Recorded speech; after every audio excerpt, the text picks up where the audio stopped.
Operation Outer Space by Murray Leinster. Chapter 1. Jed Cochrane tried to be cynical as the helicab hummed softly through the night over the city. The cab flew at 2,000 feet, where lighted buildings seemed to soar toward it from the canyons which were streets. There were lights and people everywhere, and Cochrane sardonically reminded himself that he was no better than anybody else, only he'd been trying to keep from realizing it. He looked down at the trees and shrubbery on the rooftops, and at a dance that was going on atop one of the tallest buildings. All roofs were recreation spaces nowadays. They were the only spaces available. When you looked down at a city like this, you had cynical thoughts. 14 million people in this city, 10 million in that, 8 in another, and 10 in another still, and 12 million in yet another. Big cities, swarming millions of people, all desperately anxious, so Cochrane realized bitterly, all desperately anxious about their jobs and keeping them. "Even as me and I," said Cochrane harshly to himself. "Sure, I'm shaking in my shoes right along with the rest of them." But it hurt to realize that he'd been kidding himself. He'd thought he was important. Important, at least, to the advertising firm of Kirsten, Caston, Hopkins and Fallow. But right now he was on the way, like a common legman, to take the moon rocket to Lunar City, and he'd been informed of it just 30 minutes ago. Then he'd been told casually to get to the rocket port right away. His secretary and 2 technical men and a writer were taking the same rocket. He'd get his instructions from Dr. William Holden on the way. A part of his mind said indignantly, "Wait till I get Hopkins on the phone. It was a mix-up. He wouldn't send me off anywhere with the Dick-a-Patty hour depending on me. He's not that crazy." But he was on his way to the spaceport regardless. He'd raged when the message reached him. He'd insisted that he had to talk to Hopkins in person before he obeyed any such instructions, but he was on his way to the spaceport. He was riding in a helicab, and he was making adjustments in his own mind to the humiliation he unconsciously foresaw. There were really 3 levels of thought in his mind. One had adopted a defensive cynicism, and one desperately insisted that he couldn't be as unimportant as his instructions implied, and the third watched the other 2 as the helicab flew with cushioned booming noises over the dark canyons of the city and the innumerable lonely lights of the rooftops. There was a thin roaring sound high aloft. Cochrane jerked his head back. The stars filled all the firmament, but he knew what to look for. He stared upward. One of the stars grew brighter. He didn't know when he first picked it out, but he knew when he'd found it. He fixed his eyes on it. It was a very white star, and for a space of minutes it seemed in no wise different from its fellows. But it grew brighter. Presently it was very bright. It was brighter than Sirius. In seconds more, it was brighter than Venus. It increased more and more rapidly in its brilliance. It became the brightest object in all the heavens except the crescent moon, and the cold intensity of the light was greater than any part of that. Then Cochrane could see that this star was not quite round. He could detect the quarter-mile-long flame of the rocket blast. It came down with a rush.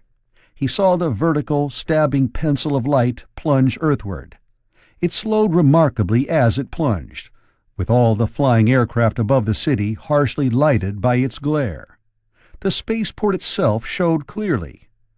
Cochrane saw the buildings and the other moon rockets waiting to take off in half an hour or less.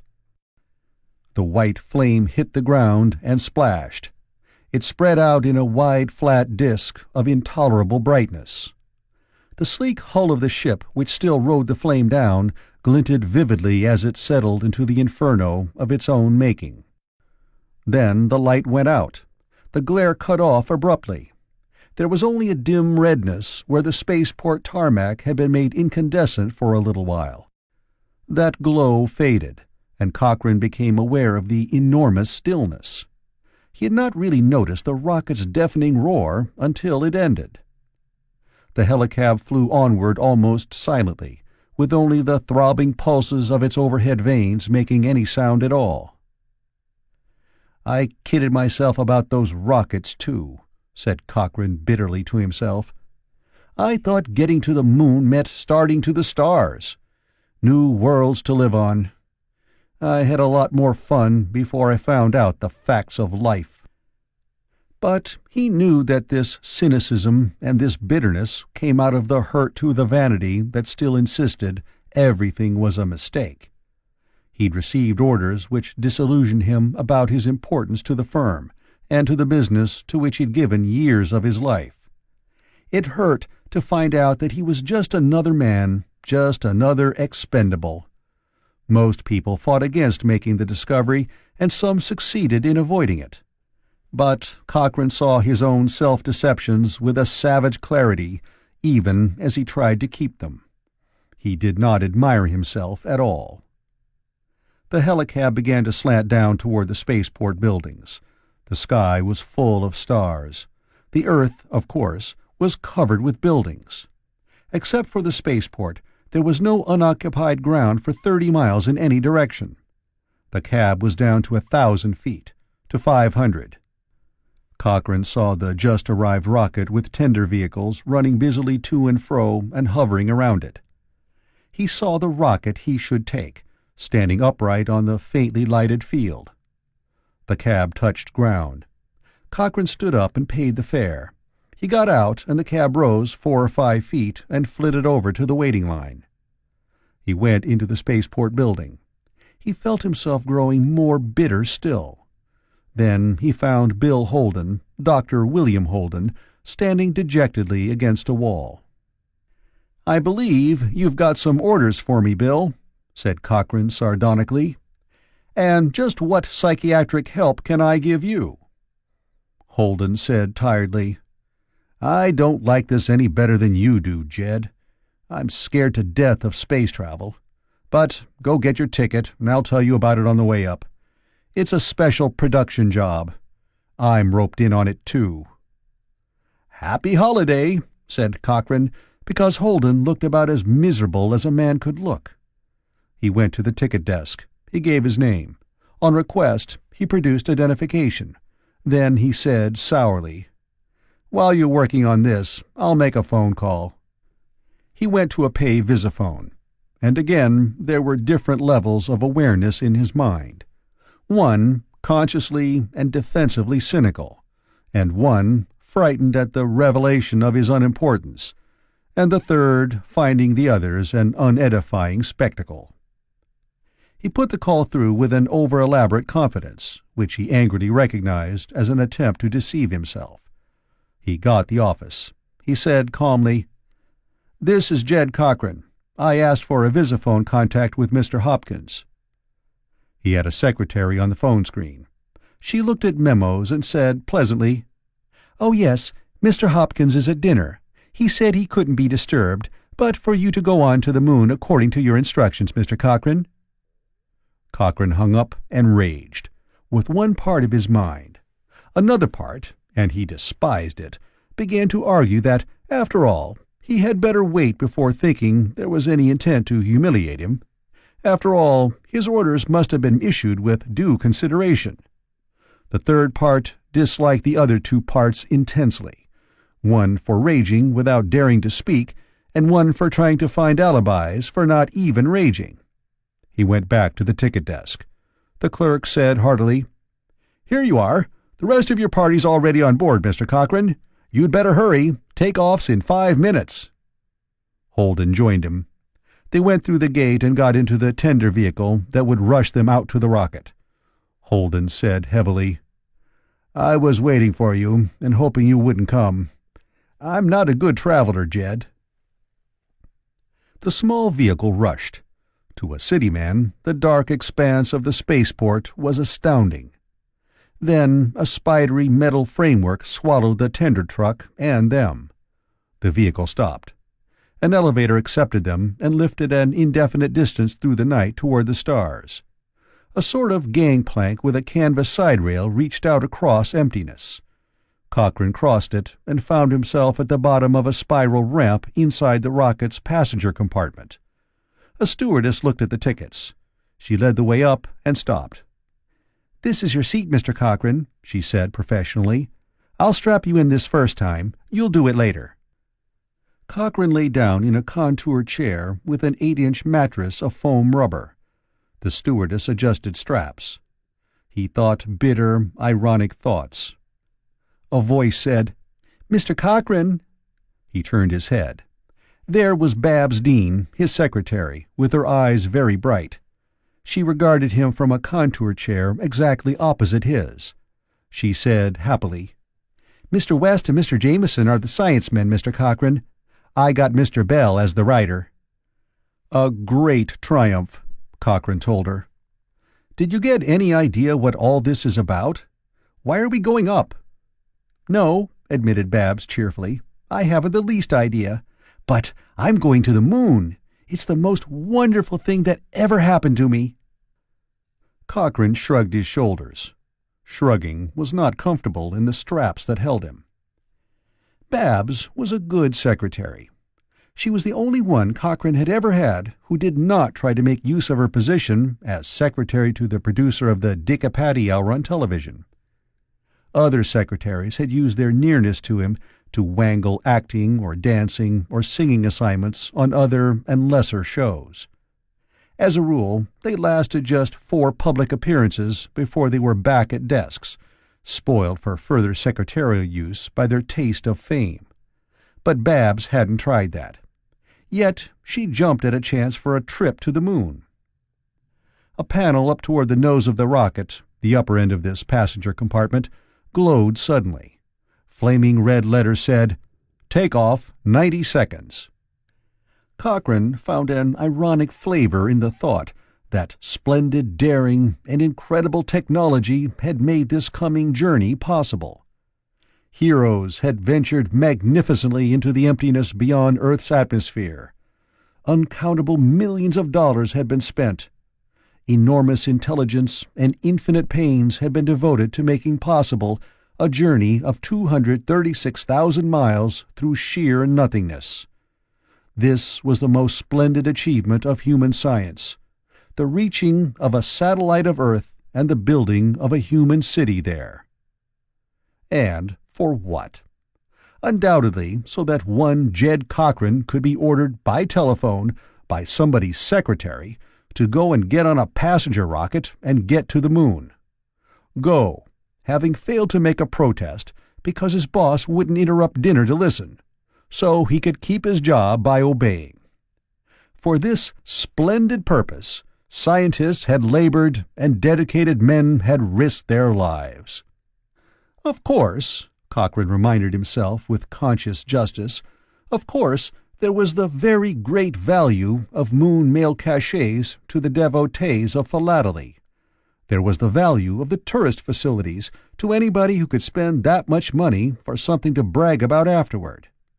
There were the solar heat mines, running at a slight loss, and various other fine achievements. There was even a nightclub in Lunar City, where one highball cost the equivalent of, say, a week's pay for a secretary like Babs. And the panel changed its red glowing sign. It said, "Take off 45 seconds." Somewhere down below, a door closed with a cushioned, soft definiteness. The inside of the rocket suddenly seemed extraordinarily still. The silence was oppressive. It was dead.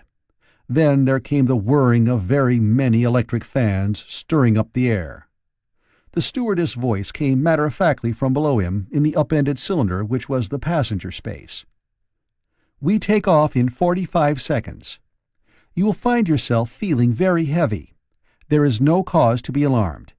If you observe that breathing is oppressive, the oxygen content of the air in this ship is well above Earth level, and you will not need to breathe so deeply. Simply relax in your chair. Everything has been thought of. Everything has been tested repeatedly. You need not disturb yourself at all. Simply relax.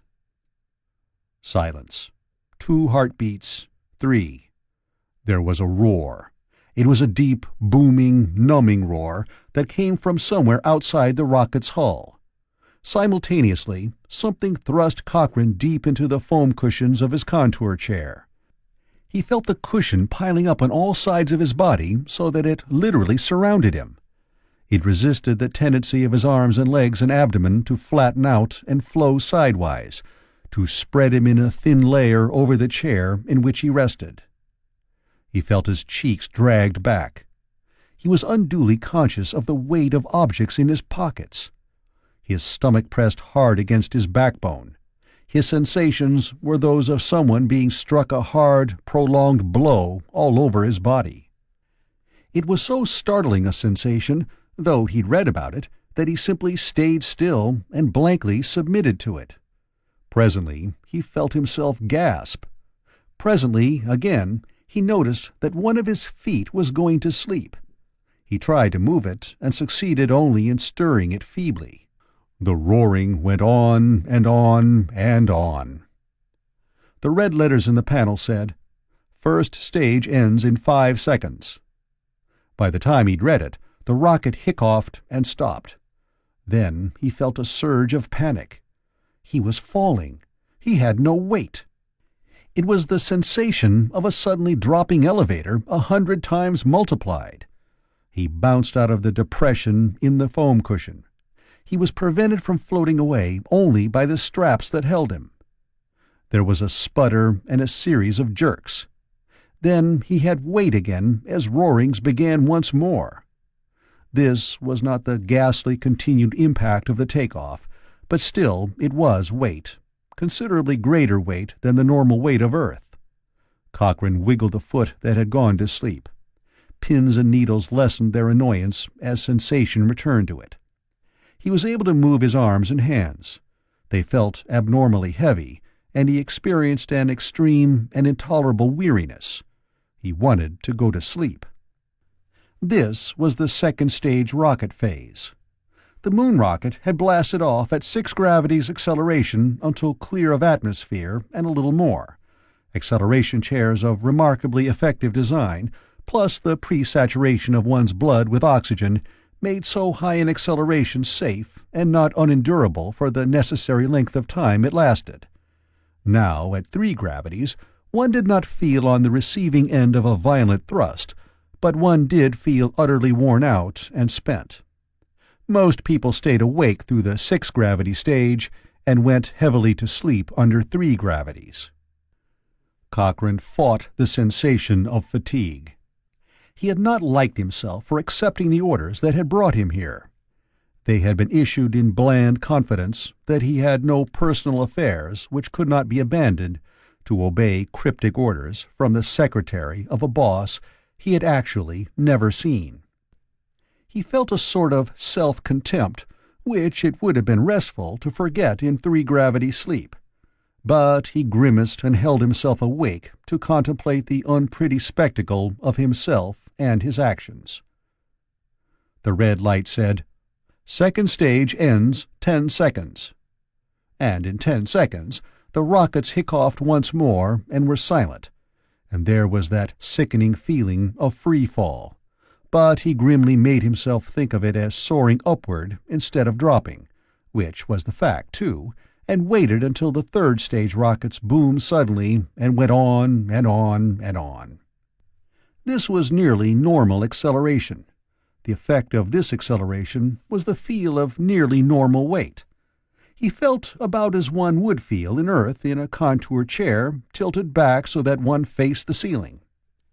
He knew approximately where the ship would be by this time, and it ought to have been a thrill.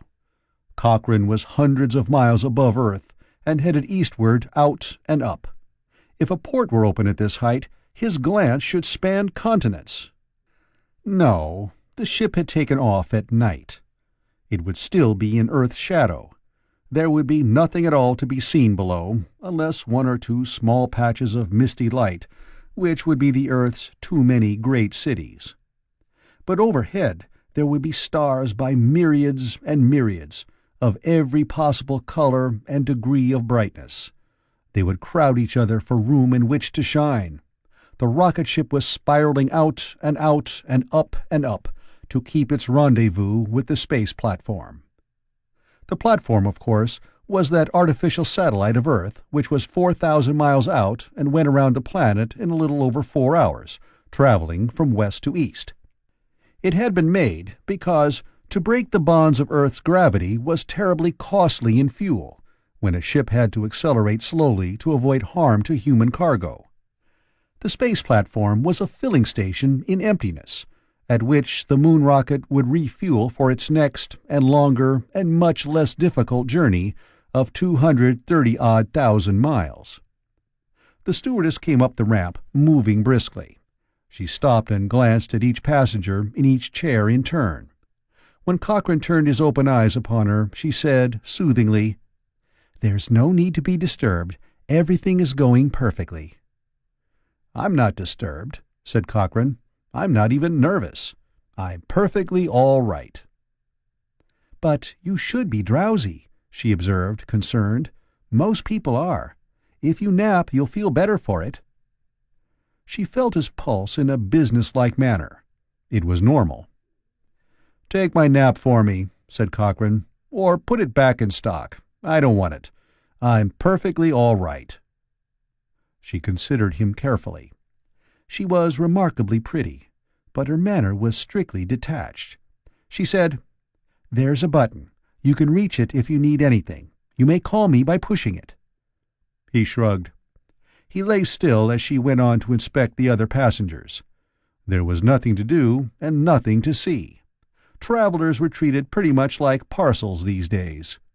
Travel, like television entertainment and most of the other facilities of human life, was designed for the 70 to 90% of the human race whose likes and dislikes and predilections could be learned exactly by surveys. Anybody who didn't like what everybody liked, or didn't react like everybody reacted, was subject to annoyances. Cochrane resigned himself to them. The red light letters changed again, considerably later. This time they said, "Free flight, 30 seconds." They did not say free fall, which was the technical term for a rocket coasting upward or downward in space. But Cochrane braced himself, and his stomach muscles were tense when the rocket stopped again and stayed off. The sensation of continuous fall began. An electronic speaker beside his chair began to speak. There were other such mechanisms beside each other passenger chair, and the interior of the rocket filled with a soft murmur, which was sardonically like choral recitation. "The sensation of weightlessness you now experience," said the voice soothingly, "is natural at this stage of your flight. The ship has attained its maximum intended speed and is still rising to meet the space platform. You may consider that we have left atmosphere and its limitations behind.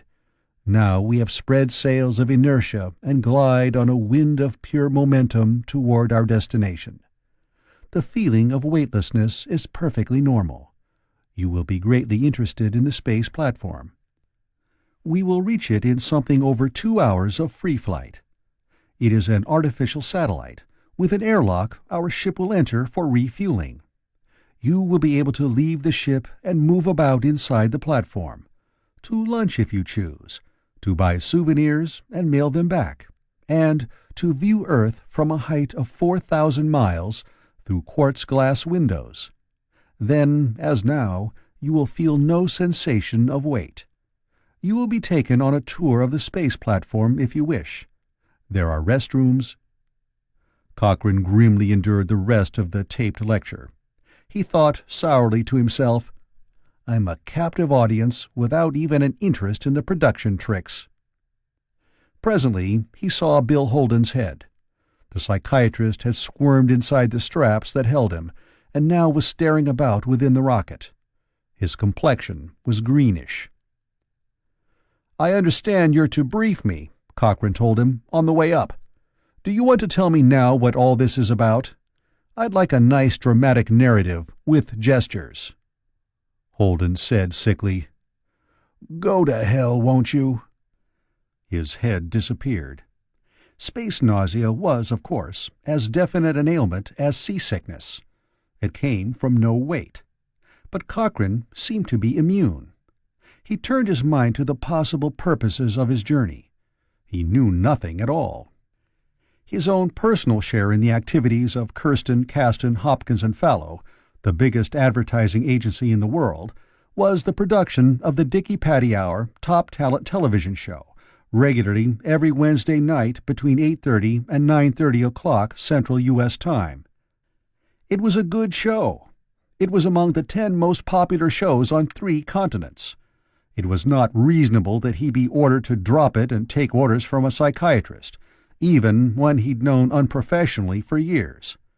But there was not much these days that really made sense. In a world where cities with populations of less than 5 million were considered small towns, values were peculiar. One of the deplorable results of living in a world oversupplied with inhabitants was that there were too many people and not enough jobs. When one had a good job, and somebody higher up than oneself gave an order, it was obeyed. There was always somebody else or several somebodies waiting for every job there was, hoping for it, maybe praying for it. And if a good job was lost, one had to start all over. This task might be anything. It was not, however, connected in any way with the weekly production of the Dicky Patty Hour. And if that production were scamped this week because Cochrane was away, he would be the one to take the loss in reputation. The fact that he was on the moon wouldn't count. It would be assumed that he was slipping. And a slip was not good. It was definitely not good. "I could do a documentary right now," Cochrane told himself angrily, "titled Man Afraid of His Job. I could make a very authentic production. I've got the material." He felt weight for a moment. It was accompanied by booming noises. The sounds were not in the air outside, because there was no air. They were reverberations of the rocket motors themselves, transmitted to the fabric of the ship. The ship's steering rockets were correcting the course of the vessel, and, yes, there was another surge of power, nudging it to a more correct line of flight to meet the space platform coming up from behind.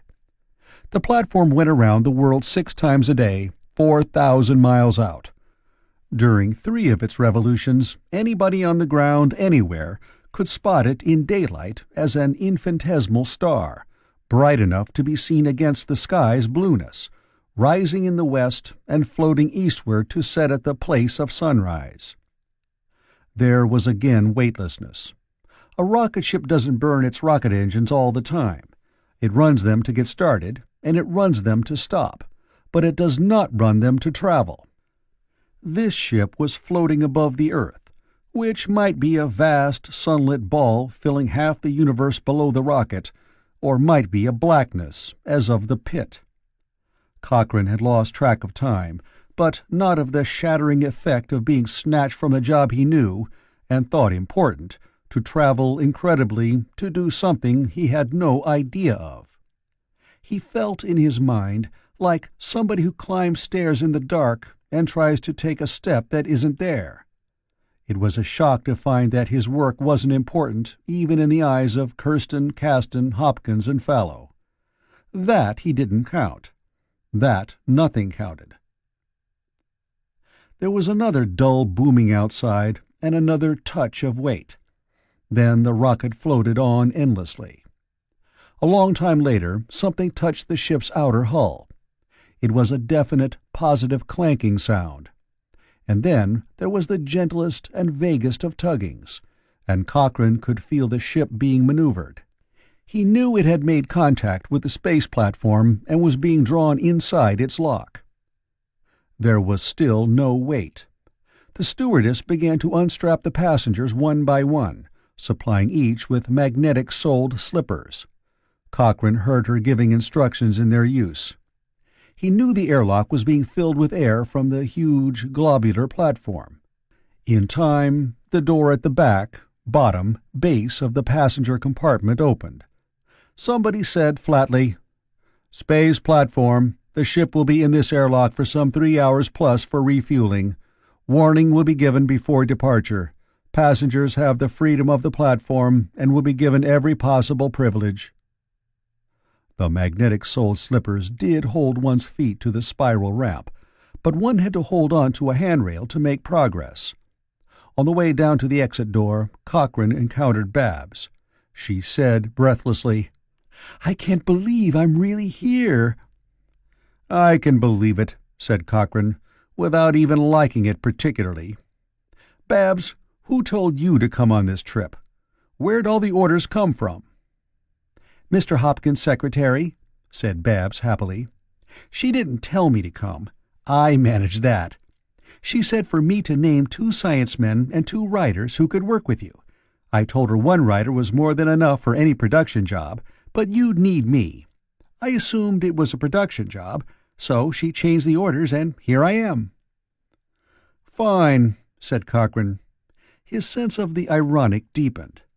He thought he was an executive and reasonably important, but somebody higher up than he was had disposed of him with absent-minded finality, and that man's secretary and his own had determined all the details, and he didn't count at all. He was a pawn in the hands of firm partners and assorted secretaries. "Let me know what my job's to be and how to do it, Babs."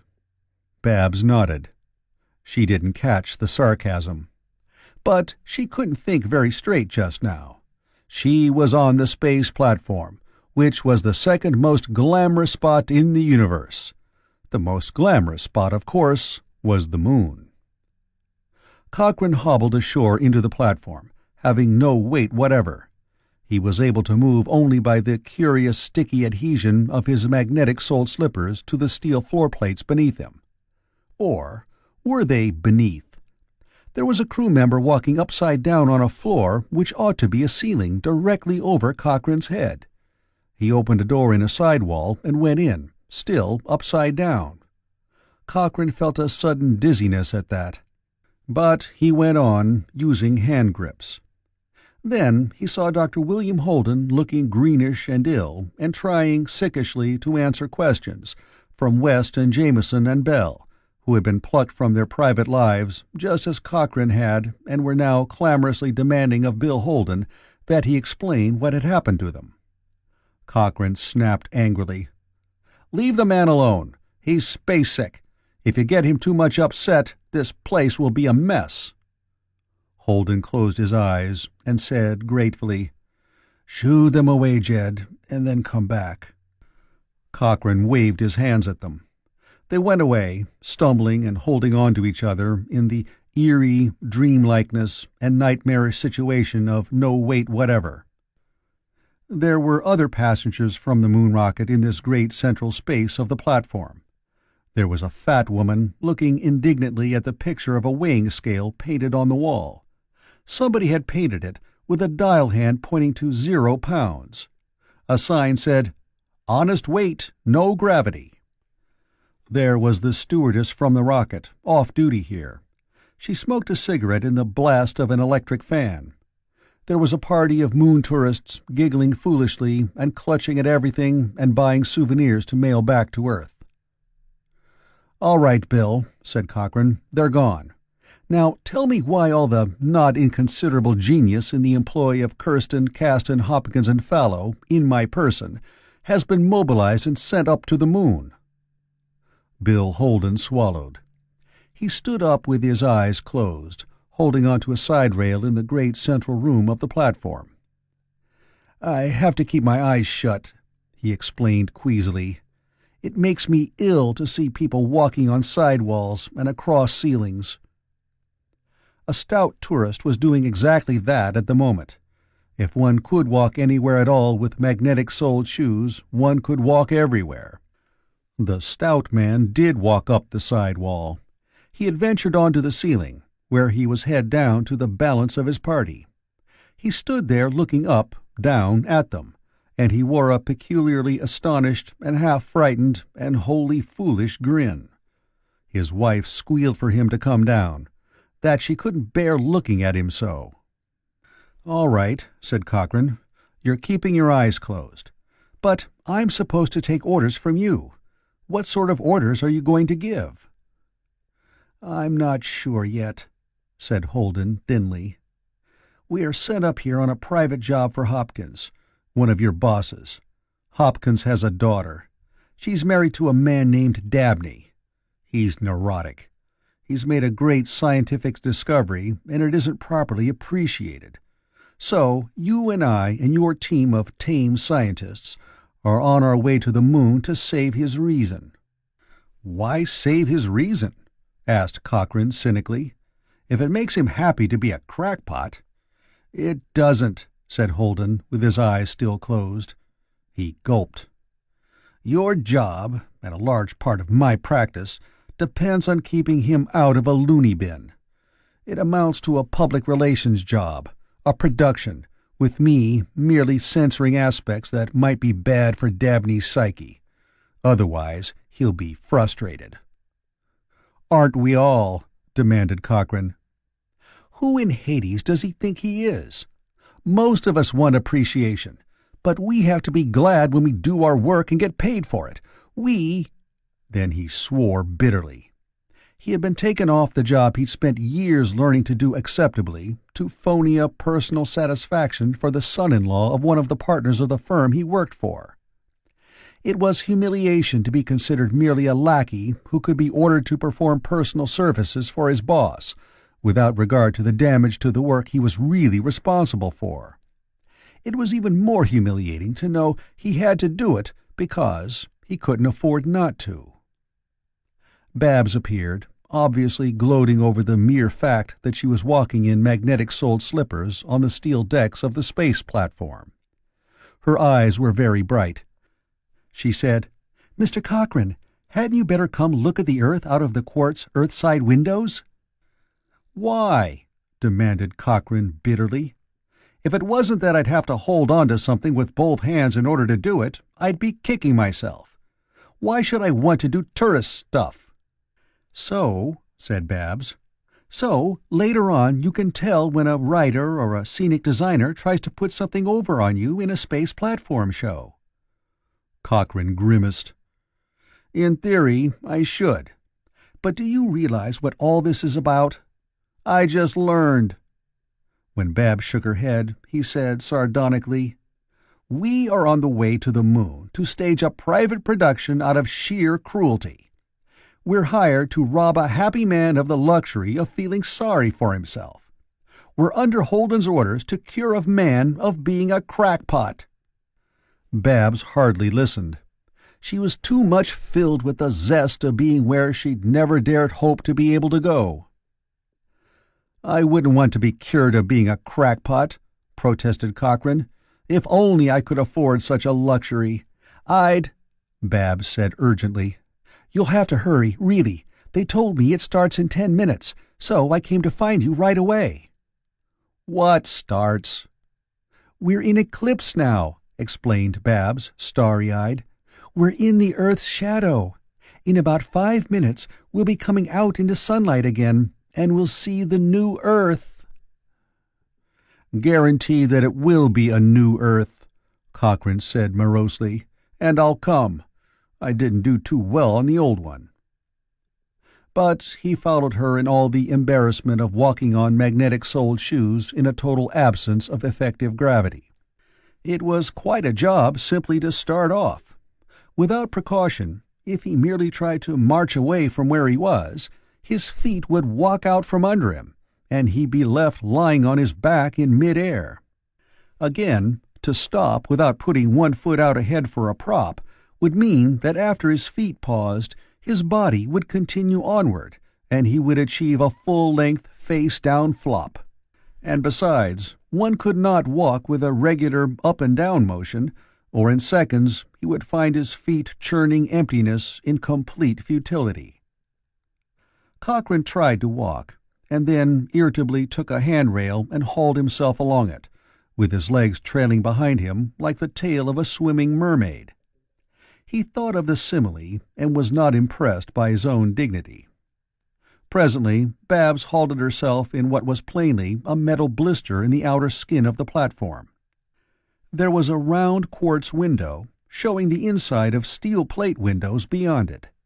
Babs pushed a button marked shutter, and the valves of steel drew back.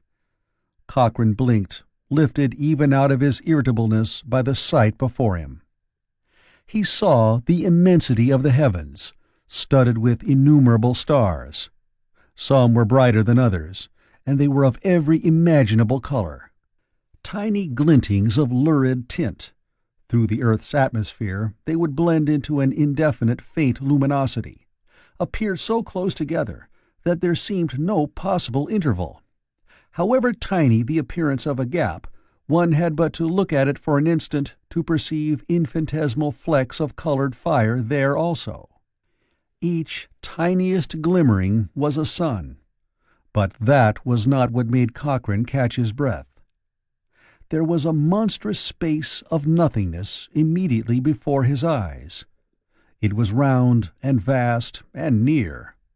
It was black, with the utter blackness of the pit. It was Earth, seen from its 8,000-mile-wide shadow, unlighted even by the moon. There was no faintest relief from its absolute darkness. It was as if, in the midst of the splendor of the heavens, there was a chasm through which one glimpsed the unthinkable nothing from which the creation was called in the beginning. Until one realized that this was simply the dark side of Earth, the spectacle was one of hair-raising horror. After a moment, Cochrane said with a carefully steadied voice, "My most disparaging opinions of Earth were never as black as this." "Wait," said Babs confidently. Cochrane waited. He had to hold carefully in his mind that this visible abyss, this enormity of purest dark, was not an opening into nothingness, but was simply Earth at night as seen from space. Then he saw a faint, faint arch of color forming at its edge. It spread swiftly. Immediately, it seemed, there was a pinkish glowing line among the multitudinous stars. It was red. It was very, very bright. It became a complete half-circle. It was the light of the sun refracted around the edge of the world. Within minutes, it seemed in seconds, the line of light was a glory among the stars, and then, very swiftly, the blazing orb which was the sun appeared from behind Earth. It was intolerably bright, but it did not brighten the firmament. It swam among all the myriads of suns, burning luridly and in a terrible silence, with visibly writhing prominences rising from the edge of its disk. Cochrane squinted at it with light-dazzled eyes. Then Babs cried softly, "Beautiful! Oh, beautiful!" And Cochrane shielded his eyes and saw the world new-born before him. The arc of light became an arch, and then a crescent, and swelled even as he looked. Dawn flowed below the space platform, and it seemed that seas and continents and clouds and beauty poured over the disk of darkness before him. He stood here staring, until the steel shutters slowly closed. Babs said, in regret, "You have to keep your hand on the button to keep the shutters open, else the window might get pitted with dust." Cochrane said cynically, "And how much good will it have done me to see that, Babs?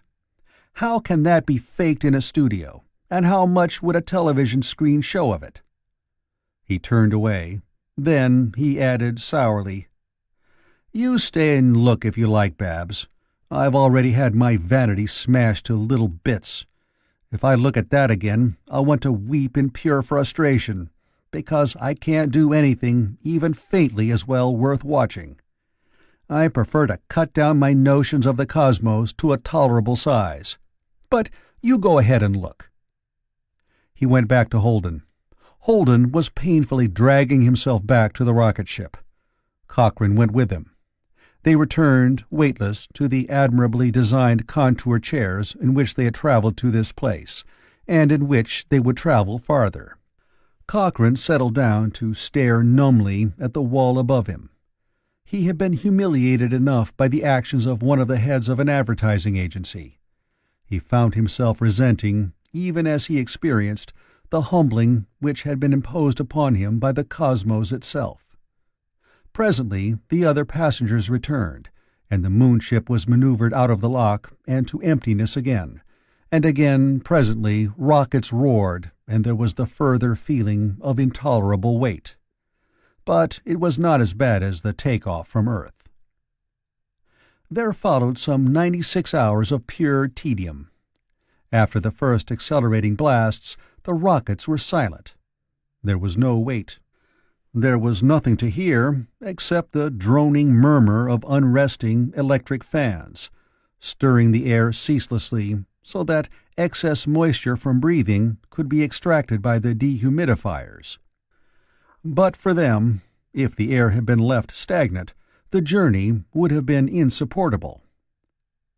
There was nothing to see, because ports opening on outer space were not safe for passengers to look through. Mere humans, untrained to keep their minds on technical matters, could break down at the spectacle of the universe. There could be no activity.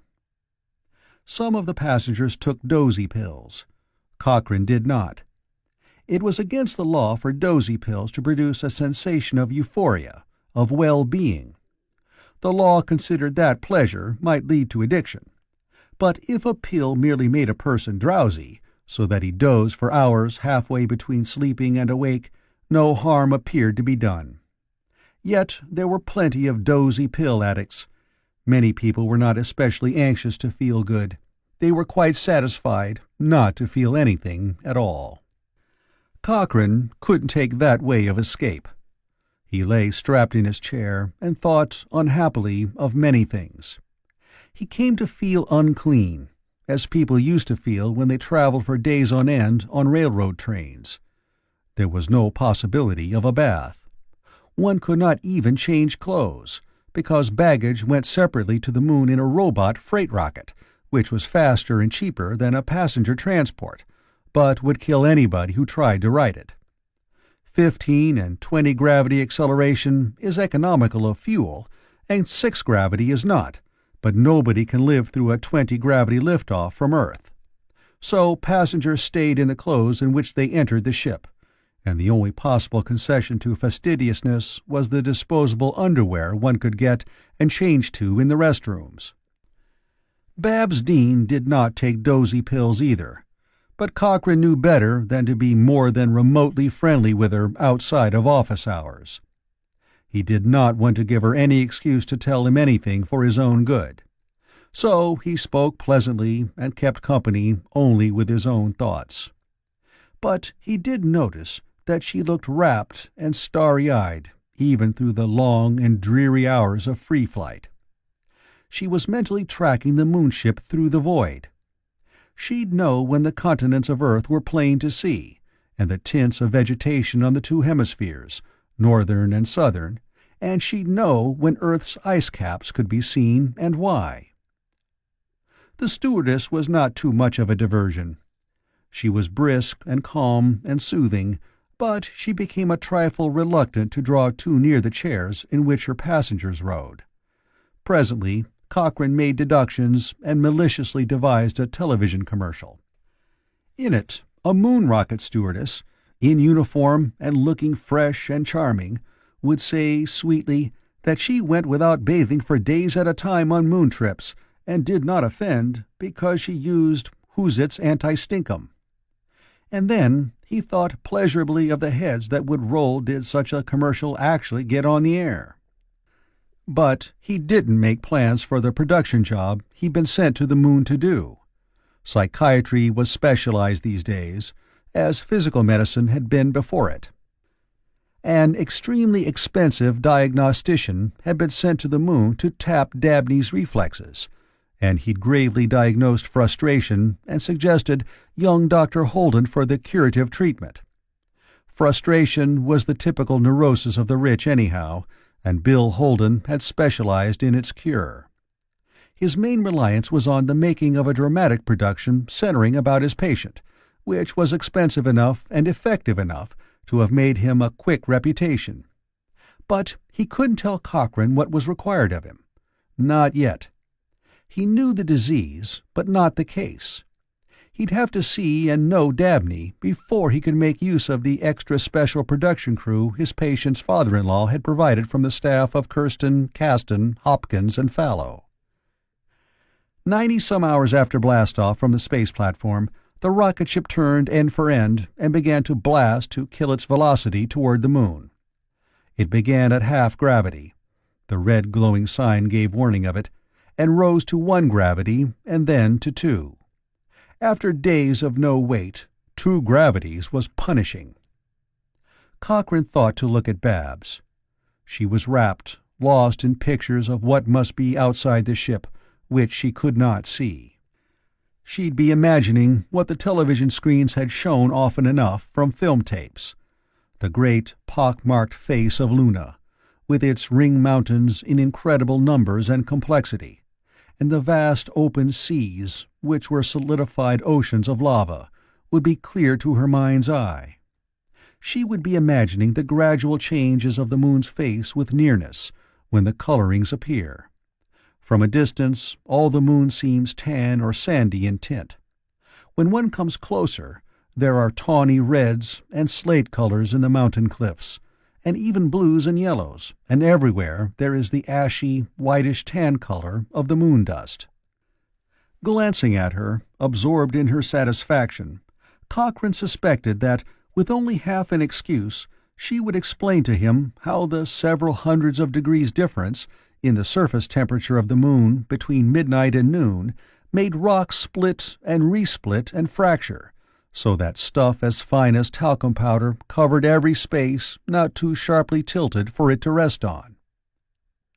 The feeling of deceleration increased. For part of a second they had the sensation of 3 gravities. Then there was a curious, yielding jar, really very slight, and then the feeling of excess weight ended altogether. But not the feeling of weight. They still had weight. It was constant. It was steady. But it was very slight. They were on the moon. But Cochrane felt no elation. In the tedious hours from the space platform, he'd thought too much. He was actually aware of the humiliations and frustrations most men had to conceal from themselves, because they couldn't afford expensive psychiatric treatments. Frustration was the disease of all humanity these days, and there was nothing that could be done about it. Nothing. It simply wasn't possible to rebel, and rebellion is the process by which humiliation and frustration is cured. But one could not rebel against the plain fact that Earth had more people on it than one planet could support. Merely arriving at the moon did not seem an especially useful achievement, either to Cochrane or to humanity at large. Things looked bad. Chapter 2. Cochrane stood when the stewardess' voice authorized the action. With sardonic docility he unfastened his safety belt and stepped out into the spiral, descending aisle. It seemed strange to have weight again, even as little as this. Cochrane weighed, on the moon, just 1/6 of what he would weigh on Earth. Here he would tip a spring scale at just about 27 pounds. By flexing his toes he could jump. Absurdly, he did.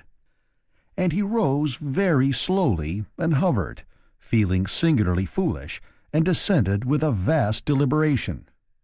He landed on the ramp again, feeling absurd indeed. He saw Babs grinning at him. "I think," said Cochrane, "I'll have to take up toe dancing." She laughed. Then there were clankings, and something fastened itself outside, and after a moment the entrance door of the moonship opened. They went down the ramp to board the moonjeep, holding onto the handrail and helping each other. The tourist giggled foolishly. They went out the thick doorway and found themselves in an enclosure very much like the interior of a rather small submarine. But it did have shielded windows, ports, and Babs instantly pulled herself into a seat beside one and feasted her eyes. She saw the jagged peaks nearby and the crenellated ring-mountain wall miles off to one side, and the smooth frozen lava of the sea. Across that dusty surface the horizon was remarkably near, and Cochrane remembered vaguely that the moon was only 1/4 the size of Earth, so its horizon would naturally be nearer. He glanced at the stars that shone even through the glass that denatured the sunshine, and then he looked for Holden. The psychiatrist looked puffy and sleepy and haggard and disheveled. When a person does have space sickness, even a little weight relieves the symptoms, but the consequences last for days. "Don't worry," he said sourly when he saw Cochrane's eyes upon him. "I won't waste any time. I'll find my men and get to work at once. Just let me get back to Earth." There were more clankings, the jeep bus sealing off from the rocket. Then the vehicle stirred. The landscape outside began to move. They saw Lunar City as they approached it. It was 5 giant dust heaps, from 500-odd feet in height down to 3. There were airlocks at their bases, and dust-covered tunnels connecting them, and radar bulls about their sides. But they were dust heaps, which was completely reasonable. There is no air on the moon. By day, the sun shines down with absolute ferocity. It heats everything as with a furnace flame. At night, all heat radiates away to empty space, and the ground temperature drops well below that of liquid air. So Lunar City was a group of domes which were essentially half-balloons, hemispheres of plastic brought from Earth and inflated and covered with dust. With airlocks to permit entrance and exit, they were inhabitable. They needed no framework to support them, because there were no storm winds or earthquakes to put stresses on them. They needed neither heating nor cooling equipment. They were buried under 40 feet of moon dust, with vacuum between the dust grains. Lunar City was not beautiful, but human beings could live in it. The jeep bus carried them a bare half-mile, and they alighted inside a lock, and another door and another opened and closed, and they emerged into a scene which no amount of television film tape could really portray. The main dome was 1,000 feet across and half as high. There were green plants growing in tubs and pots, and the air was fresh. It smelled strange. There could be no vegetation on the rocket, and it seemed new and blissful to breathe really freshened air after days of the canned variety. But this freshness made Cochrane realize that he'd feel better for a bath. He took a shower in his hotel room. The room was very much like one on Earth, except that it had no windows. But the shower was strange. The sprays were tiny.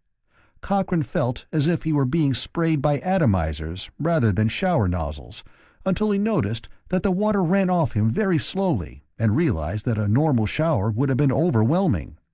He scooped up a handful of water and let it drop. It took a full second to fall 2.5 feet. It was unsettling, but fresh clothing from his waiting baggage made him feel better. He went to the lounge of the hotel, and it was not a lounge, and the hotel was not a hotel.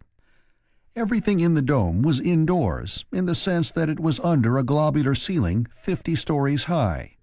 But everything was also outdoors, in the sense of bright light and growing trees and bushes and shrubs. He found Babs freshly garmented and waiting for him. She said in business-like tones, "Mr. Cochrane, I asked at the desk. Dr. Holden has gone to consult Mr. Dabney. He asked that we stay within call. I've sent word to Mr. West and Mr. Jameson and Mr. Bell." Cochrane approved of her secretarial efficiency. "Then we'll sit somewhere and wait.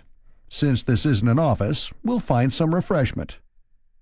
They asked for a table and got one near the swimming pool, and Babs wore her office manner, all crispness and business, until they were seated. But this swimming pool was not like a pool on Earth. The water was deeply sunk beneath the pool's rim, and great waves surged back and forth. The swimmers! Babs gasped.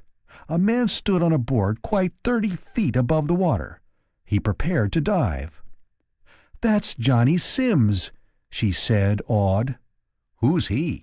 "The Playboy," said Babs, staring. "He's a psychopathic personality, and his family has millions. They keep him up here out of trouble. He's married."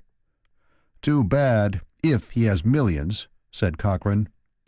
"I wouldn't marry a man with a psychopathic personality," protested Babs. "Keep away from people in the advertising business, then," Cochrane told her. Johnny Sims did not jounce up and down on the diving board to start. He simply leaped upward and went ceilingward for easily 15 feet, and hung stationary for a full breath, and then began to descend in literal slow motion. He fell only 2.5 feet for the first second, and 5 feet more the one after, and 12.5 after that. It took him over 4 seconds to drop 45 feet into the water, and the splash that arose when he struck the surface rose 4 yards and subsided with a lunatic deliberation. Watching, Babs could not keep her businesslike demeanor. She was bursting with the joyous knowledge that she was on the moon, seeing the impossible and looking at fame. They sipped at drinks, but the liquid rose much too swiftly in the straws, and Cochrane reflected that the drink in Babs' glass would cost Dabney's father-in-law as much as Babs earned in a week back home, and his own was costing no less. Presently a written note came from Holden. "Jed, send West and Jameson right away to Dabney's lunar laboratory to get details of discovery from man named Jones. Get moonjeep and driver from hotel. I will want you in an hour. Bill." "I'll be back," said Cochrane. "Wait." He left the table and found West and Jameson in Bell's room, all three in conference over a bottle. West and Jameson were Cochrane's scientific team for the yet unformulated task he was to perform. West was the popularizing specialist. He could make a television audience believe that it understood all the 7 dimensions required for some branches of wave mechanics theory. His explanation did not stick, of course. One didn't remember them. But they were singularly convincing in cultural episodes on television productions. Jameson was the prophecy expert. He could extrapolate anything into anything else, and make you believe that a 1-week drop in the birth date on Kamchatka was the beginning of a trend that would leave the Earth depopulated in exactly 473 years. They were good men for a television producer to have on call. Now, instructed, they went out to be briefed by somebody who undoubtedly knew more than both of them put together, but whom they would regard with tolerant suspicion. Bell, left behind, said cagily, "This script I've got to do now. Will that laboratory be the set? Where is it? In the dome?" "It's not in the dome," Cochrane told him. "West and Jameson took a moonjeep to get to it. I don't know what the set will be. I don't know anything yet. I'm waiting to be told about the job myself." "If I've got to cook up a storyline," observed Bell, "I have to know the set. Who'll act? You know how amateurs can ham up any script. How about a part for Babs? Nice kid." Cochrane found himself annoyed, without knowing why. "We just have to wait until we know what our job is," he said curtly, and turned to go. Bell said, "One more thing. If you're planning to use a news cameraman up here, don't. I used to be a cameraman before I got crazy and started to write. Let me do the camera work. I've got a better idea of using a camera to tell a story now than—" "Hold it," said Cochrane. "We're not up here to film tape a show. Our job is psychiatry. Craziness." To a self-respecting producer, a psychiatric production would seem craziness. A scriptwriter might have trouble writing out a psychiatrist's prescription, or he might not. But producing it would be out of all rationality. No camera, the patient would be the star, and most lines would be ad-libbed. Cochrane viewed such a production with extreme distaste. But, of course, if a man wanted only to be famous, it might be handled as straight public relations job. In any case, though, it would amount to flattery in 3 dimensions, and Cochrane would rather have no part in it. But he had to arrange the whole thing. He went back to the table and rejoined Babs. She confided that she'd been talking to Johnny Sim's wife. She was nice, but homesick. Cochrane sat down and thought morbid thoughts. Then he realized that he was irritated because Babs didn't notice. He finished his drink and ordered another. Half an hour later, Holden found them. He had in tow a sad-looking, youngish man with a remarkably narrow forehead and an expression of deep anxiety. Cochrane winced. A neurotic type, if ever there was one. "Jed," said Holden heartily, "here's Mr. Dabney. Mr. Dabney, Jed Cochrane is here as a specialist in public relations setups. He'll take charge of this affair. Your father-in-law sent him up here to see that you are done justice to."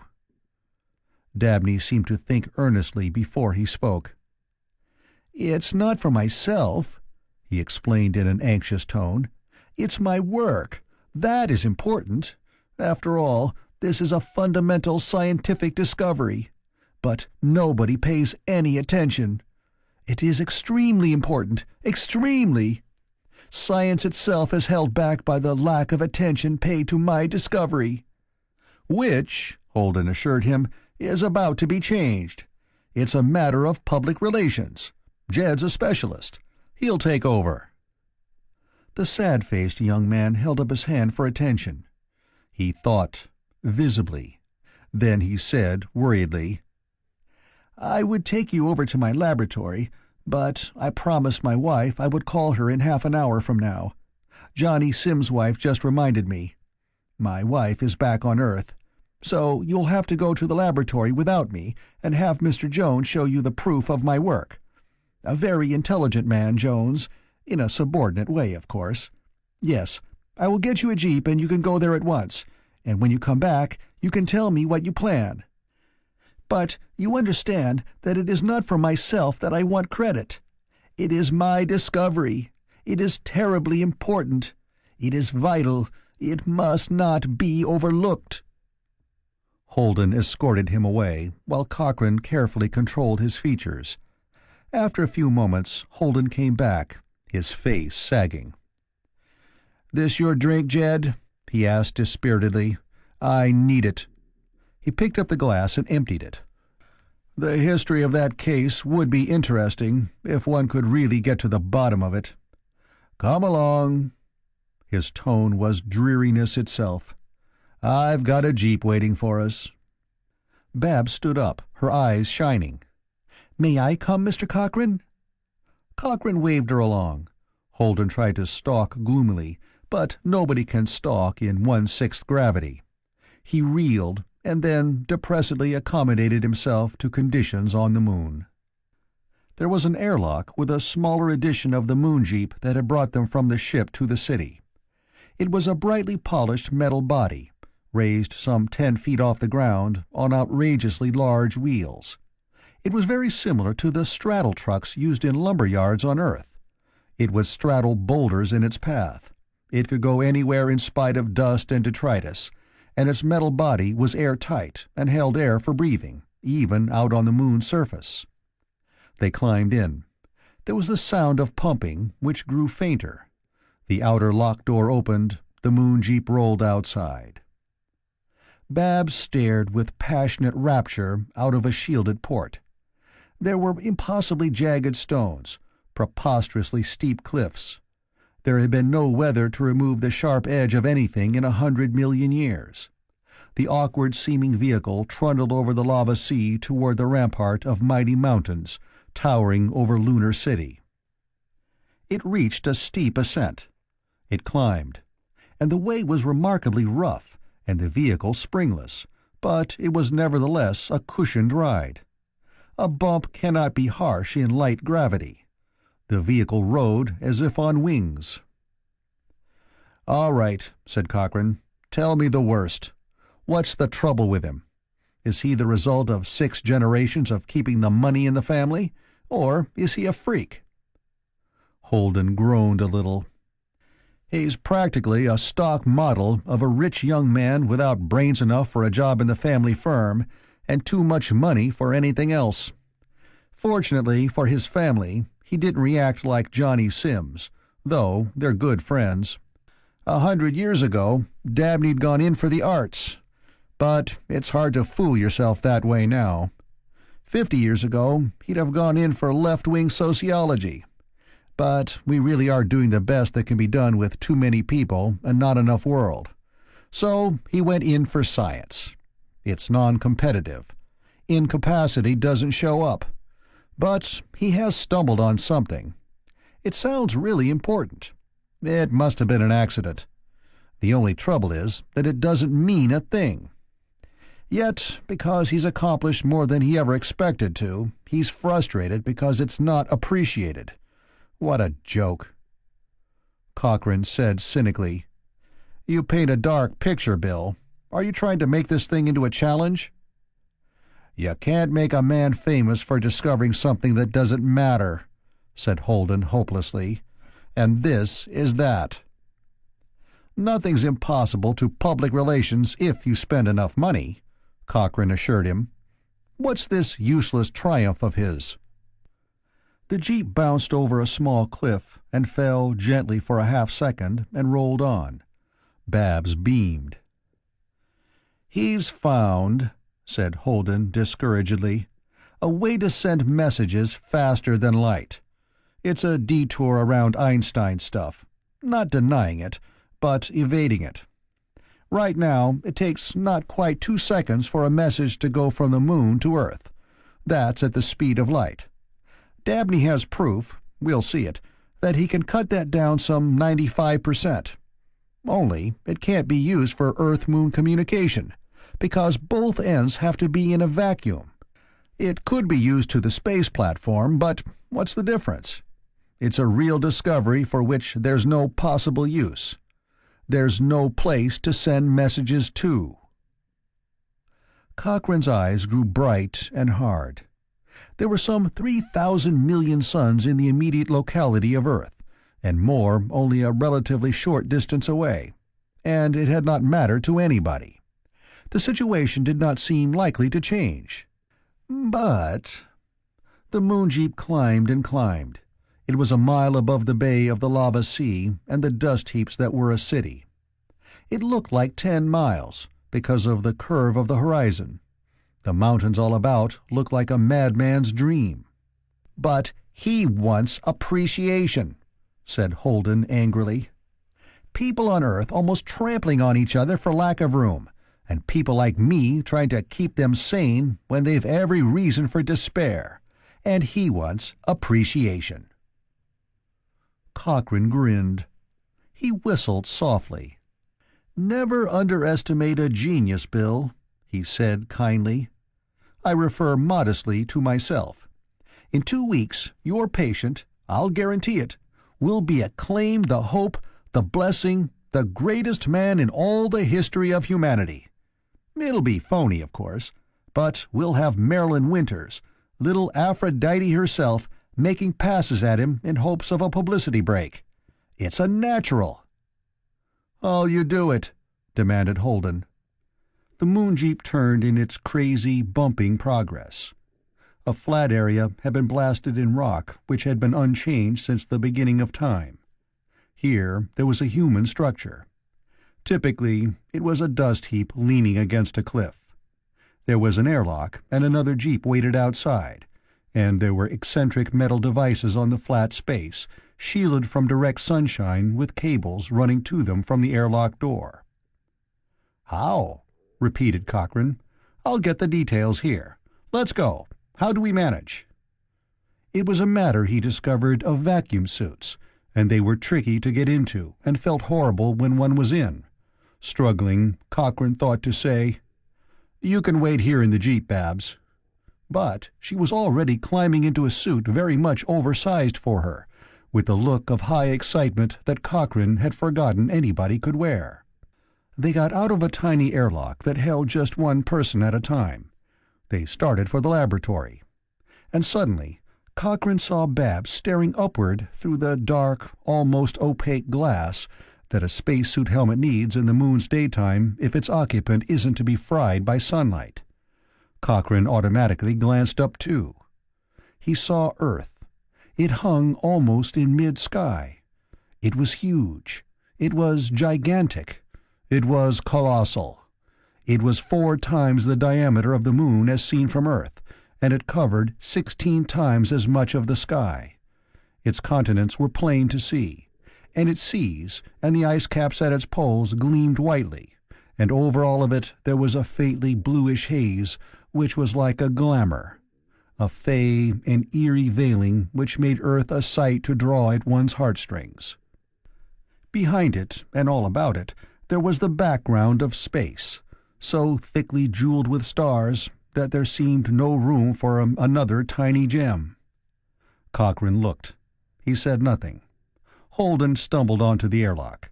He remembered to hold the door open for Babs. And then there was the interior of the laboratory. It was not wholly familiar even to Cochrane, who had used sets on the Dicky-Patty Hour of most of the locations in which human dramas can unfold. This was a physics laboratory, pure and simple. The air smelled of ozone and spilled acid and oil and food and tobacco smoke and other items. West and Jameson were already there, their spacesuits removed. They sat before beer at a table with innumerable diagrams scattered about. There was a deep-browed man, rather impatiently turning to face his new visitors. Holden clumsily unfastened the faceplate of his helmet and gloomily explained his mission.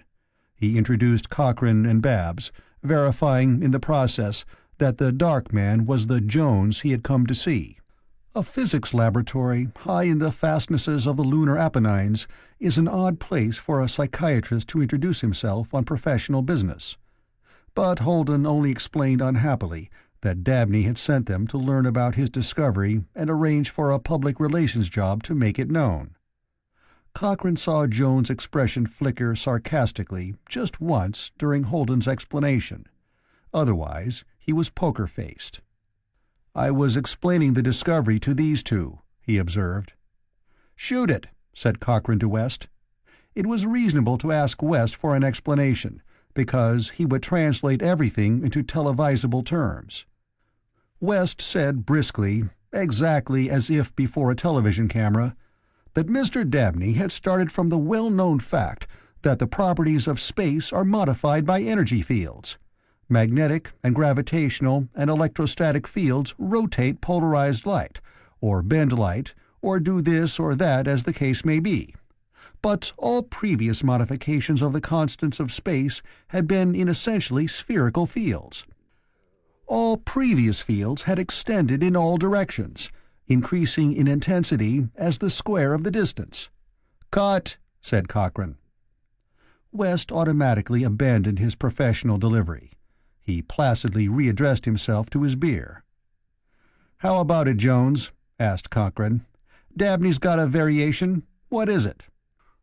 "It's a field of force that doesn't spread out. You set up two plates and establish this field between them," said Jones curtly. "It's circularly polarized and it doesn't expand. It's like a searchlight beam or a microwave beam, and it stays the same size like a pipe. In that field, or pipe, radiation travels faster than it does outside. The properties of space are changed between the plates, therefore the speed of all radiation. That's all." Cochrane meditatively seated himself.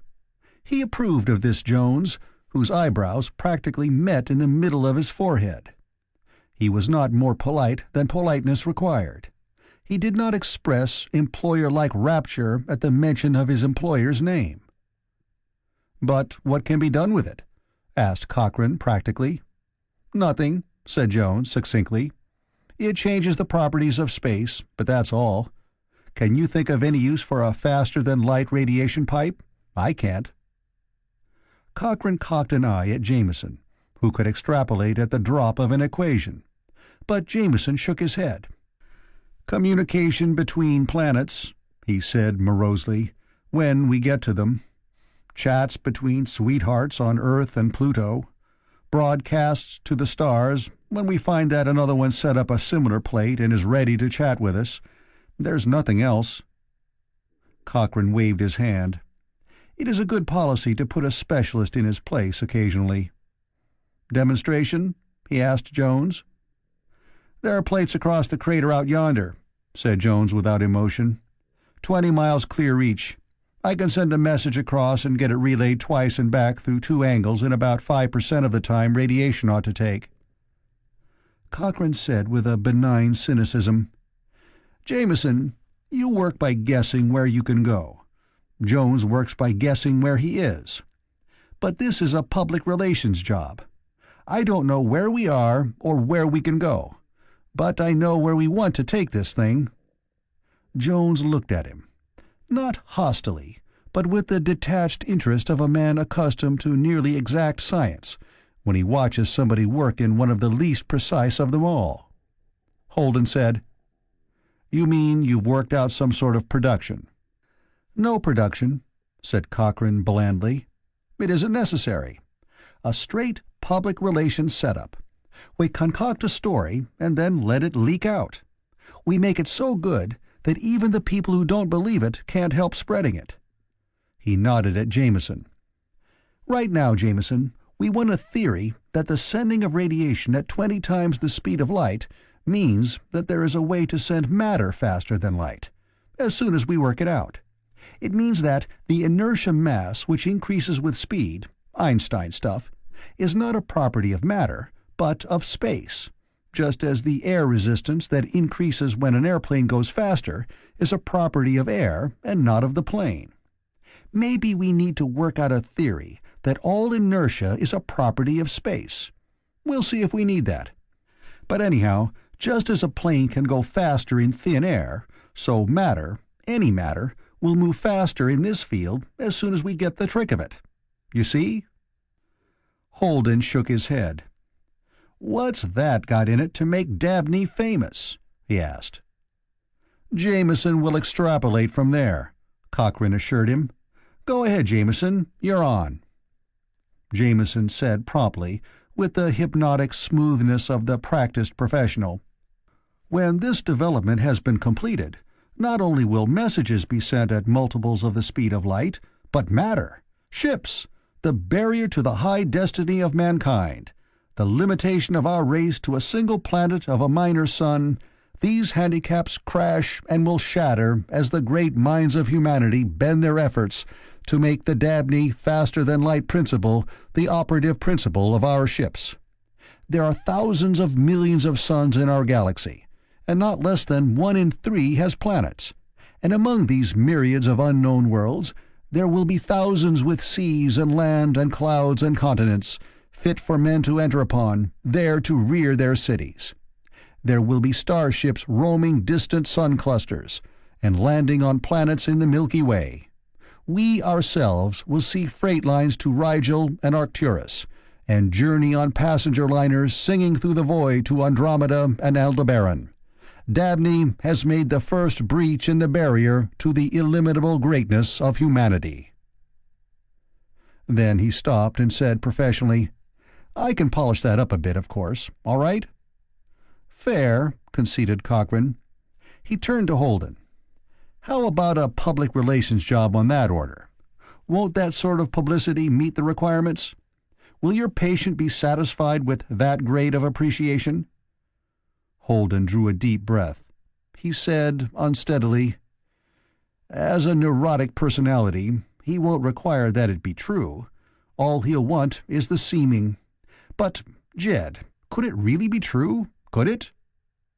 Cochrane laughed unpleasantly. He did not admire himself. His laughter showed it. "What do you want?" he demanded. "You got me a job I didn't want. You shoved it down my throat. Now there's the way to get it done. What more can you ask?" Holden winced. Then he said heavily, "I'd like for it to be true." Jones moved suddenly. He said, in an oddly surprised voice, "Do you know, it can be. I didn't realize. It can be true. I can make a ship go faster than light." Cochrane said with exquisite irony, "Thanks, but we don't need it. We aren't getting paid for that.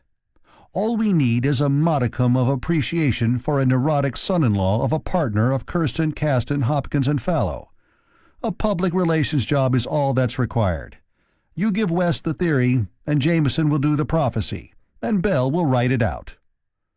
Jones said calmly, "I will like hell. Look, I discovered this faster-than-light field in the first place. I sold it to Dabney because he wanted to be famous. I got my pay, and he can keep it. But if he can't understand it himself, even to lecture about it, do you think I'm going to throw in some extra stuff I noticed, that I could fit into that theory but nobody else can? Do you think I'm going to give him starships as a bonus?" Holden said, nodding, with his lips twisted. "I should have figured that. He bought his great discovery from you, eh? And that's what he gets frustrated about." Cochrane snapped. "I thought you psychiatrists knew the facts of life, Bill. Dabney's not unusual in my business. He's almost a typical sponsor." "When you ask me to throw away starships," said Jones coldly, "for a publicity feature, I don't play. I won't take the credit for the field away from Dabney. I sold him that with my eyes open. But starships are more important than a fool's hankering to be famous. He'd never try it. He'd be afraid it wouldn't work. I don't play." Holden said stridently, "I don't give a damn about any deal you made with Dabney. But if you can get us to the stars, all of us humans who need it, you've got to." Jones said again calmly, "I'm willing. Make me an offer. Not cash, but a chance to do something real. Not just a trick for a neurotic's ego." Cochrane grinned at him very peculiarly. "I like your approach. You've got illusions. They're nice things to have. I wouldn't mind having some myself. Bill," he said to Dr. William Holden, "how much nerve has Dabney?" "Speaking unprofessionally," said Holden, "he's a worm with wants. He hasn't anything but cravings. Why?" Cochrane grinned again, his head cocked on one side. "He wouldn't take part in an enterprise to reach the stars, would he?" When Holden shook his head, Cochrane said zestfully, "I'd guess that the peak of his ambition would be to have the credit for it if it worked, but he wouldn't risk being associated with it until it had worked, right?" "Right," said Holden. "I said he was a worm. What are you driving at?" "I'm outlining what you're twisting my arm to make me do," said Cochrane, "in case you haven't noticed.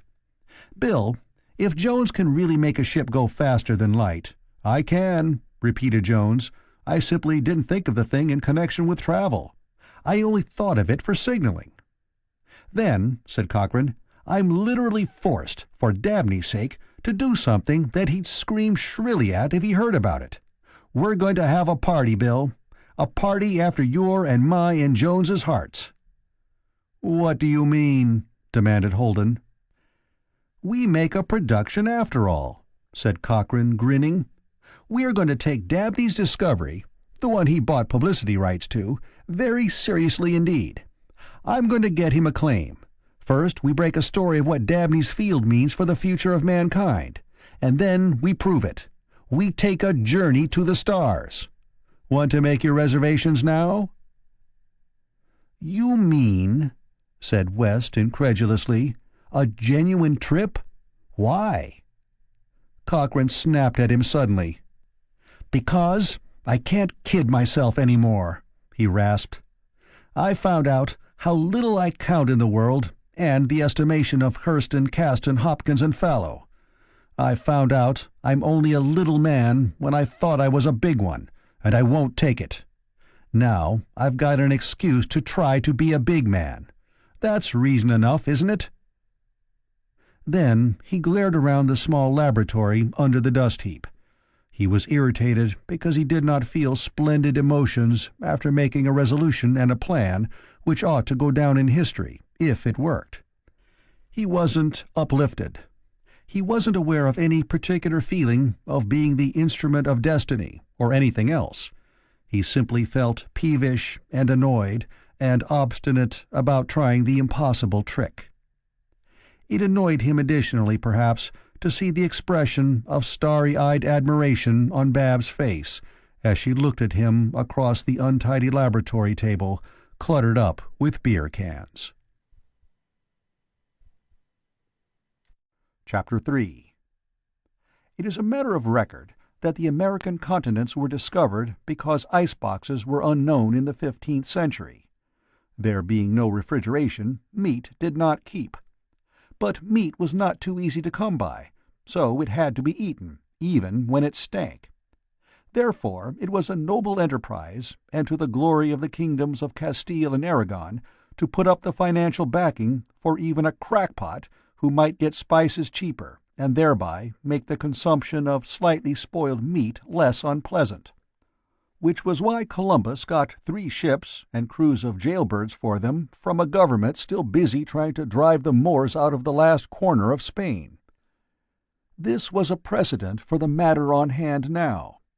Cochrane happened to know the details about Columbus because he checked over the research when he did a show on the Dicky Patty Hour dealing with him. There were more precedents. The elaborate bargain by which Columbus was to be made hereditary High Admiral of the Western Oceans, with a bite of all revenue obtained by the passage he was to discover, he had to hold out for such terms to make the package he was selling look attractive. Nobody buys anything that is underpriced too much. It looks phony. So Cochrane made his preliminaries rather more impressive than they need have been from a strictly practical point of view, in order to make the enterprise practical from a financial aspect. There was another precedent he did not intend to follow. Columbus did not know where he was going when he set sail. He did not know where he was when he arrived at the end of his voyage, and he didn't know where he'd been when he got back. Cochrane expected to improve on the achievement of the earlier explorers' doings in these respects. He commandeered the legal department of Kirsten, Caston, Hopkins, and Fallow to set up the enterprise with strict legality and discretion. There came into being a corporation called Spaceways, Inc., which could not possibly be considered phony from any inspection of its charter. Expert legal advice arranged that its actual stockholders should appear to be untraceable. Deft manipulation contrived that, though its stock was legally vested in Cochrane and Holden and Jones — Cochrane negligently threw in Jones as a convenient name to use — and they were officially the owners of nearly all the stock, nobody who checked up would believe that they were anything but dummies. Stockholders in West's and Jameson's and Bell's names would look like smaller holdings held for other than the main entrepreneurs. But these stockholders were not only the legal owners of record, they were the true owners. Kirsten, Caston, Hopkins, and Fallow wanted no actual part of Spaceways. They considered the enterprise merely a psychiatric treatment for a neurotic son-in-law, which, of course, it was. So Spaceways, Inc. quite honestly and validly belonged to the people who would cure Dabney of his frustration, and nobody at all believed that it would ever do anything else. Not anybody but those 6 owners, anyhow. And as it turned out, not all of them. The psychiatric treatment began with an innocent-seeming news item from Lunar City, saying that Dabney, the so-and-so scientist, had consented to act as consulting physicist to Spaceways, Inc., for the practical application of his recent discovery of a way to send messages faster than light. This was news simply because it came from the moon. It got fairly wide distribution, but no emphasis. Then the publicity campaign broke. On orders from Cochrane, Jameson, the extrapolating genius, got slightly plastered in company with the 2 News Association reporters in Lunar City. He confided that Spaceways, Inc. had been organized and was back to develop the Dabney faster-than-light signaling field into a faster-than-light travel field. The newsmen pumped him of all his extrapolations. Cynically, they checked to see who might be preparing to unload stock. They found no preparations for stock sales, no registration of the company for raising funds. It wasn't going to the public for money. It wasn't selling anybody anything. Then Cochrane refused to see any reporters at all. Everybody connected with the enterprise shut up tighter than a clam, and Jameson vanished into a hotel room where he was kept occupied with beverages and food at Dabney's father-in-law's expense. None of this was standard for a phony promotion deal. The news story exploded. Let loose on an overcrowded planet which had lost all hope of relief after 50 years in which only the moon had been colonized, and its colony had a population in the hundreds only, the idea of faster-than-light travel was the one impossible dream that everybody wanted to believe in. The story spread in a manner that could only be described as chain reaction in character. And of course Dabney, as the scientist responsible for the New Hope, became known to all peoples. The experts of Kirsten, Caston, Hopkins, and Fallow checked on the publicity given to Dabney. Strict advertising agency accounting figured that, to date, the cost per customer mention of Dabney and his discovery were the lowest in the history of advertising. Surveys disclosed that within 3 Earth days, less than 3.5 of every 100 interviews questioned were completely ignorant of Dabney and the prospect of travel to the stars through his discovery. More people knew Dabney's name than knew the name of the President of the United States. That was only the beginning. The leading popular science show jumped 8 points in audience rating. It actually reached top 20 rating when it assigned a regular 5-minute period to the Dabney field and its possibilities in human terms. On the 6th day after Jameson's calculated indiscretion, the public consciousness was literally saturated with the idea of faster-than-light transportation. Dabney was mentioned in every interview of every stuffed shirt. He was referred to on every comedy show. 3 separate jokes had been invented, which were developed into 1,800 switcheroos, most of them only imperceptibly different from the original trio. And even Marilyn Winters, little Aphrodite herself, was demanding a faster-than-light travel sequence in her next television show.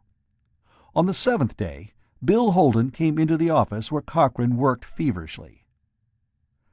"Dr. Cochrane," said Holden, "a word with you." "Doctor?" asked Cochrane. "Doctor," repeated Holden. "I've just been interviewing my patient. You're good. My patient is adjusted." Cochrane raised his eyebrows. "He's famous," said Holden grimly. "He now considers that everybody in the world knows that he is a great scientist. He is appreciated. He is happily making plans to go back to Earth and address a few learned societies and let people admire him. He can now spend the rest of his life being the man who discovered the principle by which faster-than-light travel will someday be achieved. Even when the Führer dies down, he will have been a great man, and he will stay a great man in his own estimation. In short, he's cured." Cochrane grinned. "Then I'm fired?" "We are," said Holden. "There are professional ethics even among psychiatrists, Jed. I have to admit that the guy now has a permanent adjustment to reality. He has been recognized as a great scientist. He is no longer frustrated." Cochrane leaned back in his chair. "That may be good medical ethics," he observed, "but it's lousy business practice, Bill. You say he's adjusted to reality. That means that he will now have a socially acceptable reaction to anything that's likely to happen to him." Holden nodded. "A well-adjusted person does. Dabney's the same person. He's the same fool. But he'll get along all right. A psychiatrist can't change a personality. All he can do is make it adjust to the world about, so the guy doesn't have to be tucked away in a straitjacket. In that sense, Dabney is adjusted." "You played a dirty trick on him," said Cochrane. "You've stabilized him, and that's the rottenest trick anybody can play on anybody. You put him into a sort of moral deep freeze. It's a dirty trick, Bill." "Look who's talking," said Holden wearily. "I suppose the advertising business is altruistic and unmercenary?"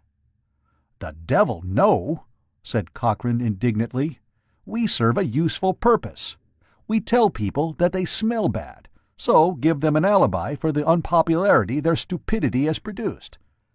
But then we tell them to use so-and-so's breath sweetener or Who's-Its non-immunizing deodorant. They'll immediately become the life of every party they attend. It's a lie, of course, but it's a dynamic lie. It gives the frustrated individual something to do. It sells them hope, and therefore activity. And inactivity is a sort of death." Holden looked at Cochrane with a dreary disinterest. "You're adjusted, Jed. But do you really believe that stuff?" Cochrane grinned again. "Only on Tuesdays and Fridays. It's about 2/7 true. But it does have that much truth in it.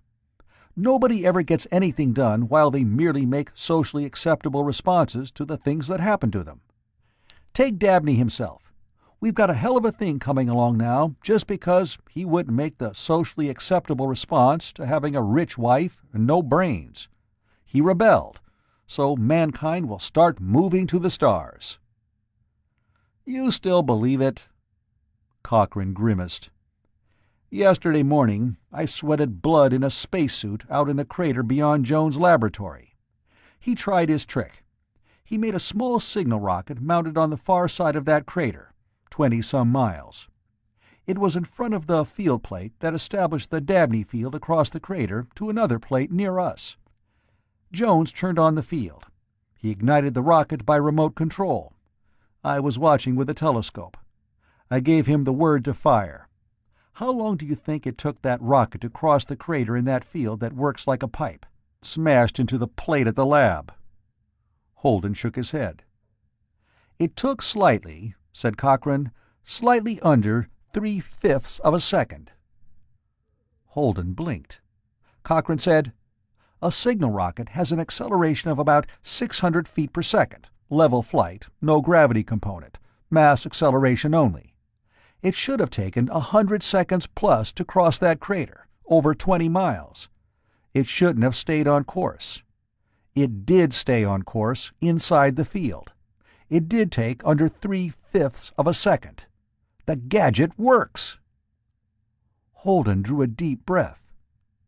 "So, now you need more money, and you want me not to discharge my patient as cured." "Not a bit of it," snapped Cochrane. "I don't want him as a patient. I'm only willing to accept him as a customer. But if he wants fame, I'll sell it to him. Not as something to lean his fragile psyche on, but something to wallow in. Do you think he could ever get too famous for his own satisfaction?" "Of course not," said Holden. "He's the same fool." "Then we're in business," Cochrane told him. "Not that I couldn't peddle my fish elsewhere. I'm going to.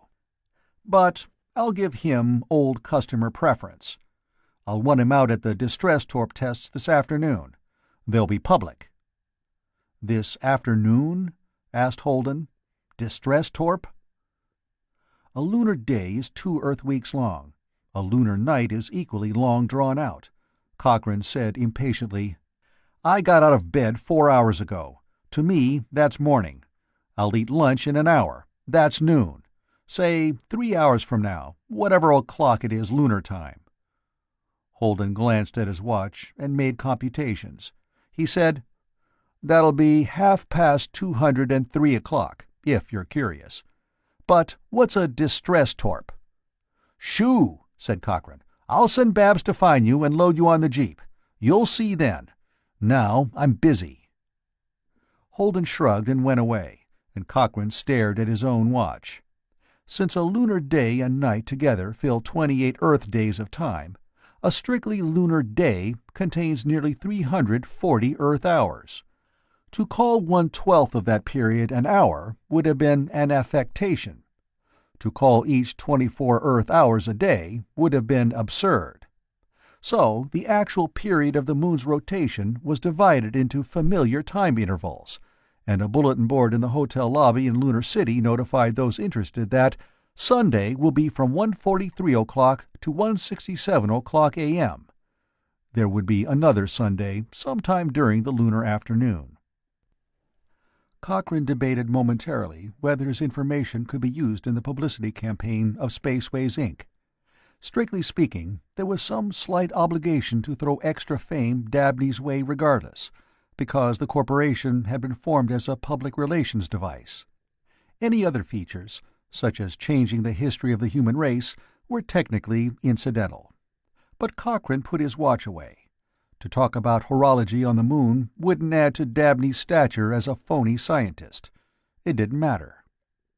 He went back to the business at hand. Some 2 years before, there had been a fake corporation organized strictly for the benefit of its promoters. It had built a rocket ship ostensibly for the establishment of a colony on Mars. The ship had managed to stagger up to Luna, but no farther. Its promoters had sold stock on the promise that a ship that could barely reach Luna could take off from that small globe with 6 times as much fuel as it could lift off of Earth, which was true. Investors put in their money on that verifiable fact. But the truth happened to be, of course, that it would still take an impossible amount of fuel to accelerate the ship, so heavily loaded, to a speed where it would reach Mars in 1 human lifetime. Taking off from Luna would solve only the problem of gravity. It wouldn't do a thing about inertia. So the ship never rose from its landing near Lunar City. The corporation that had built it went profitably bankrupt. Cochrane had been working feverishly to find out who owned that ship now. Just before the torp test he'd mentioned, he'd found that the ship belonged to the hotel desk clerk, who had bought it in hope of renting it sooner or later for television background shots, in case anybody was crazy enough to make a television film tape on the moon. He was now discouraged. Cochrane chartered it, put up a bond to return it undamaged. If the ship was lost, the hotel clerk would get back his investment, about a week's pay. At 2:03 o'clock. The site of the demonstration was the shadowed, pitch-dark part of the floor of a crater 20 miles across, with walls some 10,000 jagged feet high. The furnace-like sunshine made the plain beyond the shadow into a sea of blinding brightness. The sunlit parts of the crater's walls were no less terribly glaring. But above the edge of the cliffs, the stars began, infinitely small and many-colored, with innumerable degrees of brightness. The earth hung in mid-sky like a swollen green apple, monstrous in size.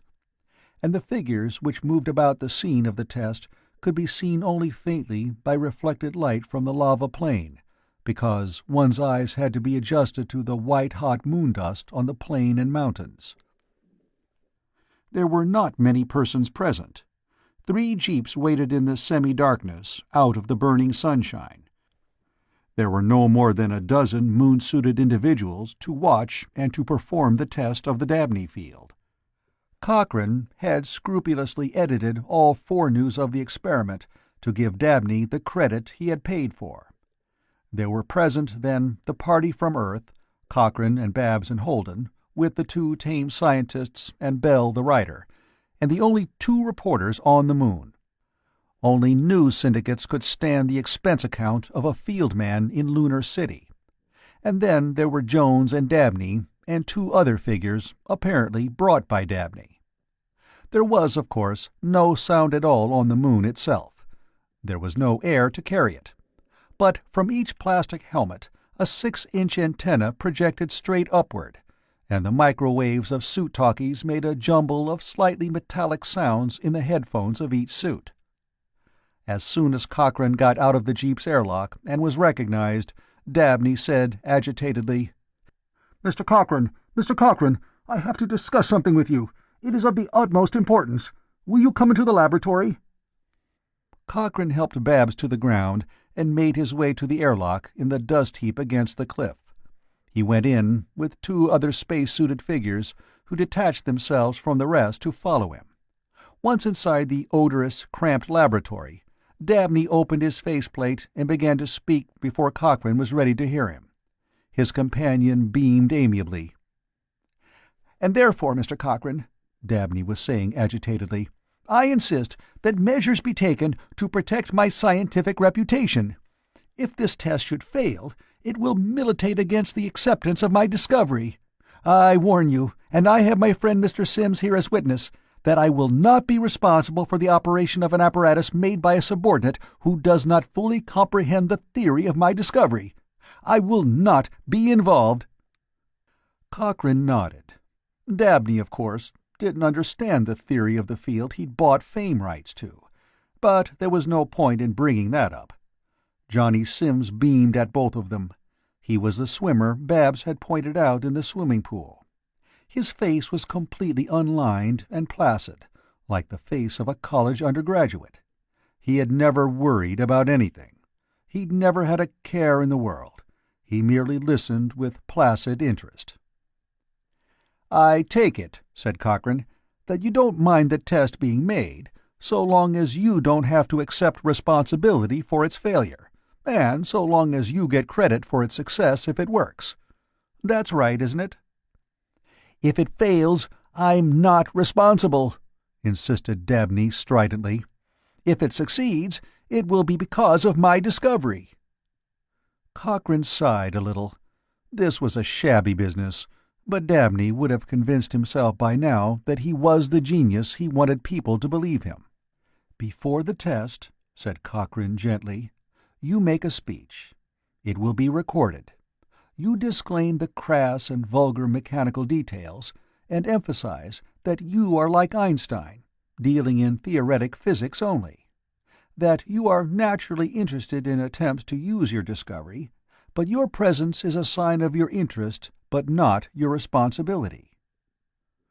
"I shall have to think it over," began Dabney nervously.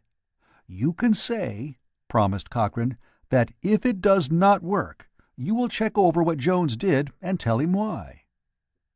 "Yes," said Dabney hesitantly, "I could do that. But I must think it over first. You will have to delay." "If I were you," said Cochrane confidentially, "I would plan a speech to that effect, because the test is coming off in 5 minutes." He closed his faceplate as Dabney began to protest. He went into the lock. He knew better than to hold anything up while waiting for a neurotic to make a decision. Dabney had all he wanted now. From this moment on, he would be frantic for fear of losing it. But there could be no argument outside the laboratory. In the airlessness, anything anybody said by walkie-talkie could be heard by everybody. When Dabney and Sims followed out of the lock, Cochrane was helping Jones set up the device that had been prepared for this test. It was really 2 devices. One was a very flat cone, much like a coolie hat and hardly larger, with a sort of power pack of coils and batteries attached. The other was a spaceship's distress signal rocket, designed to make a 20-mile streak of red flame in emptiness. Nobody had yet figured out what good a distress signal would do between Earth and Moon, but the idea was soothing. The rocket was 4 feet long and 6 inches in diameter. At its nose there was a second coolie hat cone, with other coils and batteries. Jones set the separate cone on the ground and packed stones around and under it to brace it. His movements were almost ridiculously deliberate. Bending over, he bent slowly, or the motion would lift his feet off the ground. Straightening up, he straightened slowly, or the upward impetus of his trunk would again lift him beyond contact with solidity. But he braced the flat cone carefully. He set the signal torpedo over that cone. The entire setup was under 6 feet tall, and the coolie hat cones were no more than 18 inches in diameter. He said flatly, "I'm all ready." The hand and arm of a space-suited figure lifted for attention. Dabney's voice came worriedly from the headphones of every suit. "I wish it understood," he said in some agitation, "that this first attempted application of my discovery is made with my consent, but that I am not aware of the mechanical details. As a scientist, my work has been in pure science. I have worked for the advancement of human knowledge, but the technological applications of my discovery are not mine. Still, if this device does not work, I will take time from my more important researches to inquire into what part of my discovery has been inadequately understood and applied. It may be that present technology is not qualified to apply my discovery." Jones said without emotion, but Cochrane could imagine his poker-faced expression inside his helmet. "That's right. I consulted Mr. Dabney about the principles, but the apparatus is my doing. I take the responsibility for that." Then Cochrane added with pleasant irony, "Since all this is recorded, Mr. Dabney can enlarge upon his disinterest later. Right now, we can go ahead.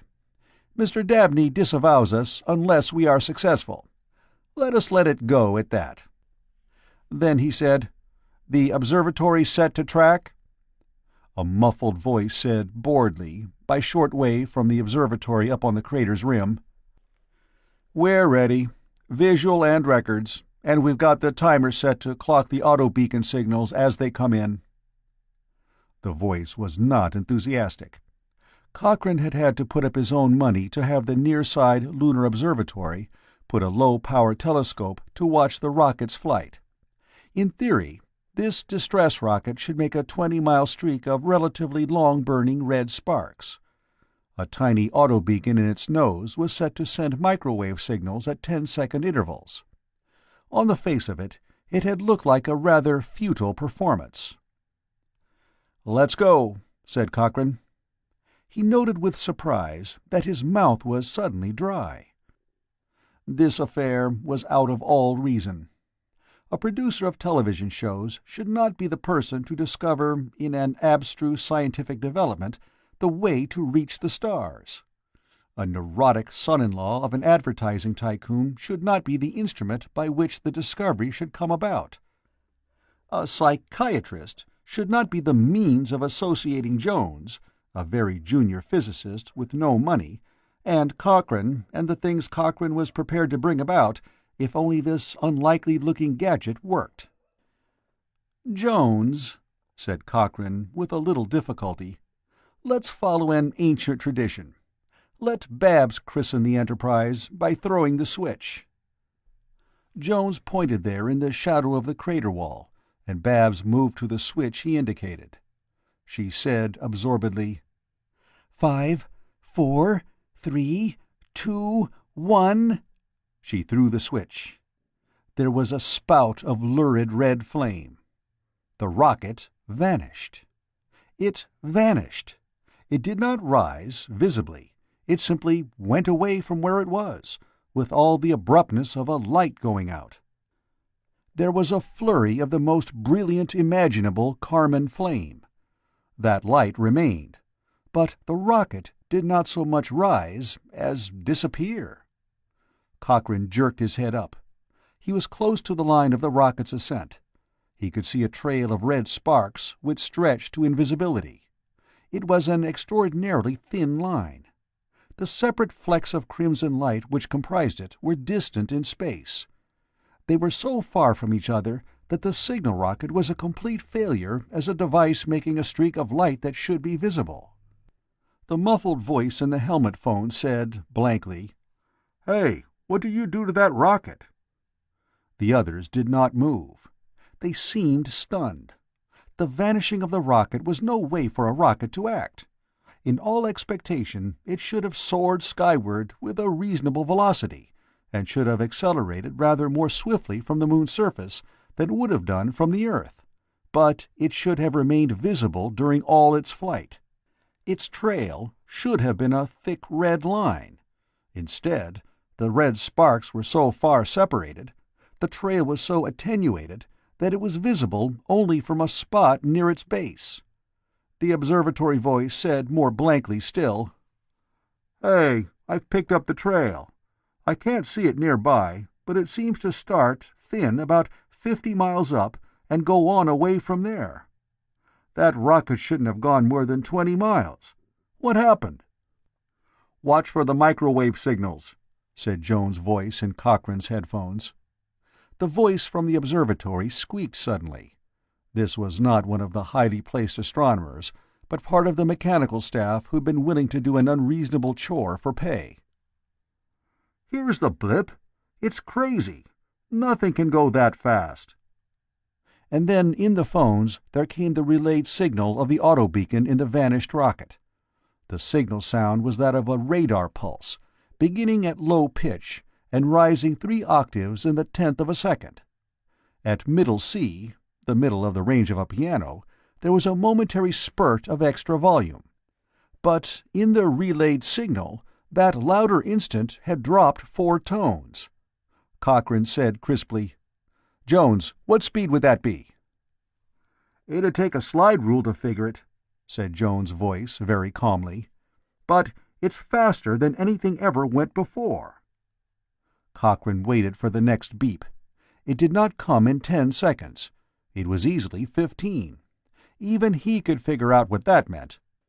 A signal source that stretched 10 seconds of interval at source to 15 at reception.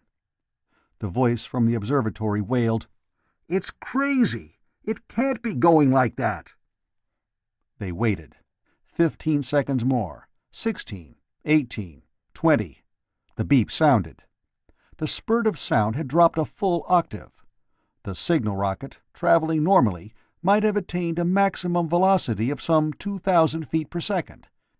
It was now moving at a speed which was an appreciably large fraction of the speed of light. Which was starkly impossible. It simply happened to be true. They heard the signal once more. The observatory's multiple receptor receiver had been stepped up to maximum amplification. The signal was distinct, but very faint indeed. And the rocket was then traveling, so it was later computed, at 7/8 of the speed of light. Between the flat cone on the front of the distress torpedo and the flat cone on the ground, a field of force existed.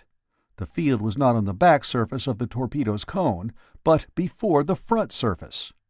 It went back to the moon from there, so all the torpedo and its batteries were in the columnar-stressed space, and an amount of rocket push that should have sent the 4-foot torpedo maybe 20 miles during its period of burning had actually extended its flight to more than 3,700 miles before the red sparks were too far separated to be traced any farther, and by then had kicked the torpedo up impossibly close to light speed. In a sense, the Dabney field had an effect similar to the invention of railways. The same horsepower moved vastly more weight faster over steel rails than it could haul over a rutted dirt road.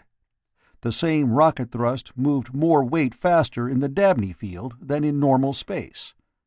There would be a practical limit to the speed at which a wagon could be drawn over a rough road. The speed of light was a limit to the speed of matter in normal space. But on a railway, the practical speed at which a vehicle could travel went up from 3 miles an hour to 120. In the Dabney field, it was yet to be discovered what the limiting velocity might be.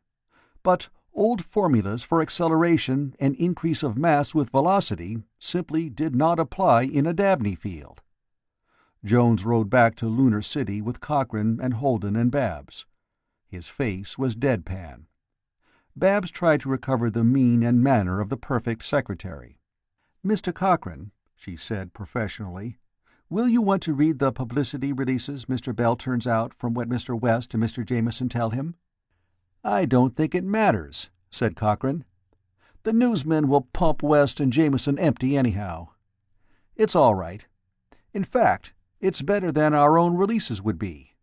They'll contradict each other. It'll sound more authentic that way. We're building up a customer demand for information." The small moon jeep rolled and bumped gently down the long, improbable highway back to Lunar City. Its engine ran smoothly, as steam engines always do. It ran on 70% hydrogen peroxide, first developed as a fuel back in the 1940s for the pumps of the V-2 rockets that tried to win the Second World War for Germany. When hydrogen peroxide comes in contact with a catalyst, such as permanganate of potash, it breaks down into oxygen and water. But the water is in the form of high-pressure steam, which is used in engines. The Jeep's fuel supplied steam for power, and its ashes were water to drink and oxygen to breathe. Steam ran all motorized vehicles on Luna. "What are you thinking about, Jones?" asked Cochrane suddenly. Jones said meditatively, "I'm wondering what sort of field strength a capacity storage system would give me. I boosted the field intensity this time. The results were pretty good. I'm thinking, suppose I made the field with a strobe light power pack, or maybe a spot welding unit. Even a portable strobe light gives a couple of million watts for the 40,000th of a second. Suppose I fixed up a storage pack to give me a field with a few billion watts in it. It might be practically like matter transmission, though it would really only be high-speed travel. I think I've got to work on that idea a little." Cochrane digested the information in silence. "Far be it from me," he said presently, "to discourage such high-level contemplation. Bill, what's on your mind?" Holden said moodily, "I'm convinced that the thing works." "But Jed, you talk as if you hadn't any more worries. Yet, even if you and Jones do have a way to make a ship travel faster than light, you haven't got a ship or the capital you need." "I've got scenery that looks like a ship," said Cochrane mildly. "Consider that part settled." "But there are supplies. Air, water, food, a crew. We can't pay for such things. Here on the Moon, the cost of everything is preposterous. How can you try out this idea without more capital than you can possibly raise?" "I'm going to imitate my old friend Christopher Columbus," said Cochrane. "I'm going to give the customers what they want. Columbus didn't try to sell anybody shares in new continents. Who wanted new continents? Who wanted to move to a new world? Who wants new planets now? Everybody would like to see their neighbors move away and leave more room, but nobody wants to move himself. Columbus sold a promise of something that had an already established value, that could be sold in every town and village, that had a merchandising system already set up. I'm going to offer just such a marketable commodity. I'll have freight rockets on the way up here within 24 hours, and the freight and their contents will all be paid for." He turned to Babs. He looked more sardonic and cynical than ever before. "Babs, you've just witnessed one of the moments that ought to be illustrated in all the grammar school history books, along with Ben Franklin flying a kite.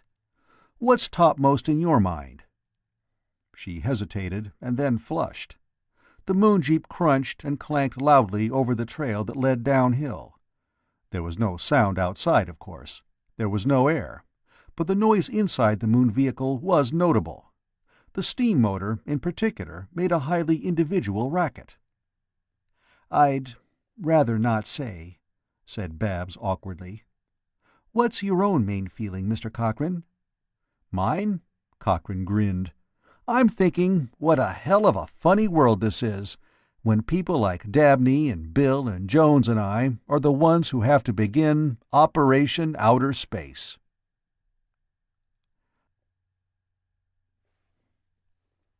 Chapter 4. Cochrane said kindly into the vision beam microphone to Earth, "Cancel Section C, Paragraph 9, then Section B1 from Paragraph 11. Then, after you've canceled the entire last section, 14, we can sign up the deal." There was a 4-second pause. About 2 seconds for his voice to reach Earth. About 2 seconds for the beginning of the reply to reach him.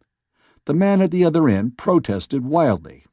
"We're a long way apart," said Cochrane blandly, "and our talk only travels at the speed of light. You're not talking from one continent to another. Save tolls. Yes or no?" Another 4-second pause. The man on Earth profanely agreed. Cochrane signed the contract before him. The other man signed. Not only the documents, but all the conversation was recorded. There were plugged-in witnesses. The contract was binding. Cochrane leaned back in his chair. His eyes blinked wearily. He spent hours going over the facsimile transmitted contract with joint networks, and had weeded out a total of 6 joker stipulations. He was very tired. He yawned. "You can tell Jones, Babs," he said, "that all the high financing's done. He can spend money. And you can transmit my resignation to Kirsten, Caston, Hopkins, and Fallow. And since this is a pretty risky operation, you'd better send a service message asking what you're to do with yourself. They'll probably tell you to take the next rocket back and report to the secretarial pool, I'm afraid. The same fate probably awaits West and Jameson and Bell." Babs said guiltily, "Mr. Cochrane, you've been so busy, I had to use my own judgment. I didn't want to interrupt you." "What now?" demanded Cochrane. "The publicity on the Torp test," said Babs guiltily, "was so good that the firm was worried for fear we'd seem to be doing it for a client of the firm, which we are. So, we've all been put on a leave with expenses and pay status. Officially, we're all sick, and the firm is paying our expenses until we regain our health." "Kind of them," said Cochrane. "What's the bite?" "They're sending up talent contracts for us to sign," admitted Babs. "When we go back, we would command top prices for interviews. The firm, of course, will want to control that." Cochrane raised his eyebrows. "I see. But you'll actually be kept off the air so Dabney can be television's fair-haired boy. He'll go on Marilyn Winter's show, I'll bet, because that has the biggest audience on the planet. He'll lecture little Aphrodite herself on the constants of space, and she'll flutter her eyelashes at him and shove her chest measurements in his direction and breathe how wonderful it is to be a man of science." "How'd you know?" demanded Babs, surprised. Cochrane winced. "Heaven help me, Babs, I didn't. I tried to guess at something too impossible, even for the advertising business. But I failed. You and my official gang, then, are here with the firm's blessing, free of all commands and obligations, but drawing salary and expenses?" "Yes," admitted Babs, "and so are you." "I get off," said Cochrane firmly. "Forward my resignation. It's a matter of pure vanity. But Kirsten, Caston, Hopkins, and Fallow do move in a mysterious way to latch on to a fast buck. I'm going to get some sleep. Is there anyone else you've had to use your judgment on?" "The contracts for rebroadcast of the Torp test. The original broadcast had an audience rating of 71. "Such," said Cochrane, "are the uses of fame. Our cash?" She showed him a neatly typed statement. For the original run of the Torp test film tape, so much. It was to be rerun with a popularization of the technical details by West, and a lurid extrapolation of things to come by Jameson. The sponsors who got hold of commercial time with that expanded and souped-up version would expect and get an audience rating unparalleled in history. Dabney was to take a bow on the rebroadcast, too, very much the dignified and aloof scientist. There were other interviews. Dabney again, from a script written by Bell, and Jones. Jones hated the idea of being interviewed, but he had faced a beam camera and answered idiotic questions and gone angrily back to his work. Spaceways Inc. had a bank account already amounting to more than 20 years of Cochrane's best earning power. He was selling publicity for sponsors to hang their commercials on, in a strict parallel to Christopher Columbus' selling of spices to come. But Cochrane was delivering for cash. Freight rockets were on the way moonward now, whose cargoes of supplies for a space journey Cochrane was accepting only when a bonus in money was paid for the right to brag about it. So-and-so's oxygen paid for the privilege of supplying air reserves. What's-his-name's dehydrated vegetables were accepted on similar terms, with Who's-It's instant coffee and somebody else's noodle soup in bags.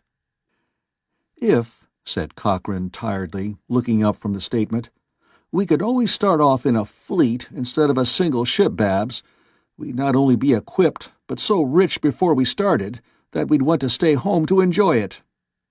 He yawned prodigiously. "I'm going to get some sleep. Don't let me sleep too long." He went off to his hotel room and was out cold before his head had drifted down to its pillow. But he was not pleased with himself. It annoyed him that his revolt against being an expendable employee had taken the form of acting like one of his former bosses in collecting ruthlessly for the brains, in the case of Jones, and the neurotic idiosyncrasies, in the case of Dabney, of other men. The gesture by which he had become independent was not quite the splendid, scornful one he'd have liked.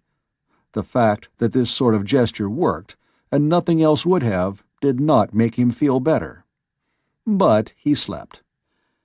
He dreamed that he was back at his normal business of producing a television show. Nobody but himself cared whether the show went on or not.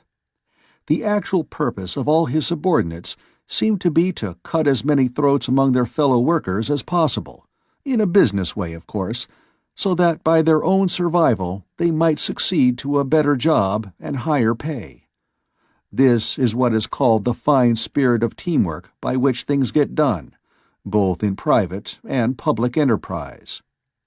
It was a very realistic dream, but it was not restful. While he slept, the world wagged on and the cosmos continued on its normal course.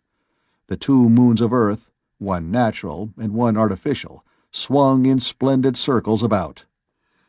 A psychiatrist should not be the means of associating that planet's divided rings. The red spot of Jupiter and the bands on that gas-giant world moved in orderly fashion about its circumference. Light centuries away, giant Cepheid suns expanded monstrously and contracted again, rather more rapidly than their gravitational fields could account for. Double stars sedately swung about each other. Comets reached their farthest points, and mere aggregations of frigid, jagged stones and metal prepared for another plunge back into light and heat and warmth. And various prosaic actions took place on Luna. When Cochrane waked and went back to the hotel room in use as an office, he found Babs talking confidentially to a woman, girl rather, whom Cochrane vaguely remembered. Then he did a double-take. He did remember her. 3 or 4 years before, she'd been the outstanding television personality of the year. She'd been pretty, but not so pretty that you didn't realize that she was a person. She was everything that Marilyn Winters was not, and she'd been number 2 name in television. Cochrane said blankly, "Aren't you Alicia Keith?" The girl smiled faintly. She wasn't as pretty as she had been. She looked patient, and an expression of patience on a woman's face is certainly not unpleasant, but it isn't glamorous either.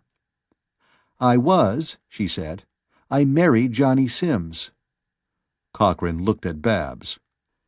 "They live up here," explained Babs. "I pointed him out at the swimming pool the day we got here." "Wonderful," said Cochrane. "How—" "Johnny," said Alicia, "has bought into your Spaceways Corporation. He got your man West drunk and bought his shares of Spaceway stock." Cochrane sat down, not hard, because it was impossible to sit down hard on the moon, but he sat down as hard as it was possible to sit. "Why'd he do that?" "He found out you had hold of the old Mars colony ship. He understands you're going to take a trip out to the stars. He wants to go along. He's very much like a little boy. He hates it here." "Then why live—" Cochrane checked the question, not quite in time. "He can't go back to Earth," said Alicia calmly. "He's a psychopathic personality. He's sane and quite bright and rather dear in his way, but he simply can't remember what is right and wrong, especially when he gets excited. When they fixed up Lunar City as an international colony, by sheer oversight they forgot to arrange for extradition from it. So Johnny can live here. He can't live anywhere else, not for long." Cochrane said nothing. "He wants to go with you," said Alicia pleasantly. "He's thrilled. The lawyer his family keeps up here to watch over him is thrilled too. He wants to go back and visit his family. And as a stockholder, Johnny can keep you from taking a ship or any other corporate property out of the jurisdiction of the courts. But he'd rather go with you. Of course, I have to go too." "It's blackmail," said Cochrane without heat. "A pretty neat job of it, too. Babs, you see Holden about this. He's a psychiatrist." He turned to Alicia. "Why do you want to go? I don't know whether it'll be dangerous or not." "I married Johnny," said Alicia. Her smile was composed. "I thought it would be wonderful to be able to trust somebody that nobody else could trust." After a moment, she added, "It would be, if one could." A few moments later, she went away, very pleasantly and very calmly. Her husband had no sense of right or wrong, not in action anyhow. She tried to keep him from doing too much damage by exercising the knowledge she had of what was fair and what was not. Cochrane grimaced and told Babs to make a note to talk to Holden. But there were other matters on hand, too. There were waivers to be signed by everybody who went along off Luna. Then Cochrane said thoughtfully, "Alicia Keith would be a good name for film tape." He plunged into the mess of paperwork and haggling which somebody has to do before any achievement of consequence can come about. Pioneer efforts, in particular, require the same sort of clearing-away process as the settling of a frontier farm. Instead of trees to be chopped and dug up by the roots, there are the gratuitous obstructionists who have to be chopped off at the ankles in a business way, and the people who exercise infinite ingenuity trying to get a cut of something, anything, somebody else is doing. And of course there are the publicity hounds. Since Spaceways was being financed on sales of publicity, which could be turned on this product and that, publicity hounds cut into its revenue and capital. Back on Earth, a crackpot inventor had a lawyer busily garnering free advertisement by press conferences about the injury done his client by Spaceways Inc., who had stolen his invention to travel through space faster than light. Somebody in the Senate made a speech accusing the Spaceway project of being a political move by the party in power for some dire ultimate purpose. Ultimately, the crackpot inventor would get on the air and announce triumphantly that only part of his invention had been stolen, because he'd been too smart to write it down or tell anybody, and he wouldn't tell anybody, not even a court, the full details of his invention unless paid $25 million in cash down, and royalties afterward. The project for a congressional investigation of Spaceways would die in committee. But there were other griefs. The useless spaceship hulk had to be emptied of the mining tools stored in it. This was done by men working in spacesuits. Occupational rules required them to exert not more than 1/4 of the effort they would have done if working for themselves. When the ship was empty, air was released in it, and immediately froze to air snow.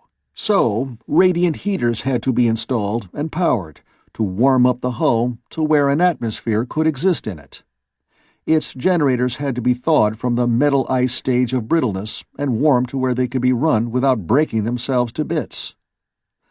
But there were good breaks, too. Presently, a former moonship pilot, grounded to an administrative job on Luna, on his own free time checked over the ship. Jones arranged it. With rocket motors of atomite, the stuff discovered by pure accident in a steel mill back on Earth, the propelling apparatus checked out. The fuel pumps had been taken over in fullness of design from fire engine pumps on Earth. They were all right.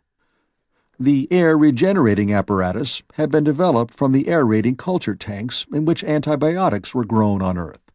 It needed only reseeding with algae, microscopic plants which, when supplied with ultraviolet light, fed avidly on carbon dioxide and yielded oxygen. The ship was a rather involved combination of essentially simple devices. It could be put back into such workability as it had once possessed with practically no trouble. It was. Jones moved into it, with masses of apparatus from the laboratory in the lunar Apennines. He labored lovingly, fanatically. Like most spectacular discoveries, the Dabney field was basically simple. It was almost idiotically uncomplicated.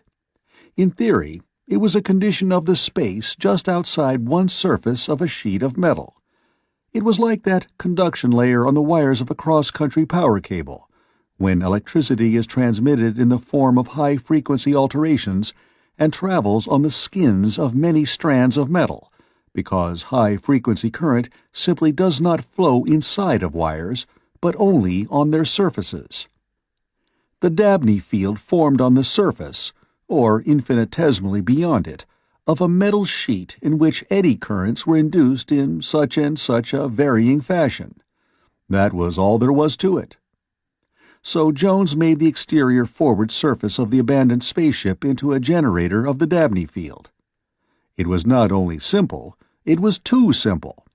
Having made the bow of the ship into a Dabney field plate, he immediately arranged that he could, at will, make the rear of the ship into another Dabney field plate. The two plates, turned on together, amounted to something that could be contemplated with startled awe, but Jones planned to start off, at least, in a manner exactly like the distress torp test. The job of wiring up for faster-than-light travel, however, was not much more difficult than wiring a bungalow, when one knew how it should be done. 2 freight rockets came in, picked up by radar and guided to landings by remote control. The Lunar City beam receiver picked up music aimed up from Earth, and duly relayed it to the dust heaps which were the buildings of the city. The colonists and moon tourists became familiar with 42 new tunes dealing with prospective travel to the stars.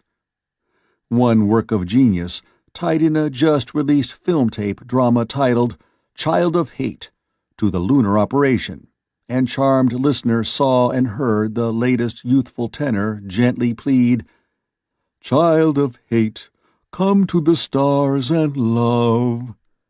The publicity department responsible for the masterpiece considered itself not far from genius, too. There was confusion thrice and 4 and 5 times confounded. Cochrane came in to dispute furiously with Holden whether it was better to have a psychopathic personality on the spaceship or to have a legal battle in the courts. Cochrane won. Jones arrived, belligerent, to do battle for technical devices which would cost money. "Look," said Cochrane harassedly, "I'm not trying to boss you. Don't come to me for authority. If you can make that ship take off, I'll be in it, and my neck will be in as much danger as yours. You buy what will keep my neck as safe as possible, along with yours. I'm busy raising money and fighting off crackpots and dodging lawsuits and getting supplies. I've got a job that needs 3 men anyhow. All I'm hoping is that you get ready to take off before I start cutting out paper dolls. When can we leave?" "We?" said Jones suspiciously. "You're going?" "If you think I'll stay behind and face what'll happen if this business flops," Cochrane told him, "you're crazy. There are too many people on Earth already. There's no room for a man who tried something big and failed. If this flops, I'd rather be a frozen corpse with a happy smile on my face. I understand that in space one freezes. That's somebody living on assisted survival status on Earth." "Oh," said Jones, mollified. "How many people are to go?" "Ask Bill Holden," Cochrane told him. "Remember, if you need something, get it. I'll try to pay for it. If we come back with picture tapes of outer space, even if we only circumnavigate Mars, we'll have enough money to pay for anything." Jones regarded Cochrane with something almost like warmth. "I like this way of doing business," he said. "It's not business," protested Cochrane. "This is getting something done. By the way, have you picked out a destination for us to aim at?" When Jones shook his head, Cochrane said harassedly, "Better get one picked out. But when we make out our sail-off papers for destination, we'll say, 'To the stars.' A nice line for the news broadcasts. Oh yes, tell Bill Holden to try to find us a skipper. An astrogator. Somebody who can tell us how to get back if we get anywhere we need to get back from. Is there such a person?" "I've got him," said Jones. "He checked the ship for me. Former moon rocket pilot. He's here in Lunar City. Thanks." He shook hands with Cochrane before he left, which for Jones was an expression of overwhelming emotion. Cochrane turned back to his desk. "Let's see. That arrangement for cachets on stamps and covers to be taken along and postmarked outer space. Put in a stipulation for extra payment in case we touch on planets and invent postmarks for them." He worked on, while Babs took notes.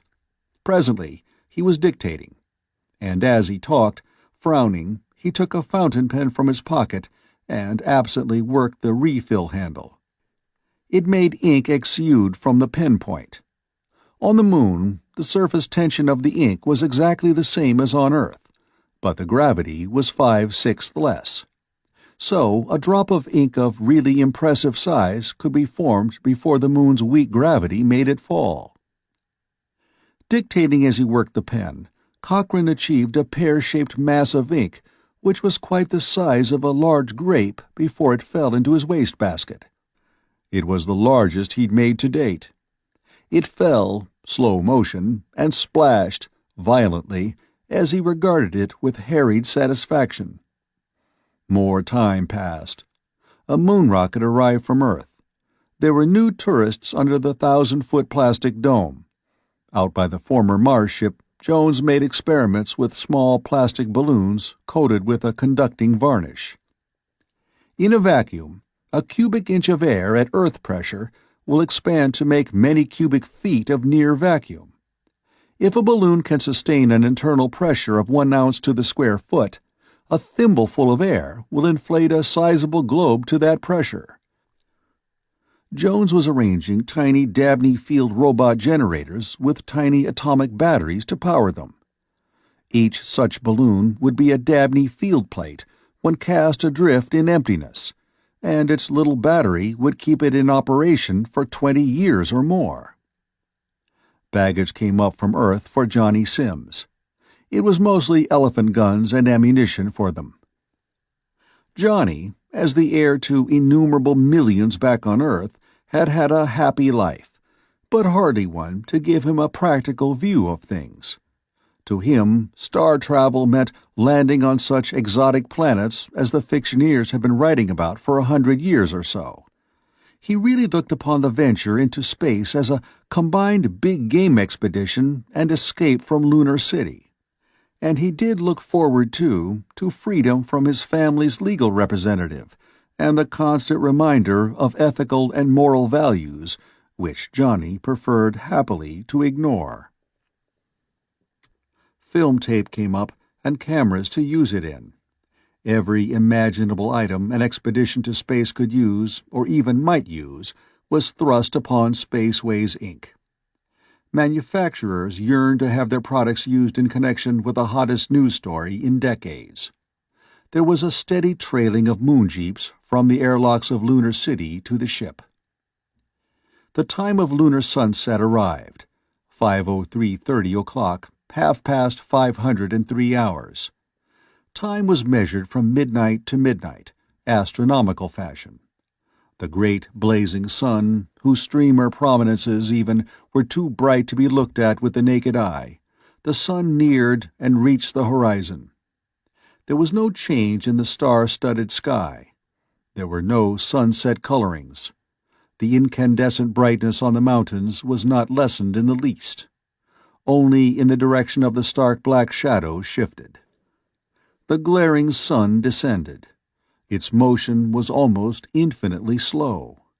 Its disk was of the order of half a degree of arc, and it took a full hour to be fully obscured. And then there was at first no difference in the look of things, save that the mare imbrium, the solidified arid sea of showers, was as dark as the shadows in the mountains. They still gleamed brightly. For a very long time, the white-hot sunshine glowed on their flanks. The brightness rose, and blackness followed it. At long last, only the topmost peaks of the Apennines blazed luridly against a background of stars, whose light seemed feeble by comparison.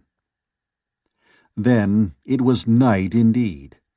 But the earth shone forth, a half-globe of seas and clouds and continents, vast and nostalgic in the sky. And now earthshine fell upon the moon. It was many times brighter than moonlight ever was upon the earth. Even at lunar sunset, the earthlight was 16 times brighter. At midnight, when the earth was full, it would be bright enough for any activity. Actually, the human beings on Luna were nearly nocturnal in their habits, because it was easier to run moon jeeps in frigidity and keep men and machines warm enough for functioning than it was to protect them against the more than boiling heat of midday on the moon. So, the activity about the salvaged spaceship increased. There were electric lights blazing in the demi-twilight to guide freight vehicles with their loads. The tourist jeeps went and returned and went and returned. The last shipload of travelers from Earth wanted to see the spacecraft about which all the world was talking. Even Cochrane presently became curious. There came a time when all the paperwork connected with what had happened was done with, and conditional contracts drawn up on everything that could be foreseen. It was time for something new to happen. Cochrane said dubiously, "Babs, have you seen the ship?" She shook her head. "I think we'd better go take a look at it," said Cochrane. "Do you know, I've been acting like a damned businessman. I've only been out of Lunar City 3 times. Once to the laboratory to talk, once to test a signal rocket across the crater, and once when the distress torp went off. I haven't even seen the nightclub here in the city." "You should," said Babs matter-of-factly. "I went once with Dr. Holden. The dancing was marvelous." "Bill Holden, eh?" said Cochrane. He found himself annoyed. "Took you to the nightclub, but not to see the ship." "The ship's farther," explained Babs. "I could always be found at the nightclub if you needed me. I went when you were asleep." "Damn," said Cochrane. You ought to get a bonus. What would you rather have, Babs? A bonus in cash or Spaceways stock?" "I've got some stock," said Babs. "Mr. Bell, the writer, you know, got in a poker game. He was cleaned out. So I gave him all the money I had. I told you I cleared out my savings account before we came up, I think, for half his shares." "Either you got very badly stuck," Cochrane told her cynically, "or else you'll be so rich you won't speak to me." "Oh, no," said Babs warmly. "Never." Cochrane yawned. "Let's get out and take a look at the ship. Maybe I can stow cargo or something, now there's no more paperwork." Babs said with an odd calm, "Mr. Jones wanted you out there today. In an hour, he said. I promised you'd go. I meant to mention it in time." Cochrane did not notice her tone. He was dead tired, as only a man can be who has driven himself at top speed for days on end over a business deal. Business deals are stimulating only in their major aspects. Most of the details are niggling, tedious, routine, and boring, and very often bear-trapped. Cochrane had done, with only Babs' help, an amount of mental labor that in the offices of Kirsten, Caston, Hopkins, and Fallow would have been divided among 2 vice presidents, 6 lawyers, and at least 12 account executives. The work, therefore, would actually have been done by not less than 20 secretaries. But Babs and Cochrane had done it all. In the moonjeep on the way to the ship he felt that heavy, exhausted sense of relaxation which is not pleasurable at all. Babs annoyed him a little, too. She was late getting to the airlock, and seemed breathless when she arrived. The moonjeep crunched and clanked and rumbled over the gently undulating lava sea beneath its giant wheels. Babs looked zestfully out of the windows. The picture was, of course, quite incredible. In the relatively dim Earthlight, the moonscape was somehow softened, and yet the impossibly jagged mountains and steep cliffsides and the razor-edged passes of monstrous stone, these things remained daunting. It was like riding through a dream in which everything nearby seemed fey and glamorous, but the background was deathly still and ominous. There were the usual noises inside the jeep. The air had a metallic smell. One could detect the odors of oil and ozone and varnish, and plastic upholstery. There were the crunching sounds of the wheels, traveling over stone. There was the paradoxic gentleness of all the jeep's motions, because of the low gravity. Cochrane even noted the extraordinary feel of an upholstered seat when one weighs only 1/6 as much as back on Earth. All his sensations were dreamlike. but he felt that headachy exhaustion that comes of overwork too long continued. "I'll try," he said tiredly, "to see that you have some fun before you go back, Babs. You'll go back as soon as we dive off into whatever we're diving into, but you ought to get in the regular tourist stuff up here anyhow."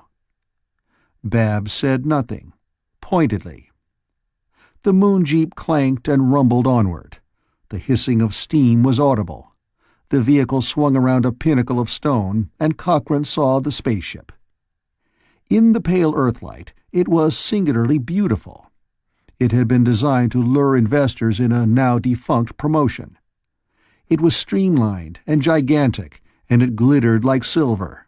It stood upright on its tail fins, and it had lighted ports and electric lights burned in the emptiness about it. But there was only one moon jeep at its base. A space-suited figure moved toward a dangling sling and sat in it. He rose deliberately toward an open airlock hatch, and the other moon jeep moved soundlessly away back toward Lunar City. There was no debris about. There was no cargo waiting to be loaded. Cochrane did see a great metal plate, tilted on the ground, with a large box attached to it by cables. That would be the generators and the field plate for a Dabney field. It was plainly to remain on the moon. It was not underneath the ship. Cochrane puzzled tiredly over it for a moment. Then he understood. The ship would lift on its rockets, hover over the plate, which would be generating its half of the field, and then Jones would switch on the apparatus in the ship itself. The forward, needle-pointed nose of the ship would become another generator of the Dabney field. The ship's inertia in that field would be effectively reduced to a fraction of its former value. The rockets, which might give it an acceleration of a few hundred feet per second anywhere but in a Dabney field, would immediately accelerate the ship and all its contents to an otherwise unattainable velocity. The occupants of the rocket would lose their relative inertia to the same degree as the ship. They should feel no more acceleration than from the same rocket thrust in normal space. But they would travel. Cochrane felt that there was a fallacy somehow in the working of the Dabney field as he understood it. If there was less inertia in the Dabney field, why, a rocket shouldn't push as hard in it, because it was the inertia of the rocket gases that gave the rocket thrust.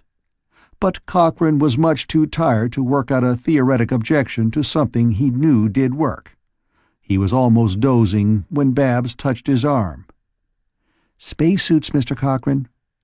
He got wearily into the clumsy costume, but he saw again that Babs wore the shining-eyed look of rapturous adventure that he had seen her wear before. They got out of the moon jeep, one after the other. The sling came down the spaceship's gleaming side. They got in it together. It lifted them. The vast, polished hull of the spaceship slid past them only 10 feet away. The ground diminished. They seemed less to be lifted than to float skyward. And in this sling, in this completely unreal ascent, Cochrane roused suddenly. He felt the acute unease which comes of height. He'd looked down upon Earth from a height of 4,000 miles with no feeling of dizziness. He had looked at Earth 250,000 miles away with no consciousness of depth. But a mere 50 feet above the surface of the moon, he felt like somebody swinging out of a skyscraper window. Then the airlock opening was beside them, and the sling rolled inward. They were in the lock, and Cochrane found himself pushing Babs away from the unrailed opening. He was relieved when the airlock closed. Inside the ship, with the spacesuits off, there was light and warmth, and a remarkably matter-of-fact atmosphere. The ship had been built to sell stock in a scheme for colonizing Mars. Prospective investors had been shown through it. It had been designed to be a convincing passenger liner of space.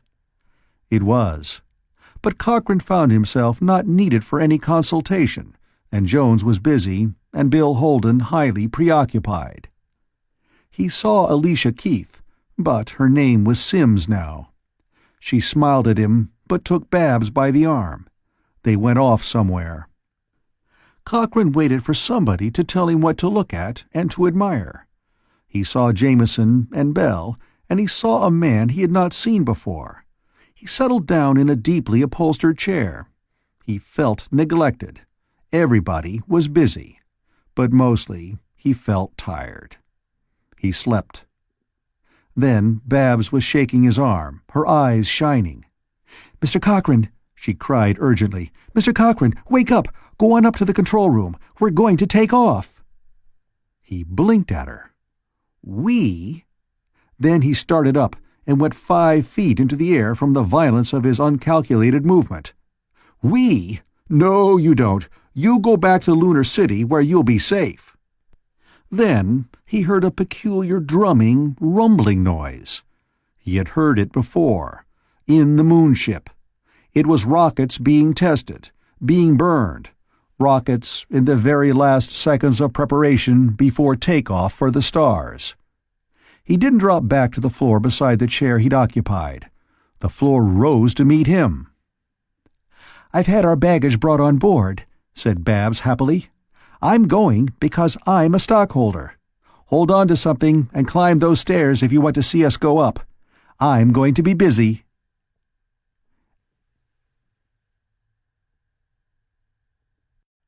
Chapter 5. The physical sensations of ascending to the ship's control room were weird in the extreme. Cochrane had just been wakened from a worn-out sleep, and it was always startling on the Moon to wake and find oneself weighing 1/6 of normal. It took seconds to remember how one got that way. But on the way up the stairs, Cochrane was further confused by the fact that the ship was surging this way and swaying that. It moved above the Moon's surface to get over the tilted flat Dabney field plate on the ground 100 yards from the ship's original position. The Dabney field, obviously, was not in being. The ship hovered on its rockets. They had been designed to lift it off Earth, and they had, against 6 times the effective gravity here, and with an acceleration of more gravities on top of that. So the ship rose lightly, almost skiddishly. When gyros turned to make it drift sidewise, as a helicopter tilts in Earth's atmosphere, it fairly swooped to a new position. Somebody jockeyed it this way and that.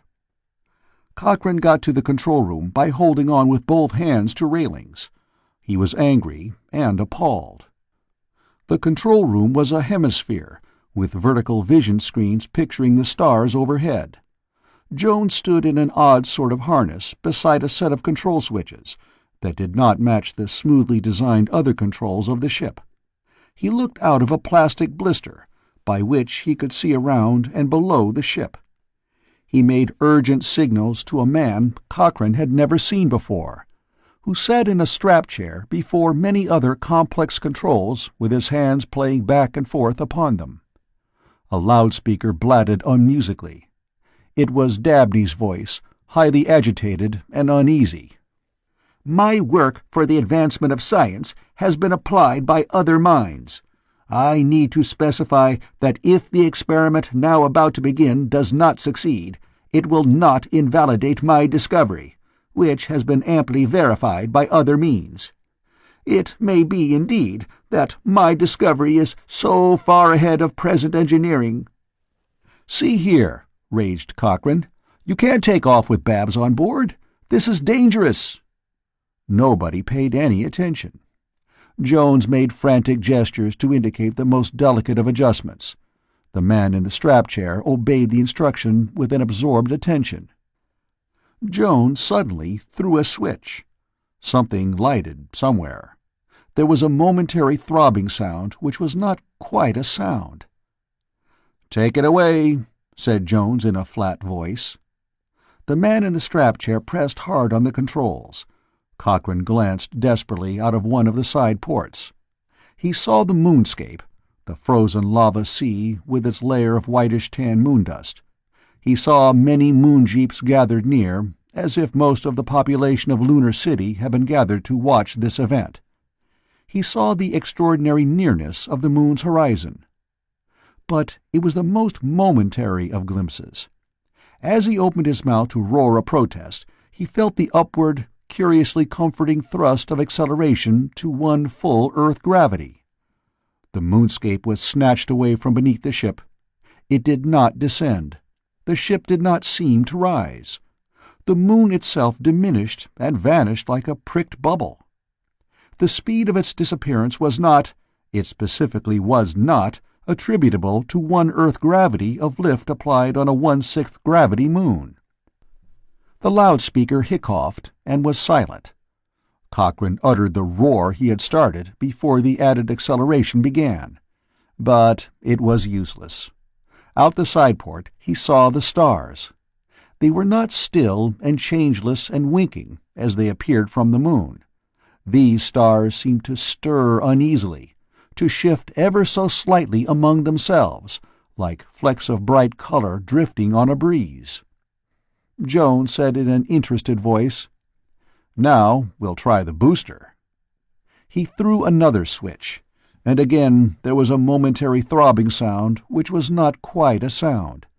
It was actually a sensation, which one seemed to feel all through one's body. It lasted only the fraction of a second, but while it lasted, the stars out the side ports ceased to be stars. They became little lines of light, all moving toward the ship's stern, but at varying rates of speed. Some of them passed beyond view. Some of them moved only a little, but all shifted.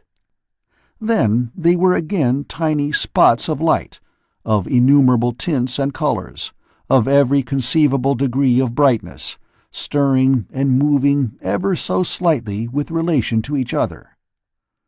"The devil?" said Cochrane, raging. Jones turned to him, and Jones was not quite poker-faced now. Not quite. He looked even pleased. Then his face went back to impassiveness again. "It worked," he said mildly. "I know it worked," sputtered Cochrane, "but where are we? How far did we come?" "I haven't the least idea," said Jones mildly as before. "Does it matter?" Cochrane glared at him. Then he realized how completely too late it was to protest anything. The man he had seen absorbed in the handling of controls now lifted his hands from the board. The rockets died. There was a vast silence and weightlessness. Cochrane weighed nothing. This was free flight again, like practically all of the 90-odd hours from the space platform to the moon. The pilot left the controls, and in an accustomed fashion soared to a port on the opposite side of the room. He gazed out, and then behind, and said in a tone of astonished satisfaction, "This is good. There's the sun." "How far?" asked Jones. "It's 5th magnitude," said the pilot happily. "We really did pile on the horses." Jones looked momentarily pleased again. Cochrane said in a voice that even to himself sounded outraged, "You mean the sun's a 5th magnitude star from here? What the devil happened?" "Booster," said Jones, nearly with enthusiasm. "When the field was just a radiation speed-up, I used 40 milliamperes of current to the square centimeter of field plate. That was the field strength when we sent the signal rocket across the crater. For the distress torpedo test, I stepped the field strength up. I used 1/10 of an ampere per square centimeter. I told you. And don't you remember that I wondered what would happen if I used a capacity storage system?" Cochrane held fast to a handhold. "The more power you put into your infernal field," he demanded, "the more speed you get?" Jones said contentedly, "There's a limit. It depends on the temperature of the things in the field. But I've fixed up the field now, like a spot welding outfit. Like a strobe light. We took off with a light field. It's on now. We have to keep it on. But I got hold of some pretty storage condensers. I hooked them up in parallel to get a momentary surge of high amperage current when I shorted them through my field-making coils. Couldn't make it a steady current. Everything would blow. But I had a surge of probably 6 amps per square centimeter for a while." Cochrane swallowed. "The field was 60 times as strong as the one the distress torpedo used? We're going 60 times as fast?" "We had lots more speed than that." But then Jones' enthusiasm dwindled. "I haven't had time to check," he said unhappily. "It's one of the things I want to get at right away. But in theory, the field should modify the effective inertia as the fourth power of its strength. 60 to the fourth is—" "How far," demanded Cochrane, "is Proxima Centaurus? That's the nearest star to Earth. How near did we come to reaching it?" The pilot on the other side of the control room said, with a trace less than his former zest, "That looks like Sirius over there."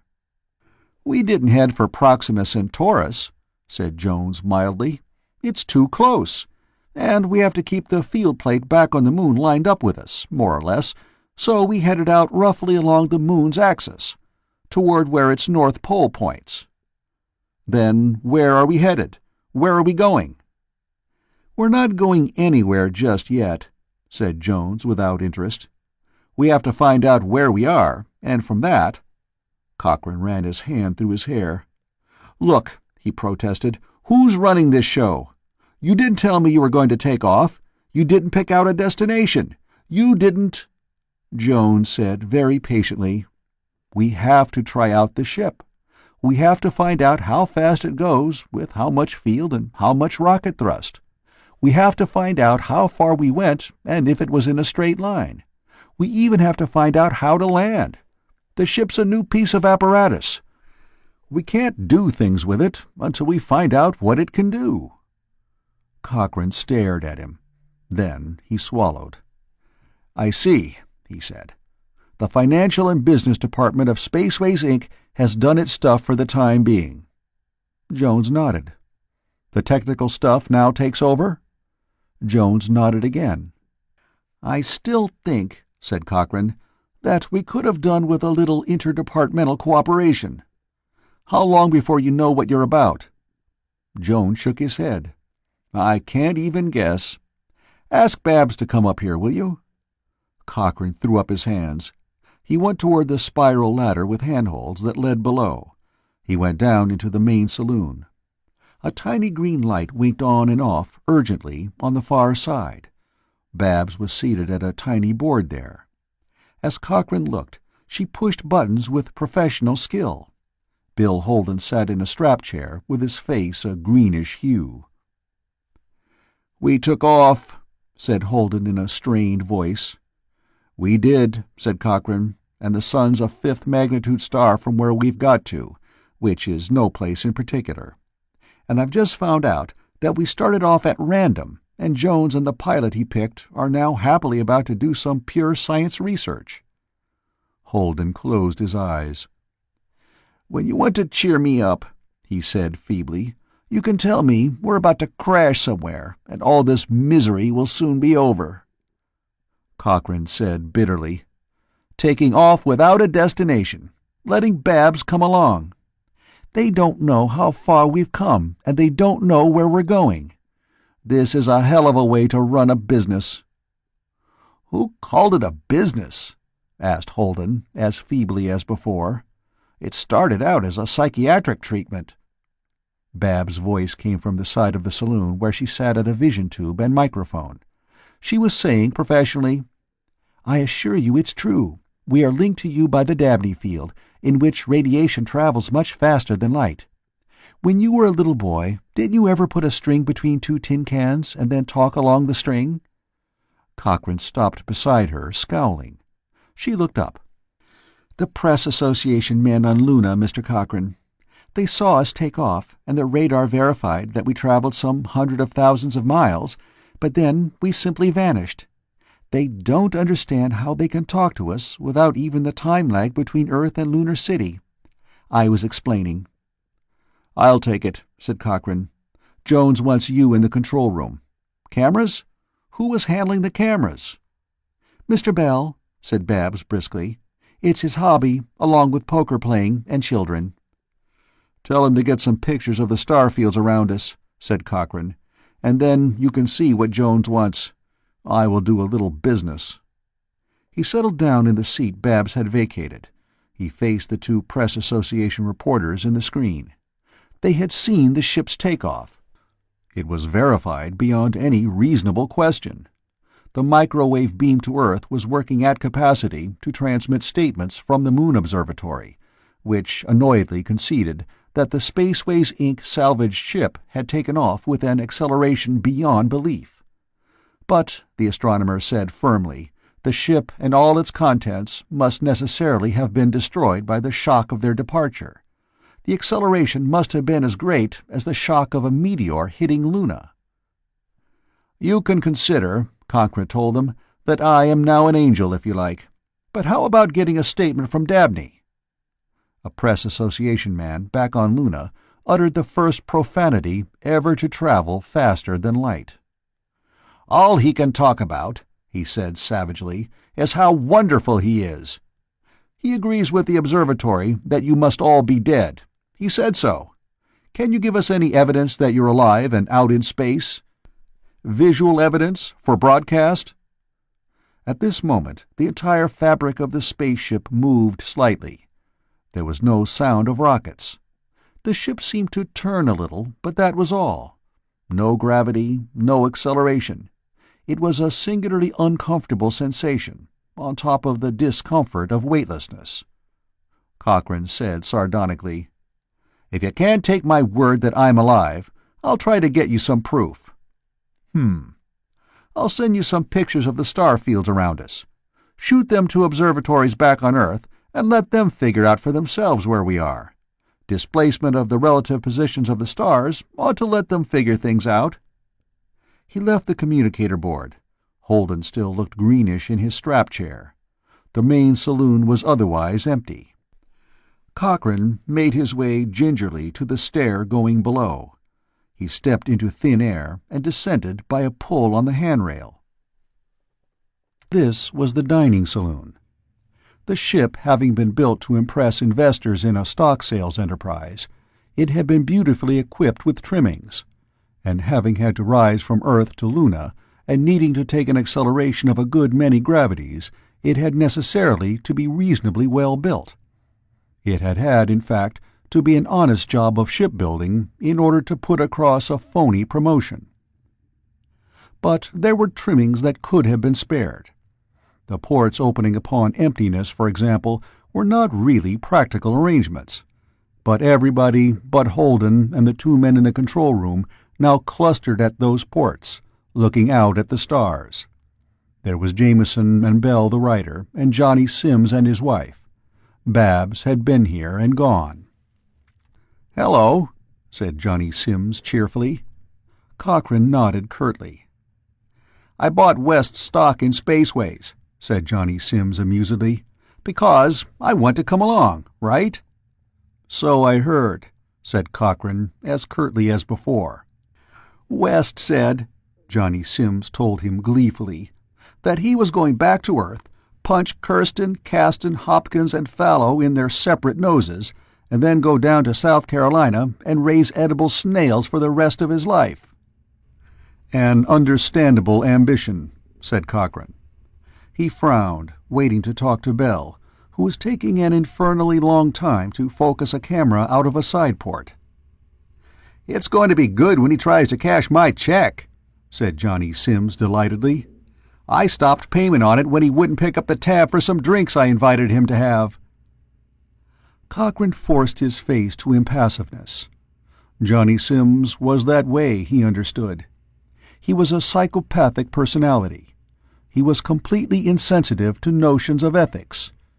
Ideas of right and wrong were as completely meaningless to him as tones to a tone-deaf person, or pastel tints to a man who was colorblind. They simply didn't register. His mind was up to par, and he could be a charming companion. He could experience the most kindly of emotions and most generous of impulses, which he put into practice. But he also had a normal person's impulse to less admirable behavior, and he simply could not understand that there was any difference between impulses. He put the unpleasing ones into practice, too. He'd been on the moon to avoid extradition because of past impulses, which society called murderous. On this ship, it was yet to be discovered what he would do, but because he was technically sane, his lawyers could have prevented a takeoff unless he came along. Cochrane, at the moment, felt an impulse to heave him out an airlock as a probable danger. But Cochrane was not a psychopathic personality. He stopped Bell in his picture-taking and looked at the first of the prints. They were excellent. They would be forwarded to observatories on Earth and inspected. They literally could not be faked. There were thousands of stars on each print, with the Milky Way for background on some, and each of those thousands of stars would be identified, and each would have changed its relative position from that seen on Earth, with relation to every other star. Astronomers could detect the spot from which the picture had been taken.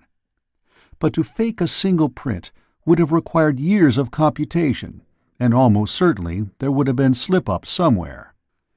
These pictures were unassailable evidence that a human expedition had reached a point in space that had been beyond all human dreaming. Then Cochrane had nothing to do. He was a supernumerary member of the crew. The pilot and Jones were in charge of the ship. Jameson would take care of the catering when mealtime came. Probably Alicia Sims, would help. Nothing else needed attention. The rockets either worked or they didn't. The air apparatus needed no supervision. Cochrane found himself without a function. He went restlessly back to the control room. He found Babs looking helpless, and Jones staring blankly at a slip of paper in his hands, while the pilot was still at a blister port, staring at the stars through one of those squat, thick telescopes used on Luna for the examination of the planets. "How goes the research?" asked Cochrane. "We're stumped," said Jones painfully. "I forgot something." "What?" "Whenever I wanted anything," said Jones, "I wrote it out and gave a memo to Babs. She attended to it." "My system exactly," admitted Cochrane. "I wrote out a memo for her," said Jones unhappily, "asking for star charts and for her to get somebody to set up a system of astrogation for outside the solar system. Nobody's ever bothered to do that before. Nobody's ever reached even Mars. But I figured we'd need it." Cochrane waited. Jones showed him a creased bit of paper, closely written. "I wrote out the memo and put it in my pocket," said Jones, "and I forgot to give it to Babs. So we can't astrogate. We don't know how. We didn't get either star charts or instructions. We're lost." Cochrane waited. "Apparently, Al was mistaken in the star he spotted as our sun," added Jones. He referred to the pilot, whom Cochrane had not met before. "Anyhow, we can't find it again. We turned the ship to look at some more stars, and we can't pick it out any more." Cochrane said, "You'll keep looking, of course." "For what?" asked Jones. He waved his hand out the 4 equally spaced plastic blister ports. From where he stood, Cochrane could see thousands of stars out those 4 small openings. They were of every conceivable color and degree of brightness. The Milky Way was like a band of diamonds. "We know the sun's a yellow star," said Jones, "but we don't know how bright it should be, or what the sky should look like beyond it." "Constellations?" asked Cochrane. "Find 'em," said Jones vexedly. Cochrane didn't try. If a moon rocket pilot could not spot familiar star groups, a television producer wasn't likely to see them. And it was obvious, once one thought, that the brighter stars seen from Earth would be mostly the nearer ones. If Jones was right in his guess that his booster had increased the speed of the ship by 60 to the 4th power, it would have gone some millions of times as fast as the distress torpedo, for a brief period. The ratio was actually something over 19 million times. And it happened that nobody had been able to measure the speed of that test object. Cochrane was no mathematician, but he could see that there was no data for computation on hand. After one found out how fast an acceleration of one Earth gravity in a Dabney field of such and such strength speeded up a ship, something like dead reckoning could be managed. But all that could be known right now was that they had come a long way. He remembered a television show he'd produced, laid in space on an imaginary voyage. The scriptwriter had had one of the characters say that no constellation would be visible at 100 light-years from the solar system. It would be rather like a canary trying to locate the window he'd escaped from a block away, with no memories of the flight from it. Cochrane said suddenly in a pleased tone, "This is a pretty good break, if we can keep them from finding out about it back home. We'll have an entirely new program, good for a 13-week sequence, on just this." Babs stared at him. "Main set, this is control room," said Cochrane enthusiastically. "We'll get a long-beard scientist back home with a panel of experts. We'll discuss our problems here. We'll navigate from home, with the whole business on the air. We'll have audience identification up to a record. Everybody on Earth will feel like he's here with us, sharing our problems." Jones said irritably, "You don't get it. We're lost. We can't check our speed without knowing where we are and how far we've come. We can't find out what the ship will do when we can't find out what it's done. Don't you see?" Cochrane said patiently, "I know, but we're in touch with Luna through the Dabney field that got us here. It transmitted radiation before, faster than light. It's transmitting voice and pictures now. Now we set up a television show which pays for our astrogation and lets the world sit in on the prettier aspects of our travels. How long before you can sit down on a planet, after you have all the navigational aids of, say, the 4 best observatories on Earth to help you? I'll arrange for a sponsor." He went happily down the stairs again. This was a spiral stair, and he zestfully spun around it as he went to the next deck below. At the bottom, he called up to Babs, "Babs, get Belle and Alicia Keith and come along to take dictation. I'm going to need some legal witnesses for the biggest deal in the history of advertising, made at several times the speed of light." And he went zestfully to the communicator to set it up. And time passed.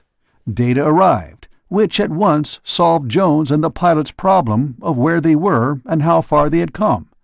It was, actually, 178.3 light-years, and they spent an hour making further tests and getting further determinations, and then they got a destination. They stopped in space to extrude from the airlock a small package, which expanded into a 40-foot plastic balloon with a minute atomic battery attached to it. The plastic was an electric conductor. It was a field plate of the Dabney field. It took over the field from Earth and maintained it. It provided a second field for the ship to maintain. The ship, then, could move at any angle from the balloon. The Dabney field stretched 178.3 light-years through emptiness to the balloon, and then at any desired direction to the ship. The ship's rockets thrust again, and the booster circuit came into play. There were maneuverings. A second balloon was put out in space. At 8:30 Central U.S. time, on a period relinquished by other advertisers, bought out, a new program went on the air. It was a half-hour show sponsored by the Intercity Credit Corporation. Buy on credit guaranteed, with 10 straight minutes of commercials interjected in 4 sections. It was the highest-priced show ever put on the air. It showed the interior of the ship's control rooms, with occasional brief switches to authoritative persons on Earth for comment on what was relayed from the far-off skies. The first broadcast ensured the success of the program beyond possible dispute. It started with curt conversation between Jones and the pilot, Al. Jones loathed this part of it, but Al turned out to be something of a ham, on the problems of approaching a new solar system. Cut to computers back on Earth. Back to the control room of the starship. Pictures of the local sun and comments on its differentness from the sun that had nourished the human race since time had begun. Then the cameras, Bell worked them, panned down through the ship's blaster ports. There was a planet below. The ship descended toward it. It swelled visibly as the spaceship approached. Cochrane stood out of camera range and acted as director as well as producer of the opus. He used even Johnny Sims as an offstage voice repeating stern commands. It was corny. There was no doubt about it. It had a large content of ham. But it happened to be authentic. The ship had reached another planet, with vast ice caps and what appeared to be no more than a 20-degree wide equatorial belt where there was less than complete glaciation. The rockets roared and boomed as the ship let down into the cloud layers. Television audiences back on Earth viewed the new planet nearly as soon as did those in the ship. The time lag was roughly 3 seconds for a distance of 203.7 light-years. The surface of the planet was wild and dramatic beyond belief. There were valleys where vegetation grew luxuriantly. There were ranges of snow-clad mountains interpenetrating the equatorial strip, and there were masses of white which, as the ship descended, could be identified as glaciers moving down toward the vegetation.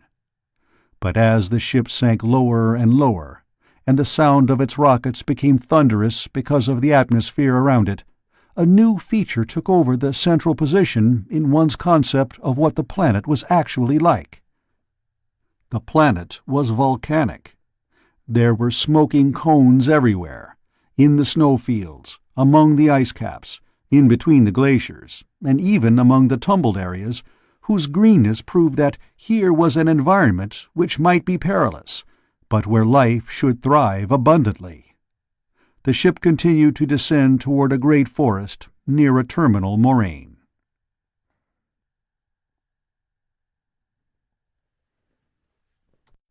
Chapter 6. Jameson declaimed, wearing a throat mic, as Bell zestfully panned his camera and the ship swung down. It was an impressive broadcast. The rockets roared. With the coming of air about the ship, they no longer made a mere rumbling. They created a tumult which was like the growl of thunder if one were in the midst of a thundercloud. It was a numbing noise. It was almost a paralyzing noise. But Jameson talked with professional smoothness. "This planet," he orated, while pictures from Bell's camera went direct to the transmitter below, "this planet is the first world other than Earth on which a human ship has landed. It is paradoxic that before men have walked on Mars' red iron oxide plains and breathed its thin cold air, or fought for life in the formaldehyde gales of Venus, that they should look upon a world which welcomes them from illimitable remoteness. Here we descend, and all mankind can watch our descent upon a world whose vegetation is green, whose glaciers prove that there is air and water in plenty, whose very smoking volcanoes assure us of its close kinship to Earth." He lifted the mic away from his throat and framed words with his lips. "Am I still on?" Cochrane nodded. Cochrane wore headphones carrying what the communicator carried, as this broadcast went through an angled Dabney field relay system back to Lunar City and then to Earth. He spoke close to Jameson's ear. "Go ahead. If your voice fades, it will be the best possible sign-off. Suspense. Good television." Jameson let the throat mic back against his skin. The roaring of the rockets would affect it only as his throat vibrated from the sound. It would register even so. "I see," said Jameson above the rocket thunder, "forests of giant trees, like the sequoias of Mother Earth. I see rushing rivers, foaming along their rocky beds, taking their rise in glaciers. We are still too high to look for living creatures, but we descend swiftly. Now we are level with the highest of the mountains. Now we descend below their smoking tops. Under us there is a vast valley, miles wide, leagues long. Here a city could be built. Over it looms a gigantic mountain spur, capped with green. One would expect a castle to be built there." He raised his eyebrows at Cochrane. They were well in atmosphere now, and it had been an obvious defect, condition, necessity, of the Dabney field that both of its plates should be in a vacuum. One was certainly in air now, but Cochrane made that gesture which in television production practice informs the actors The time to cutting is measured in tens of seconds, and he held up 2 fingers. 20 seconds. "We gaze, and you gaze with us," said Jameson, "upon a world that future generations will come to know as home, the site of the first human colony among the stars." Cochrane began to beat time. 10, 9, 8. "We are about to land," Jameson declaimed. "We do not know what we shall find." "What's that?" He paused dramatically. "A living creature? A living creature sighted down below. We sign off now. From the stars." The ending had been perfectly timed. Allowing for a 3-second interval for the broadcast to reach the moon, and just about 2 more for it to be relayed to Earth, his final word, "stars," had been uttered at the precise instant to allow a 4-minute commercial by Intercity Credit in the United States, by Citroën in Europe, by Fabricanos Unidos in South and Central America, and Near East Oil along the Mediterranean. At the end of that 4 minutes, it would be time for station identification and a time signal, and the divers' 8-second flashes before other programs came on the air. The rockets roared and thundered. The ship went down and down. Jameson said, "I thought we'd be cut off when we hit air." "That's what Jones thought," Cochrane assured him. He bellowed above the outside tumult. "Bell, see anything alive down below?" Bell shook his head. He stayed at the camera aimed at a blister port, storing up film tape for later use. There was the feel of gravitation now. Actually, it was the fact that the ship slowed swiftly in its descent. Cochrane went to a port. The ship continued its descent. "Living creature? Where?" Jameson shrugged.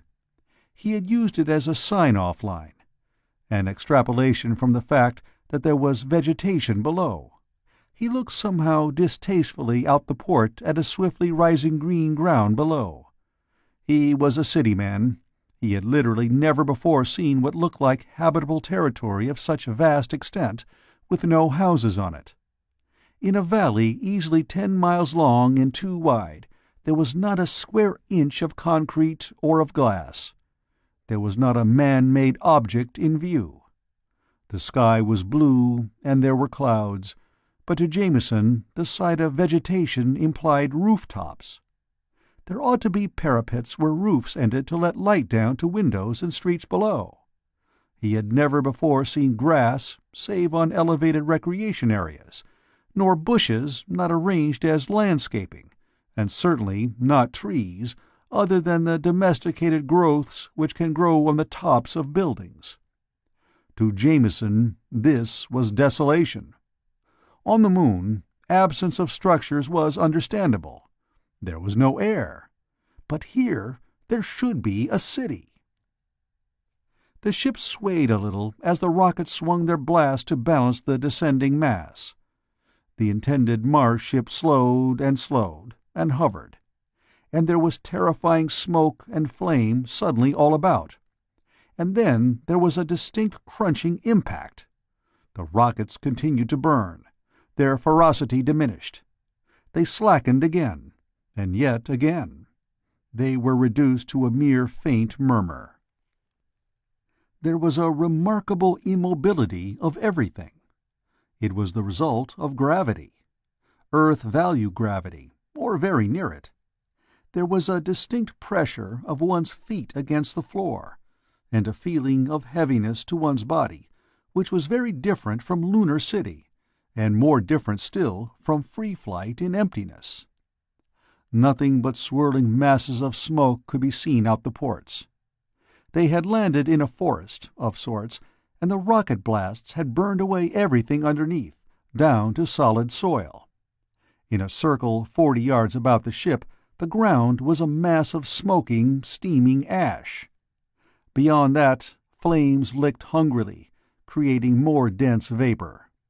Beyond that still, there was only coiling smoke. Cochrane's headphones yielded Bab's voice, almost wailing. "Mr. Cochrane, we must have landed. I want to see." Cochrane pressed the hand mic button. "Are we still hooked up to Lunar City?" he demanded. "We can't be, but are we?" "We are," said Bab's voice mutinously. "The broadcast went through all right. They want to talk to you. Everybody wants to talk to you." "Tell them to call back later," commanded Cochrane. "Then leave the beam working, however it works, and come up if you like. Tell the moon operator you'll be away for 10 minutes." He continued to stare out the window. Al, the pilot, stayed in his cushioned seat before the bank of rocket controls. The rockets were barely alight. The ship stayed as it had landed, upright on its triple fins. He said to Jones, "It feels like we're solid. We won't topple." Jones nodded. The rocket sound cut off. Nothing happened. "I think we could have saved fuel on that landing," said Jones. Then he added, pleased, "Nice! The Dabney field's still on. It has to be started in a vacuum, but it looks like it can hold air away from itself once it's established. Nice!" Babs rushed up the stairs. She gazed impassionately out of a vision port. Then she said, disappointedly, "It looks like—" "It looks like hell," said Cochrane. "Just smoke and steam and stuff. We can hope, though, that we haven't started a forest fire, but have just burned off a landing place." They stared out. Presently they went to another port and gazed out of that. The smoke was annoying, and yet it could have been foreseen. A moon rocket, landing at its spaceport on Earth, heated the tarmac to red-hotness in the process of landing. Tender vehicles had to wait for it to cool before they could approach. Here the ship had landed in woodland. Naturally, its flames had seared the spot where it came down, and there was inflammable stuff about which caught fire. So the ship was in the situation of a phoenix, necessarily nesting in a conflagration. Anywhere it landed, the same thing would apply, unless it tried landing on a glacier, and then it would settle down into a lake of boiling water amid steam, and could expect to be frozen in as soon as its landing place cooled. Now there was nothing to do. They had to wait. Once the whole ship quivered very slightly, as if the ground trembled faintly under it. But there was nothing at which to be alarmed. They could see that this particular forest was composed mainly of two kinds of trees, which burned differently. One had a central trunk, and it burned with resinous flames and much black and gray-black smoke. The other was a curious growth, a solid, massive trunk which did not touch ground at all, but was held up by aerial roots, which supported it aloft through very many slender shafts widely spread. Possibly the heavier part was formed on the ground and lifted as its air roots grew. It was irritating, though, to be unable to see from the ship so long as the fire burned outside. The pall of smoke lasted for a long time. In 3 hours there were no longer any fiercely blazing areas, but the ashes still smoldered and smoke still rose. In 3 hours and a half the local sun began to set. There were colorings in the sky beyond all comparison glorious. Which was logical enough. When Krakatoa, back on Earth, blew itself to bits in the 1800s, it sent such volumes of dust into the air that sunsets all around the globe were notably improved for 3 years afterward. On this planet, smoking cones were everywhere visible. Volcanic dust, then, made nightfall magnificent past description. There was not only gold and crimson in the west. The zenith itself glowed carmine and yellow, and those in the spaceship gazed up at a sky such as none of them could have imagined possible. The colors changed and changed, from yellow to gold all over the sky, and still the glory continued. Presently there was a deep, deep red, deep past imagining, and presently faint bluish stars pierced it, and they stared up at new, strange constellations, some very bright indeed, and all about the ship there was a bed of white ash with glowing embers in it, and a thin sheet of white smoke still flowed away down the valley. It was long after sunset when Cochrane got up from the communicator. Communication with Earth was broken at last. There was a balloon out in space somewhere with an atomic battery maintaining all its surface as a Dabney field plate. The ship maintained a field between itself and that plate. The balloon maintained another field between itself and another balloon a mere 178.3 light-years from the solar system. But the substance of this planet intervened between the nearer balloon and the ship. Jones made tests and observed that the field continued to exist, but was plugged by the matter of this newly arrived-at world. Come tomorrow, when there was no solid stone barrier to the passage of radiation, they could communicate with Earth again. But Cochrane was weary and now discouraged. So long as talk with Earth was possible, he kept at it. There was a great deal of talking to be done, but a good deal of it was extremely unsatisfactory. He found Bill Holden having supper with Babs on the floor below the communicator. Very much of the recent talk had been over Cochrane's head.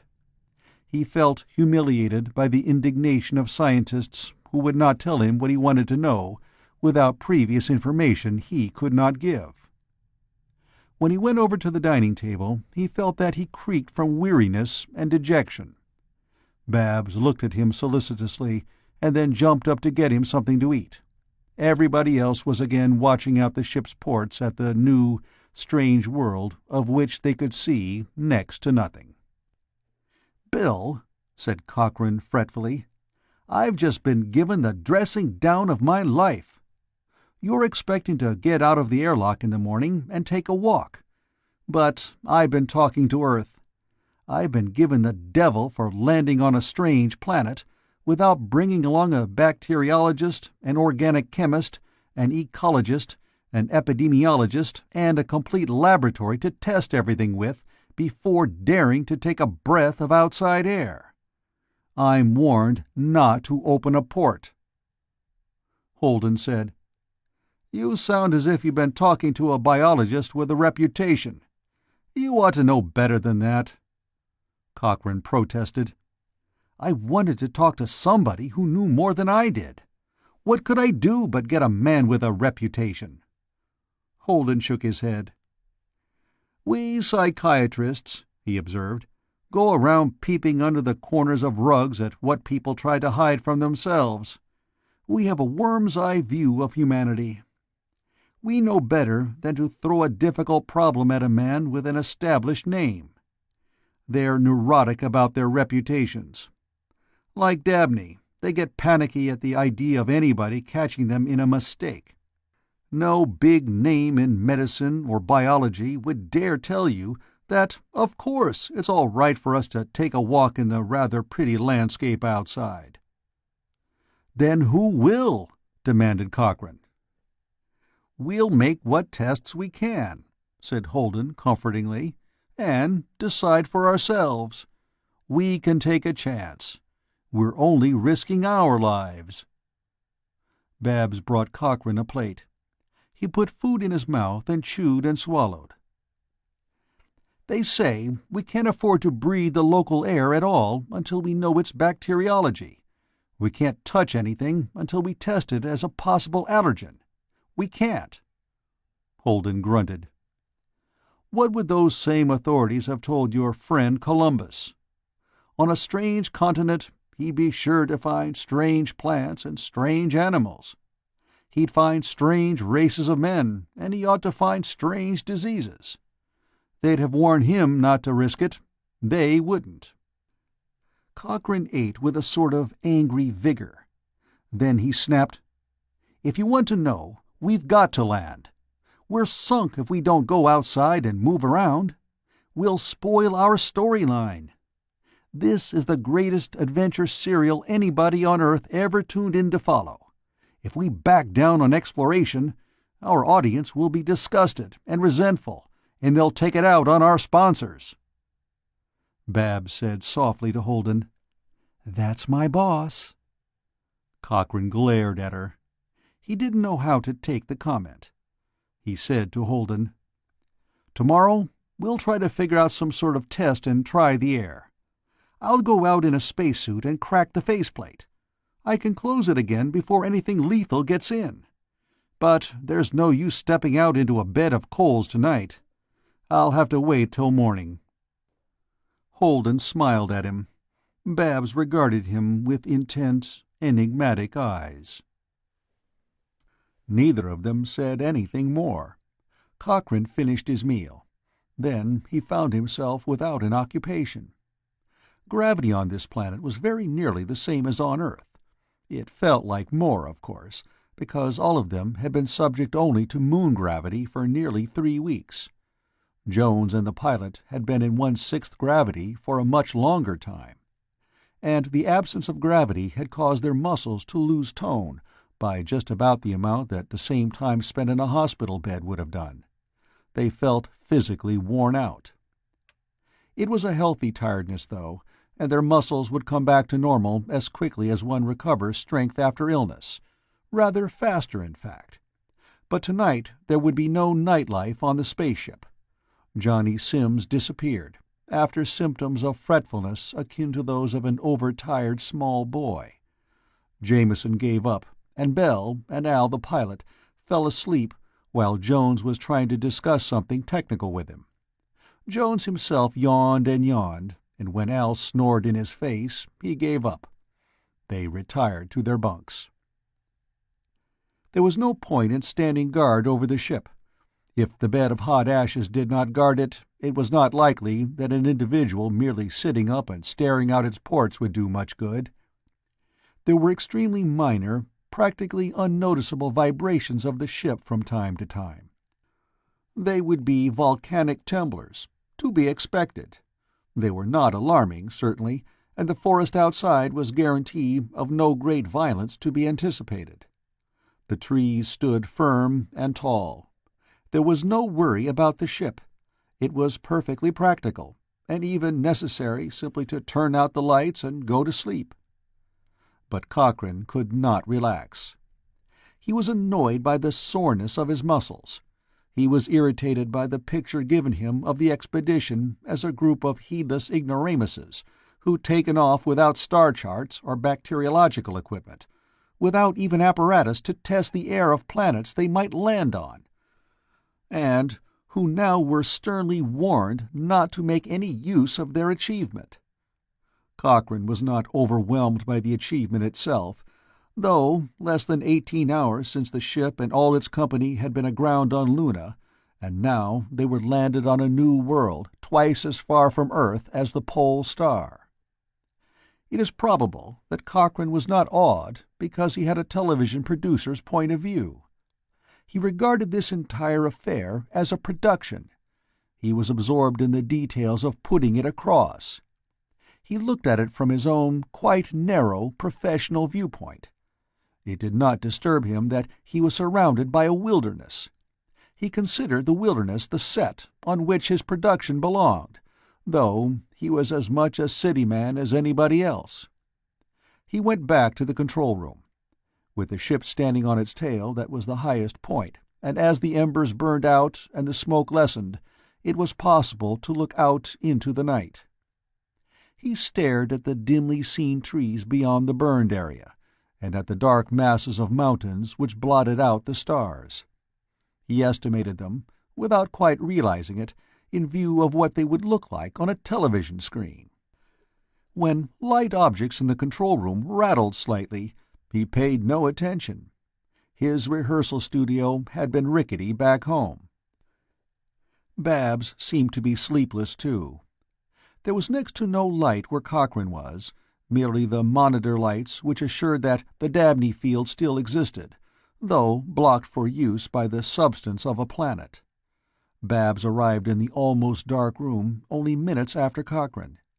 He was moving restlessly from one port to another, staring out. "I thought I'd tell you," Babs volunteered, "that Dr. Holden put some algae from the air purifier tanks in the airlock and then opened the outer door." "Why?" asked Cochrane. Algae's Earth plant life," explained Babs. "If the air is poisonous, it will be killed by morning. We can close the outer door of the lock, pump out the air that came from this planet, and then let air in from the ship so we can see what happens." "Oh," said Cochrane. "And then I couldn't sleep," said Babs guilelessly. "Do you mind if I stay here? Everybody else has gone to bed." "Oh, no," said Cochrane. "Stay if you like." He stared out at the dark. Presently he moved to another port. After a moment he pointed. "There's a glow in the sky there," he said curtly. She looked. There was a vast curving blackness which masked the stars. Beyond it there was a reddish glare, as if of some monstrous burning. But the color was not right for a fire. Not exactly. "A city?" asked Babs breathlessly. "A volcano," Cochrane told her. "I've staged shows that pretended to show intellectual creatures on other planets. Funny how we've been dreaming of such things back on Earth. But it isn't likely. Not since we've actually reached the stars." "Why since then?" "Because," said Cochrane, half ironically, "man was given dominion over all created things. I don't think we'll find rivals for that dominion. I can't imagine we'll find another race of creatures who could be persons. Heaven knows we try to rob each other of dignity, but I don't think there's another race to humiliate us when we find them." After a moment he added, "Bad enough that we're here because there are deodorants and cosmetics and dog foods and such things that people want to advertise to each other. We wouldn't be here but for them, and for the fact that some people are neurotics, and some don't like their bosses, and some are crazy in other fashions." "Some crazinesses aren't bad," argued Babs. "I've made a living out of them," agreed Cochrane sourly, "but I don't like them. I have a feeling that I could arrange things better. I know I couldn't, but I'd like to try. In my own small way, I'm even trying." Babs chuckled. "That's because you're a man. Women aren't so foolish. We're realists. We like creation, even men, the way creation is." "I don't," Cochrane said irritably. "We've accomplished something terrific, and I don't get a kick out of it. My head is full of business details that have to be attended to tomorrow. I ought to be uplifted. I ought to be gloating. I ought to be happy. But I'm worrying for fear that this infernal planet is going to disappoint our audience." Babs chuckled again. Then she went to the stair leading to the compartment below. "What's the matter?" he demanded. "After all, I'm going to leave you alone," said Babs cheerfully. "You're always very careful not to talk to me in any personal fashion. I think you're afraid I'll tell you something for your own good. If I stayed here, I might. Good night." She started down the stairs. Cochrane said vexedly, "Hold on!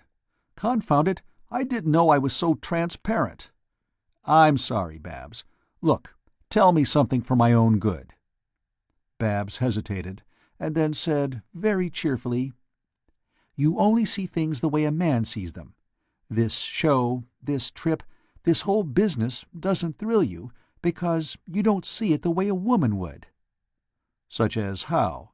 What does a woman see that I don't?"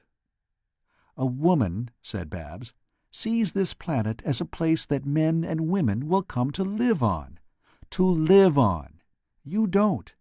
You miss all the real implications of people actually living here. But they're the things a woman sees first of all." Cochrane frowned. "I'm not so conceited I can't listen to somebody else. If you've got an idea—" "Not an idea," said Babs. "Just a reaction. And you can't explain a reaction to somebody who hasn't had it. Good night." She vanished down the stairs.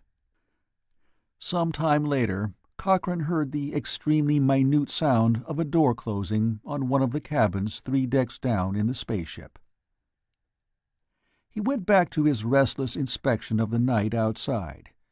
He tried to make sense of what Babs had said. He failed altogether.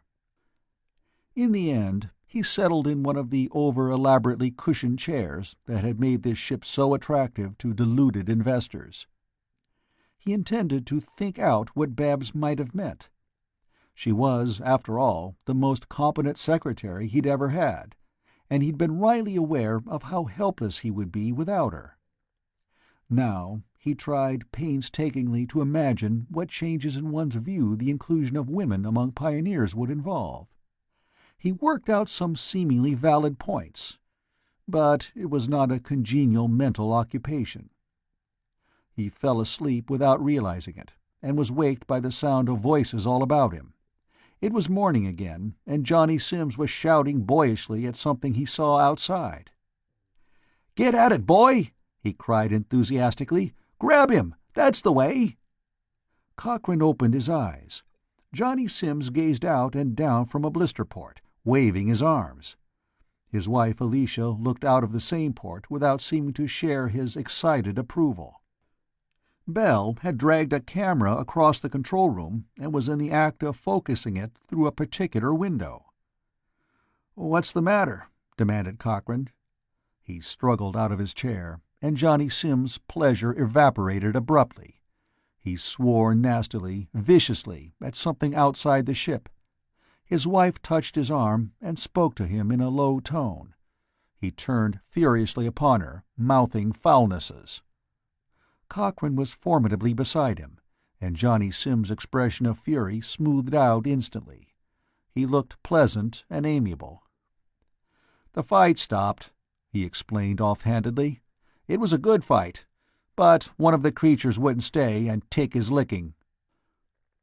Alicia said steadily, "There were some animals there. They looked rather like bears, only they had enormous ears." Cochrane looked at Johnny Sims with hot eyes. It was absurd to be so chivalrous, perhaps, but he was enraged. After an instant, he turned away and went to the port. The burned-over area was now only ashes. At its edge, charcoal showed. And now he could see trees and brushwood on beyond. The trees did not seem strange, because no trees would have seemed familiar. The brush did not impress him as exotic, because his experience with actual plants was restricted to the artificial plants on television sets, and the artificially arranged plants on rooftops. He hardly let his eyes dwell on the vegetation at all. He searched for movement. He saw the moving furry rumps of half a dozen unknown creatures, as they dived into concealment as if they had been frightened. He looked down and could see the hull of the ship and 2 of the 3 takeoff fins on which it rested. The airlock door was opening out. It swung wide. It swung back against the hull. "Holden's making some sort of test of the air," Cochrane said shortly. "The animals were scared when the outside door swung open. I'll see what he finds out." He hurried down. He found Babs standing beside the inner door of the airlock. She looked somehow pale. There were 2 saucers of greenish, soup-like stuff on the floor at her feet. That would be, of course, the algae from the air-purifying system tanks. "The algae were alive," said Babs. "Dr. Holden went in the lock to try the air himself. He said he'd be very careful." For some obscure reason, Cochrane felt ashamed. There was a desperately long wait. Then sounds of machinery. The outer door closing. Small whistlings. Compressed air. The inner door opened. Bill Holden came out of the lock, his expression zestfully surprised. "Hello, Jed. I tried the air. It's all right. At a guess, maybe a little high in oxygen, but it feels wonderfully good to breathe. And I can report that the trees are wood and the green is chlorophyll, and this is an Earth-type planet. That little smoky smell about is completely familiar, and I'm taking that as an analysis. I'm going to take a walk." Cochrane found himself watching Bab's face. She looked enormously relieved, but even Cochrane, who was looking for something of the sort without realizing it, could not read anything but relief in her expression. She did not, for example, look admiring. "I'll borrow one of Johnny Sim's guns," said Holden, "and take a look around. It's either perfectly safe, or we're all dead anyhow. Frankly, I think it's safe. It feels right outside, Jed. It honestly feels right." "I'll come with you," said Cochrane. "Jones and the pilot are necessary if the ship's to get back to Earth, but we're expendable." He went back to the control room. Johnny Sims zestfully undertook to outfit them with arms. He made no proposal to accompany them. In 20 minutes or so, Cochrane and Holden went into the airlock, and the door closed. A light came on automatically, precisely like the light in an electric refrigerator. Cochrane found his lips twitching a little as the analogy came to him. Seconds later, the outer door opened, and they gazed down among the branches of tall trees. Cochrane winced. There was no railing, and the height bothered him. But Holden swung out the sling. He and Cochrane descended, dangling, down 50 feet of unscarred, shining metal hull. The ground was still hot underfoot. Holden cast off the sling and moved toward the cooler territory with an undignified haste. Cochrane followed him. The smells were absolutely commonplace. Scorched wood, smokiness. There were noises. Occasional cracklings from burned tree trunks not wholly consumed. High-pitched, shrill, musical notes. And in and among the smells there was an astonishing freshness in the feel of the air. Cochrane was especially apt to notice it because he had lived in a city back on Earth and had spent 4 days in the moon rocket, and then had breathed the lunar city air for 18 days more, and had just come from the spaceship whose air was distinctly of the canned variety. He did not notice the noise of the sling again in motion behind him. He was all eyes and ears and acute awareness of the completely strange environment. He was the more conscious of a general strangeness because he was so completely an urban product.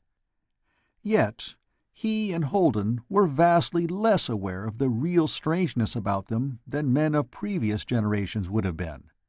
They did not notice the oddity of croaking sounds, like frogs, coming from the tree-tops. When they had threaded their way among leaning charred poles and came to green stuff underfoot and merely toasted foliage all around, Cochrane heard a sweet, high-pitched trilling which came from a half-inch hole in the ground. But he was not astonished by the place from which the trilling came. He was astonished at the sound itself. There was a cry behind them. "Mr. Cochrane! Dr. Holden!" They swung about, and there was Babs on the ground, just disentangling herself from the sling.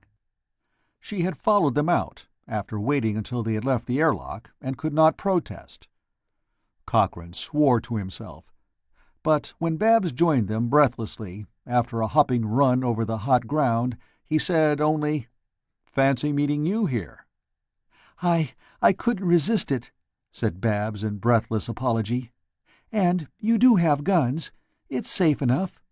Oh, look!" She stared at a bush which was covered with pale purple flowers. Small creatures hovered in the air about it. She approached it and exclaimed again at the sweetness of its scent. Cochrane and Holden joined her in admiration. In a sense, they were foolishly unwary. This was completely strange territory. It could have contained anything. Earlier explorers would have approached every bush with caution, and moved over every hilltop with suspicion, anticipating deadly creatures, unparalleled monsters, and exotic and peculiar circumstances designed to entrap the unprepared. Earlier explorers, of course, would probably have had advice from famous men to prepare them for all possible danger. But this was a valley between snow-clad mountains. The river that ran down its length was fed by glaciers. This was a temperate climate. The trees were either coniferous or something similar, and the vegetation grew well, but not with the frenzy of a tropic region. There were fruits here and there. Later, to be sure, they would prove to be mostly astringent and unpalatable. They were broad-leafed, low-growing plants, which would eventually turn out to be possessed of soft-fleshed roots, which were almost unanimously useless for human purposes. There were even some plants with thorns and spines upon them, but they encountered no danger. By and large, wild animals everywhere are ferocious only when desperate. No natural setting can permanently be so deadly that human being will be attacked immediately they appear. An area in which peril is continuous is one in which there is so much killing that there is no food supply left to maintain its predators. On the whole, there is simply a limit to how dangerous any place can be. Dangerous beasts have to be relatively rare, or they will not have enough to eat, when they will thin out until they are relatively rare and do have enough to eat. So the three explorers moved safely, though their boldness was that of ignorance, below gigantic trees nearly as tall as the spaceship standing on end. They saw a small furry biped, some 12 inches tall, which waddled insanely in the exact line of their progress, with no apparent hope of outdistancing them. They saw a gauzy creature with incredibly spindly legs. It flew from one tree trunk to another, clinging to rough bark on each in turn. Once they came upon a small animal which looked at them with enormous, panic-stricken blue eyes, and then fled with a sinuous gait on legs so short that they seemed mere flippers. It dived into a hole and vanished. But they came out to clear space. They could look for miles and miles. There was a savanna of rolling soil which gradually sloped down to a swift-running river. The grass, if it was grass, was quite green, but it had multitudes of tiny rose-colored flowers down the central rib of each leaf. Nearby, it seemed the color of earth-grass, but it faded imperceptibly into an incredible old rose tint in the distance. The mountain scarps on either side of the valley were sheer and tall. There was a great stony spur reaching out above the lowland, and there was a forest at its top and bare brown stone dropping 2,000 feet sheer. And up the valley, where it narrowed, a waterfall leaped out from the cliff and dropped hundreds of feet in an arc of purest white, until it was lost to view behind tree-tops. They looked, they stared. Cochrane was a television producer, and Holden was a psychiatrist, and Babs was a highly efficient secretary. They did not make scientific observations. The ecological system of the valley escaped their notice. They weren't qualified to observe that the flying things around seemed mostly to be furry instead of feathered, and that insects seemed few and huge and fragile. And they did not notice that most of the plants appeared to be deciduous, so indicating that this planet had pronounced seasons. But Holden said, "Up in Greenland, there's a hospital on a cliff like that. People with delusions of grandeur sometimes get cured just by looking at something that's so much greater and more splendid than they are. I'd like to see a hospital up yonder." Babs said, shining-eyed, "A city could be built in this valley. Not a tall city, with gray streets and gardens on the roofs. This could be a nice little city, like people used to have.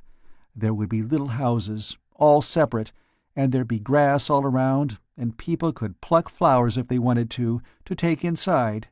There could be families here, and homes, not living quarters." Cochrane said nothing. He was envious of the others.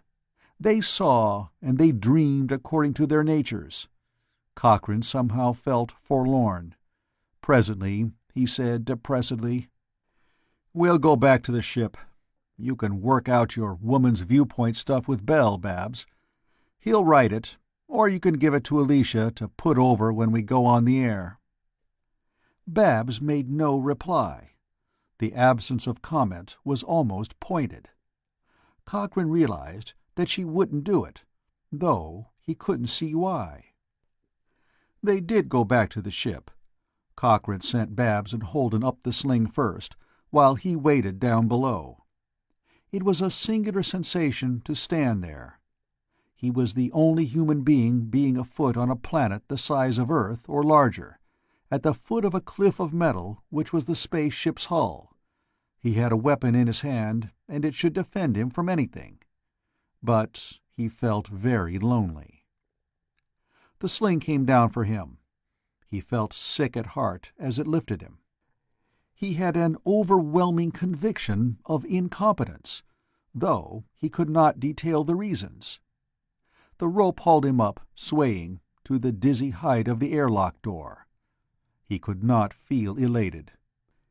He was partly responsible for humankind's greatest achievement to date, but he had not quite the viewpoint that would let him enjoy its contemplation. The ground quivered very faintly as he rose. It was not an earthquake. It was merely a trembler, such as anyone would expect to feel occasionally with 6 smoking volcanic cones in view. The green stuff all around was proof that it could be disregarded.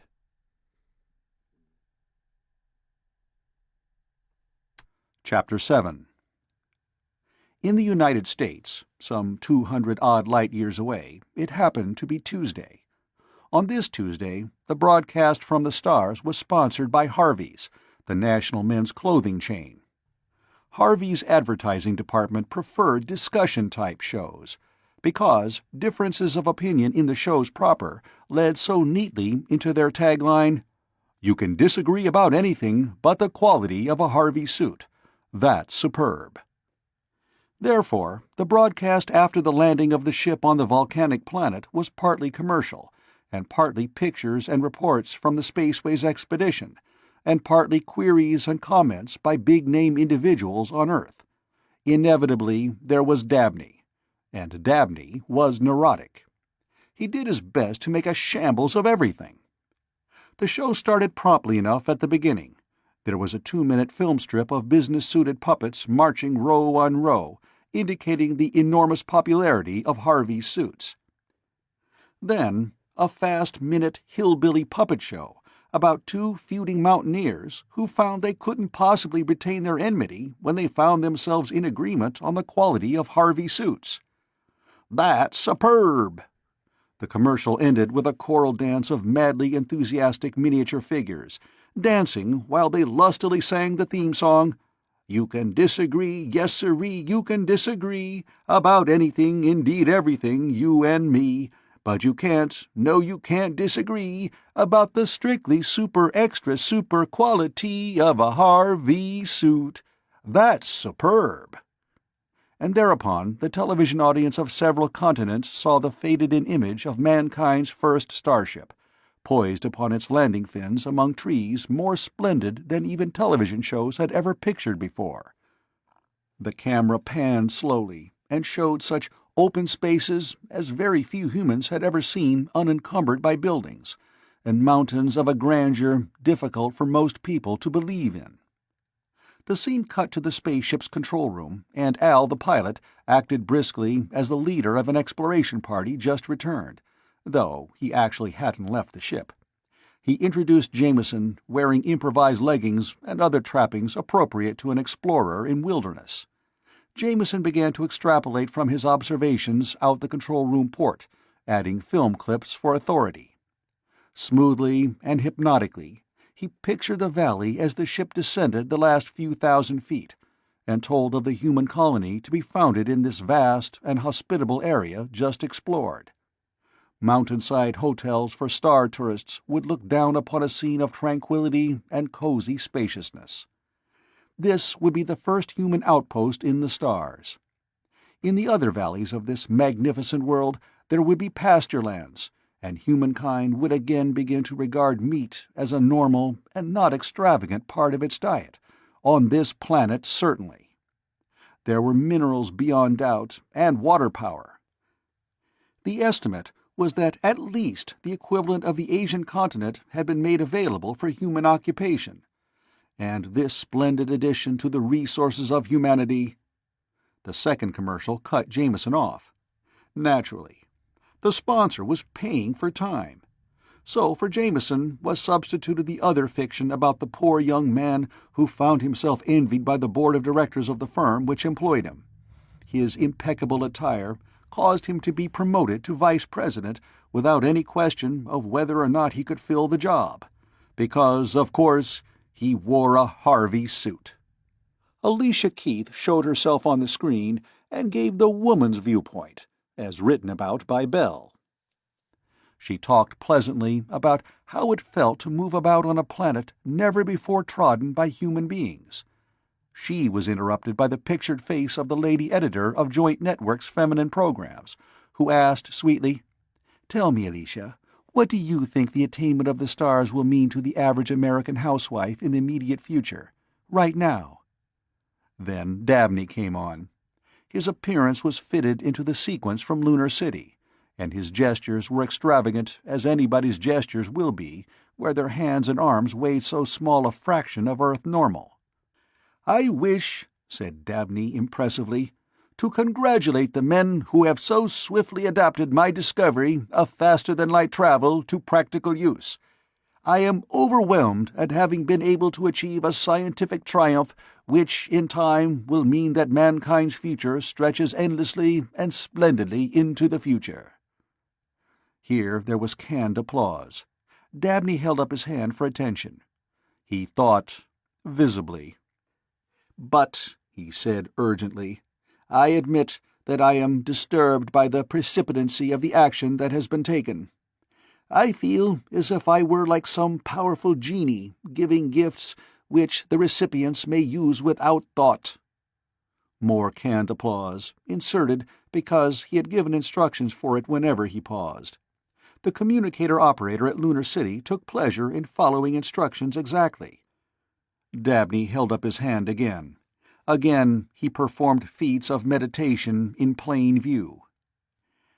"At the moment," he said anxiously, "as the author of this truly magnificent achievement, I have to use the same intellect which produced it to examine the possibility of its ill-advised use. May not explorers, who took off without my having examined their plans and precautions, may not over-hasty users of my gift to humanity do harm? May they not find bacteria the human body cannot resist? May they not bring back plagues and epidemics? Have they prepared themselves to use my discovery only for the benefit of mankind? Or have they been precipitous? I shall have to apply myself to the devising of methods by which my discovery, made so that humanity might attain hitherto undreamed-of heights, I shall have to devise means by which it will be truly a blessing to mankind." Dabney, of course, had tasted the limelight. All the world considered him the greatest scientist of all time, except, of course, the people who knew something about science. But the first actual voyagers in space had become immediately greater heroes than himself. It was intolerable to Dabney to be restricted to taking bows on programs in which they starred. So he wrote a star part for himself. The bearded biologist who followed him was to have lectured on the pictures and reports forwarded to him beforehand. But he could not ignore so promising a lead to show how much he knew. So he lectured authoritatively on the danger of extraterrestrial disease-producing organisms being introduced on Earth. He painted a lurid picture, quoting from the history of pre-sanitation epidemics. He wound up with a specific prophecy of something like the Black Death of the Middle Ages as lurking among the stars to decimate humanity. He was a victim of the well-known authority trauma which affects some people on television when they think millions of other people are listening to them. They depart madly from their scripts to try to say something startling enough to justify all the attention they're getting. The broadcast ended with a sentimental live commercial in which a dazzlingly beautiful girl melted into the arms of the worthy young man she had previously scorned. She found him irresistible When she noticed that he was wearing a suit she instantly knew by its quality could only come from Harvey's. On the planet of glaciers and volcanoes, Holden fumed. "Damn it," he protested. "They talk like we're lepers. Like, if we ever come back, we'll be carriers of some monstrous disease that will wipe out the human race. As a matter of fact, we're no more likely to catch an extraterrestrial disease than to catch wry neck from sick chickens." "That broadcast's nothing to worry about," said Cochrane. "But it is," insisted Holden. "Dabney and that fool biologist presented space travel as a reason for panic.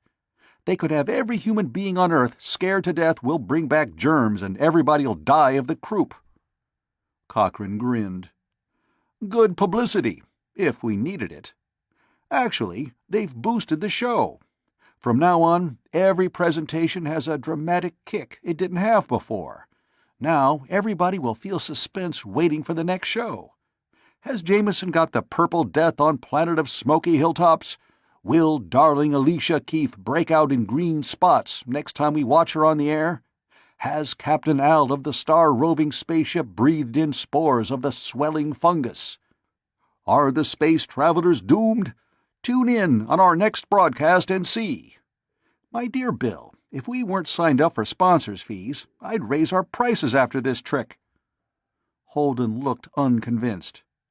Cochrane said kindly, "Don't worry. I could turn off the panic tomorrow, as much panic as there is. Kirsten, Caston, Hopkins, and Fallow had a proposal they set great store by.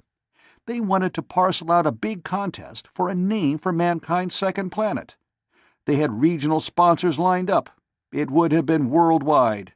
Advertisers were drooling over the prospect of people proposing names for this planet on box tops. They were planning $5 million prize money, and who'd be afraid of us then? But I turned it down because we haven't got a helicopter. We couldn't stage enough different shows from this planet to keep it going the minimum 6 weeks for a contest like that. Instead, we're taking off in a couple of hours. Jones agrees. The astronomers back home have picked out another Sol-type star that ought to have planets. We're going to run over and see what pickings we can find. Not too far, only 20-some light-years." He regarded Holden quizzically to see how the last phases affected him. Holden didn't notice it. "A contest. It doesn't make sense." "I know it isn't sense," said Cochrane. "It's public relations. I'm beginning to get my self-respect back.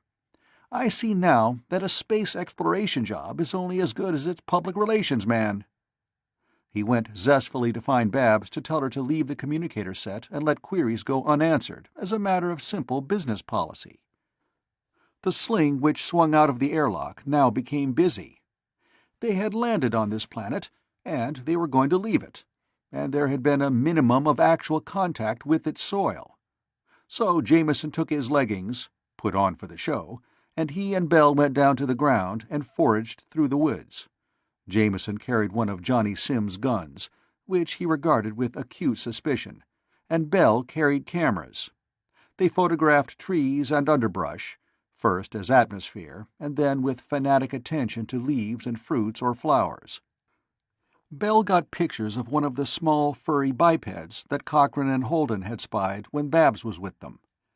He got a picture of what he believed to be a spider web. It was thicker and heavier and huger than any web on Earth, and rather fearfully looked for the monster that could string 30-foot cables as thick as fishing twine. Then he found that it was not a snare at all. It was a construction at whose center something undiscoverable had made a nest, with eggs in it. Some creature had made an unapproachable home for itself where its young would not be assailed by predators. Al, the pilot, went out of the lock and descended to the ground and went as far as the edge of the ash ring. But he did not go any further. He wandered about unhappily, pretending that he did not want to go into the woods. He tried to appear quite content to view half-burnt trees for his experience of the first extraterrestrial planet on which men had landed. He did kick up some pebbles, water-rounded, and one of them had flecks of what looked like gold in it. Al regarded it excitedly, and then thought of freight rates. But he did scrabble for more. Presently he had a pocket full of small stones, which would be regarded with rapture by his nieces and nephews because they had come from the stars. Actually, they were quite commonplace minerals. The flecks of what looked like gold were only iron pyrites. Jones did not leave the ship. He was puttering. Nor Alicia. Holden urged her to take a walk, and she said quietly, "Johnny's out with a gun. He's hunting. I don't like to be with Johnny when he may be disappointed." She smiled, and Holden sourly went away. There had been no particular consequences of Johnny Sim's inability to remember what was right and what was wrong. But Holden felt like a normal man about men whose wives look patient. Even psychiatrists feel that it is somehow disreputable to ill-treat a woman who doesn't fight back. This attitude is instinctive. It is what is called the fine, deep-rooted impulse to chivalry, which was one of the prides of modern culture. Holden settled dourly down at the communicator to get an outgoing call to Earth, when there were some hundreds of incoming calls backed up. By sheer obstinacy and bad manners he made it. He got a connection to a hospital where he was known, and he talked to its bacteriologist. The bacteriologist was competent, but not yet famous. With Holden giving honest guesses at the color of the sunlight and its probable ultraviolet content, and with careful estimates of the exactness with which burning vegetation here smelled like earth plants, they arrived at imprecise but common-sense conclusions. Of the hundreds of thousands of possible organic compounds, only so many actually took part in the life processes of creatures on Earth. Yet there were hundreds of thousands of species prepared to make use of anything usable. If the sunlight and temperature of the two worlds were similar, it was somewhat more than likely that the same chemical compounds would be used by living things on both. So that there could be microorganisms on the new planet which could be harmful. But on the other hand, either they would be familiar in the toxins they produced, and human bodies could resist them, or else they would be new compounds, to which humans would react allergically. Basically, then, if anybody on the ship developed hives, they had reason to be frightened.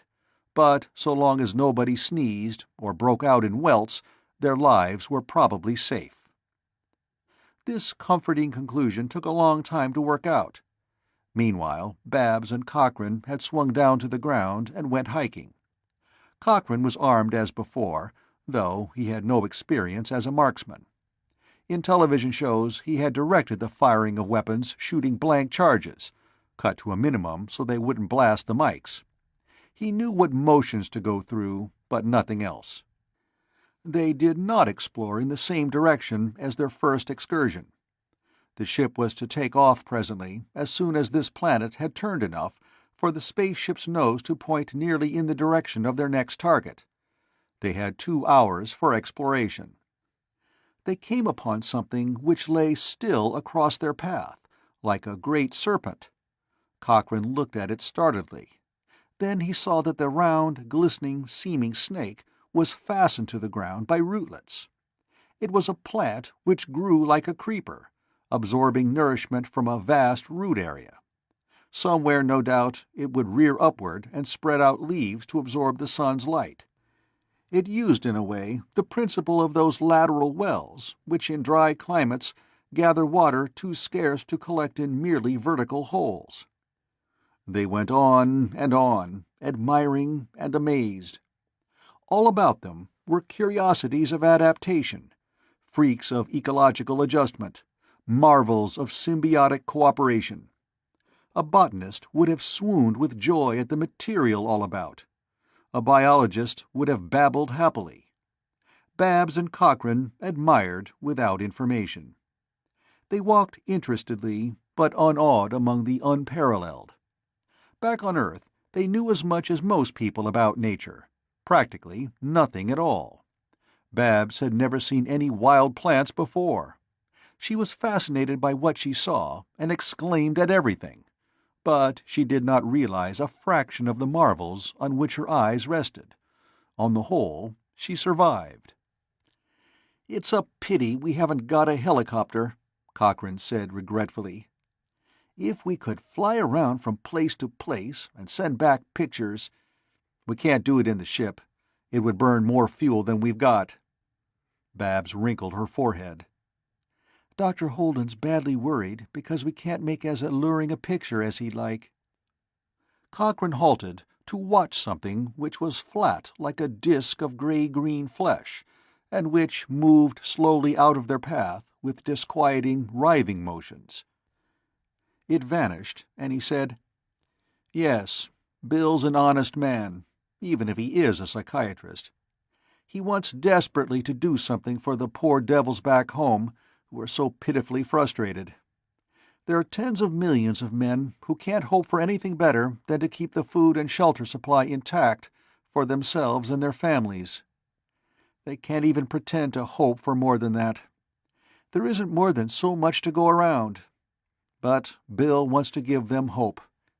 He figures that without hope, the world will turn madhouse in another generation. It will." "You're trying to do something about that," said Babs quickly. "Don't you think you're offering hope to everybody back on Earth?" "No," snapped Cochrane.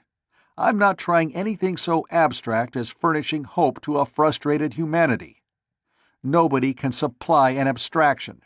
Nobody can accomplish an abstraction. Everything that's actually done is specific and real. Maybe you can find abstract qualities in it after it's done, but I'm a practical man.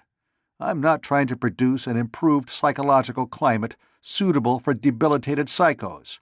I'm trying to get a job done." "I've wondered," admitted Babs, "what the job is." Cochrane grimaced. "You wouldn't believe it, Babs." There was an odd quivering underfoot. Trees shook. There was no other peculiarity anywhere. Nothing fell. No rocks rolled. In a valley among volcanoes, where the smoke from no less than 6 cones could be seen at once, temblors would not do damage. What damage mild shakings could do would have been done centuries since. Babs said uneasily, "That feels queer, doesn't it?" Cochrane nodded. But just as he and Babs had never been conditioned to be afraid of animals, they had been conditioned by air travel at home and space travel to here against alarm at movements of their surroundings. Temblors were evidently frequent at this place. Trees were anchored against them, as against prevailing winds in exposed situations. Landslides did not remain poised to fall. Really unstable slopes had been shaken down long ago. "I wish we had a helicopter," Cochrane repeated. "The look of the mountains as we came down, with glaciers between the smoking cones, that was good show stuff. We could have held interest here until we worked that naming contest. We could use the extra capital that would bring in. As it is, we've got to move on with practically nothing accomplished. The trouble is that I didn't think we would succeed as we have. Heaven knows I could have gotten helicopters." He helped her up a small steep incline where rock protruded from a hillside. The ground trembled again. Not alarmingly, but Babs' hold of his hand tightened a little. They continued to climb. They came out atop a small bare prominence which rose above the forest. Here they could see over the treetops in a truly extensive view. The mountains all about were clearly visible. Some were 10 and some 20 miles away. Some, still farther, were barely visible in the thin haze of distance. But there was a thick pall of smoke hovering about one of the farthest. It was mushroom-shaped.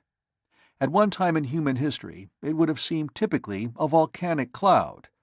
To Cochrane and Babs it was typically the cloud of an atomic explosion. The ground shook sharply underfoot. Babs staggered. Flying things rose from the forests in swarms. They hovered and darted and flapped above the treetops. Temblors did not alarm the creatures of the valley, but ground shocks like this last were another matter. A great tree, rearing above its fellows, toppled slowly. With ripping, tearing noises, It bent sedately toward the smoking, far-away mountain. It crashed thunderously down upon smaller trees. There were other rending noises. The flying things rose higher, seeming agitated. Echoes sounded in the ears of the two atop the hill. There was another sharp shock. Babs gave a little, inarticulate cry. She pointed. There was much smoke in the distance. Over the far-away cone, which was indistinct in the smoke of its own making, over the edge of the distant mountains a glare appeared. It was a thin line of bright white light. With infinite deliberation it began to creep down the slanting, blessedly remote mountainside. The ground seemed to shift abruptly, and then shift back. Across and down the valley, 5 miles away, a portion of the stony wall detached itself and slid downward in seeming slow motion. 2 more great trees made ripping sounds. One crashed. There was an enormous darkness above one part of the sky. Its underside glowed from fires as of hell in the crater beneath it. There were sparkings above the mountain top. Very oddly indeed, the sky overhead was peacefully blue. But at the horizon a sheet of fire rolled down mile-long slopes. It seemed to move with infinite deliberation, but to move visibly at such a distance it must have been traveling like an express train.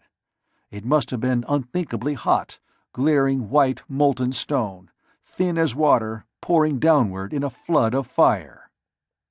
There was no longer a sensation of the ground trembling underfoot.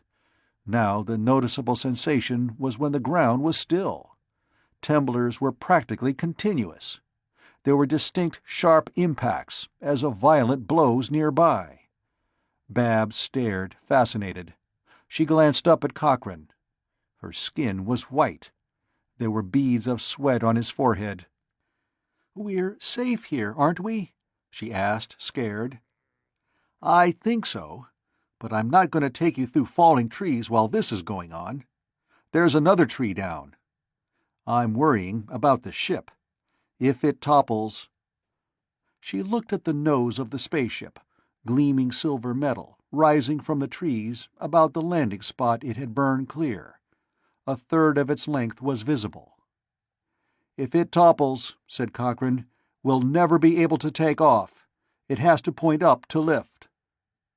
Babs looked from the ship to him and back again. Then her eyes went fearfully to the remote mountain. Rumblings came from it now. They were not loud. They were hardly more than dull growlings, at the lower limit of audible pitch. They were like faint and distant thunder. There were flashings like lightning in the cloud which now enveloped the mountain's top. Cochrane made an indescribable small sound. He stared at the ship. As explosion waves passed over the ground, a faint, unanimous movement of the treetops became visible. It seemed to Cochrane that the spaceship wavered, as if about to fall from its upright position. It was not designed to stand such violence as a fall would imply. Its hull would be dented or rent. It was at least possible that its fuel store would detonate. But even if its fall were checked by still-standing trees about it, it could never take off again. The 8 humans of its company could never juggle it back to a vertical position. Rocket thrust would merely push it in the direction its nose pointed. Toppled, its rocket thrust would merely shove it blindly over stones and trees and to destruction. The ship swayed again, visibly. Ground waves made its weight have the effect of blows. Part of its foundation rested on almost visible stone, only feet below the ground level. But one of the landing fins rested on humus. As the shocks passed, that fin foot sank into the soft soil. The spaceship leaned perceptibly. Flying creatures darted back and forth above the treetops. Miles away, insensate violence reigned. Clouds of dust and smoke shot miles into the air, and half a mountainside glowed white-hot, and there was the sound of long-continued thunder, and the ground shook and quivered. There were movements nearby. A creature with yellow fur and the shape of a bear with huge ears came padding out of the forest. It swarmed up the bare stone of the hill on which Babs and Cochrane stood. It ignored them. Halfway up the unwooded part of the hill, it stopped and made plaintive, high-pitched noises. Other creatures came. Many had come while the man and girl were too absorbed to notice. Now 2 more of the large animals came out into the open and climbed the hill. Babs said shakily, "Do you think they'll... do you think—" There was a nearer roaring. The spaceship leaned and leaned. Cochrane's lips tensed. The spaceship's rockets bellowed, and a storm of hurtling smoke flashed up around it. It lifted, staggering as its steering jets tried frantically to swing its lower parts underneath its mass. It lurched violently, and the rockets flamed terribly. It lifted again. Its tail was higher than the trees, but it did not point straight up. It surged horribly across the top of the forest, leaving a vast flash of flaming vegetation behind it. Then it steadied, and aimed skyward, and climbed. Then it was not. Obviously, the Dabney field booster had been flashed on to get the ship out to space. The ship had vanished into emptiness. The Dabney field had flicked it some 170-odd light-years from Earth's moon in the flicker of a heartbeat. It might have gone that far again. Whoever was in it had had no choice but to take off, and no way to take off without suicidal use of fuel in any other way. Cochrane looked at where the ship had vanished. Seconds passed. There came the thunderclap of air closing the vacuum the ship's disappearance had left. There were squealings behind the pair on the hilltop. 8 of the huge yellow beasts were out in the open now. Tiny, furry biped animals waddled desperately to get out of their way. Smaller creatures scuttled here and there. A sinuous creature with fur, but no apparent legs, writhed its way upward. But all the creatures were frightened. They observed an absolute truce, under the overmastering greater fear of nature. Far away, the volcano on the skyline boomed and flashed, and emitted monstrous clouds of smoke. The shining, incandescent lava on its flanks glared across the glaciers. Babs gasped suddenly. She realized the situation in which she and Cochrane had been left. Shivering, she pressed close to him as the distant black smoke cloud spread toward the center of the sky.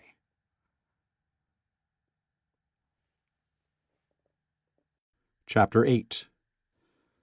Before sunset, they reached the area of ashes where the ship had stood. Cochrane was sure that if anybody else had been left behind besides themselves, the landing place was an inevitable rendezvous. Only 3 members of the ship's company had been inside when Babs and Cochrane left to stroll for the 2 hours astronomers on Earth had set as a waiting period. Jones had been in the ship, and Holden and Alicia Sims. Everybody else had been exploring. Their attitude had been exactly that of sightseers and tourists, but they could have gotten back before the takeoff. Apparently, they had. Nobody seemed to have returned to the burned-over space since the ship's departure. The blast of the rockets had erased all previous tracks, but still there was a thin layer of ash resettling over the clearing. Footprints would have been visible in it. Anybody remaining would have come here. Nobody had. Babs and Cochrane were left alone. There were still temblors, but the sharper shocks no longer came.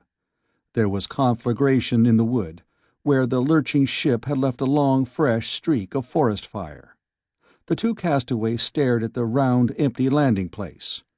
Overhead, the blue sky turned yellow, but where the smoke from the eruption rose, the sky early became a brownish red, and presently the yellow faded to gold. Unburned green foliage all about was singularly beautiful in that golden glow. But it was more beautiful still as the sky turned rose-pink, and then carmine in turn, and then crimson from one horizon to the other, save where the volcanic smoke cloud marred the color.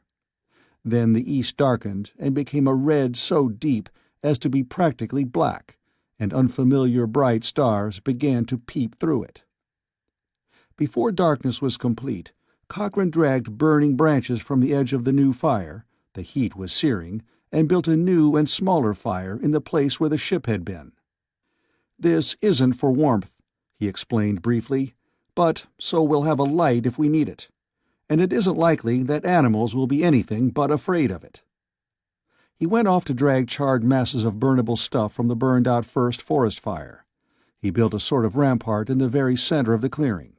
He brought great heaps of scorched wood. He did not know how much was needed to keep the fire going until dawn. When he finished, Babs was silently at work trying to find out how to keep the fire going. The burning parts had to be kept together. One branch, burning alone, died out. Two red-hot brands in contact kept each other alight. "I'm sorry we haven't anything to eat," Cochrane told her. "I'm not hungry," she assured him. "What are we going to do now?" "There's nothing to do until morning." Unconsciously, Cochrane looked grim. "Then there'll be plenty. Food, for one thing.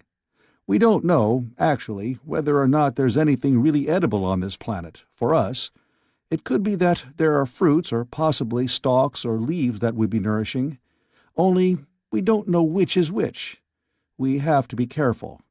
We might pick up something like poison ivy." Babs said, "But the ship will come back." "Of course," agreed Cochrane. "But it may take them some time to find us. This is a pretty big planet, you know." He estimated his supply of burnable stuff. He improved the rampart he had made at first. Babs stared at him. After 4 or 5 minutes, he stepped back. "You can lean against this," he explained. "You can watch the fire quite comfortably. And it's a sort of wall. The fire will light one side of you, and the wall will feel comforting behind you when you get sleepy." Babs nodded. She swallowed. "I think I see what you mean when you say they may have trouble finding us, because this planet is so large." Cochrane nodded reluctantly. "Of course, there's this burned-off space for a marker," he observed cheerfully. "But it could take several days for them to see it." Babs swallowed again. She said carefully, "The ship can't hover like a helicopter to search. You said so. It doesn't have fuel enough. They can't really search for us at all. The only way to make a real search would be to go back to Earth and bring back helicopters and fuel for them and men to fly them. Isn't that right?" "Not necessarily. But we do have to figure on a matter of, well, 2 or 3 days as a possibility." Babs moistened her lips, and he said quickly, "I did a show once about some miners lost in a wilderness. A period show. In it, they knew that part of their food was poisoned. They didn't know what. They had to have all their food. And, of course, they didn't have laboratories with which to test for poison." Babs eyed him oddly. "They bandaged their arms," said Cochrane, "and put scraps of the different foodstuffs under the bandages. The one that was poisonous showed. It affected the skin, like an allergy test. I'll try that trick in the morning when there's light to pick samples by. There are berries and stuff. There must be fruits. A few hours should test them." Babs said without intonation, "And we can watch what the animals eat." Cochrane nodded gravely. "Animals on Earth can live on things that, to put it mildly, humans did not find satisfying. Grass, for example. But it was good for Babs to think of cheering things right now. There would be plenty of discouragement to contemplate later.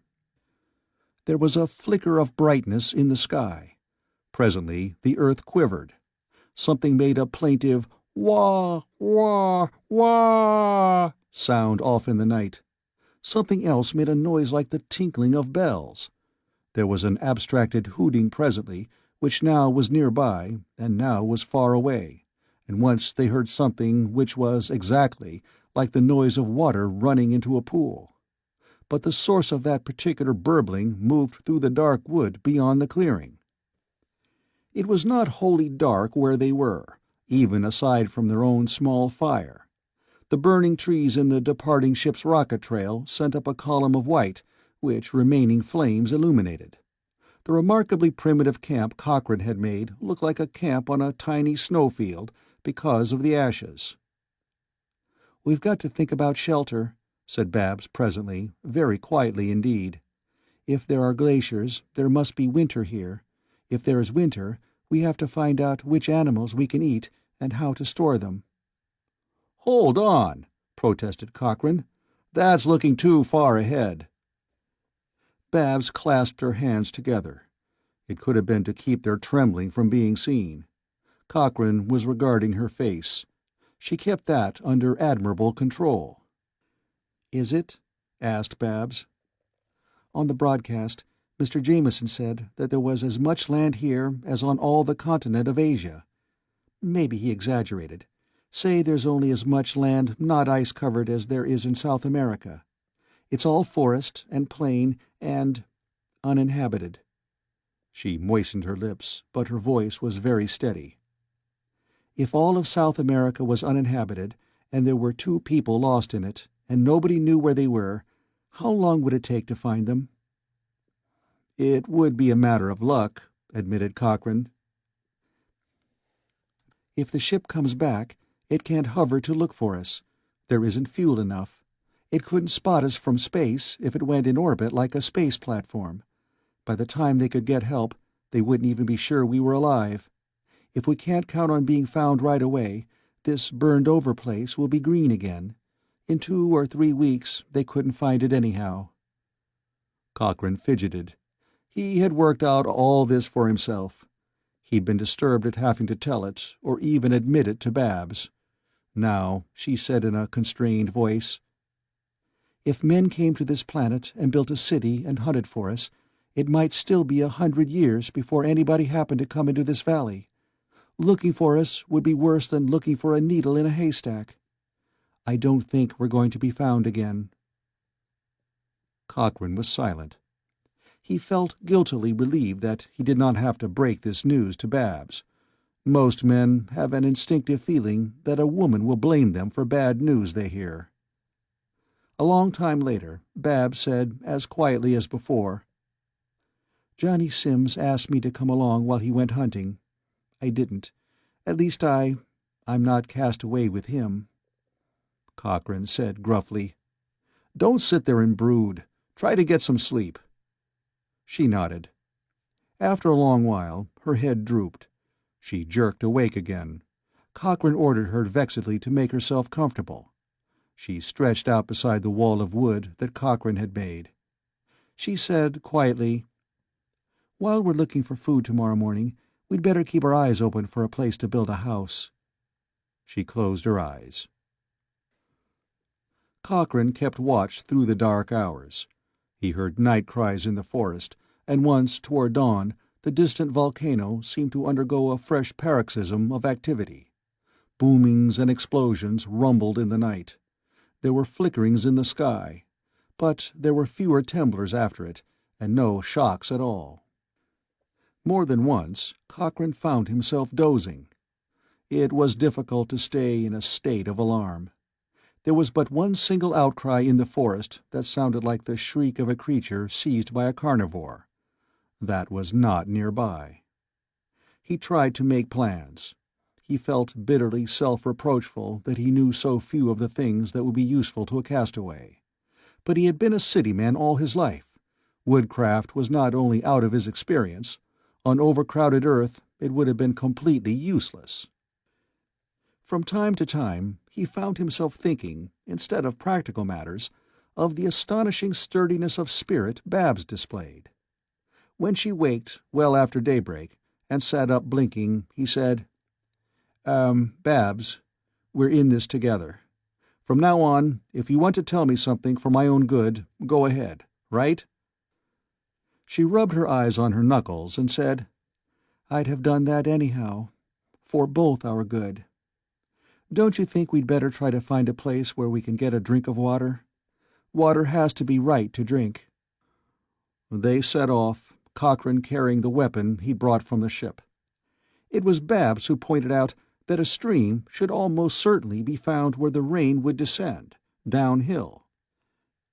Babs, too, spotted one of the small, foot-high furry bipeds feasting gluttonously on small round objects that grew from the base of a small tree, instead of on its branches. The tree, evidently, depended on four-footed rather than on flying creatures to scatter its seeds. They gathered samples of the fruit. Cochrane peeled a sliver of the meat from one of the round objects and put it under his watch-strap. They found a stream. They found other fruits, and Cochrane prepared the same test for them as for the first. One of the samples turned his skin red and angry almost immediately. He discarded it and all the fruits of the kind from which it came. At midday they tasted the first gathered fruit. The flesh was red and juicy. There was a texture it was satisfying to chew on. The taste was indeterminate, save for a very mild flavor of maple and peppermint mixed together. They had no symptoms of distress afterward. Other fruits were less satisfactory. Of the samples which the skin test said were non-poisonous, one was acrid and astringent, and two others had no taste except that of greenness, practically the taste of any leaf one might chew. "I suppose," said Cochrane wryly as they headed back toward the ash clearing at nightfall, "we've got to find out if the animals can be eaten." Babs nodded matter-of-factly. "Yes. Tonight I'm taking part of the watch. As you remarked this morning, we're in this together." He looked at her sharply, and she flushed. "I mean it," she said doggedly. "I'm watching part of the night."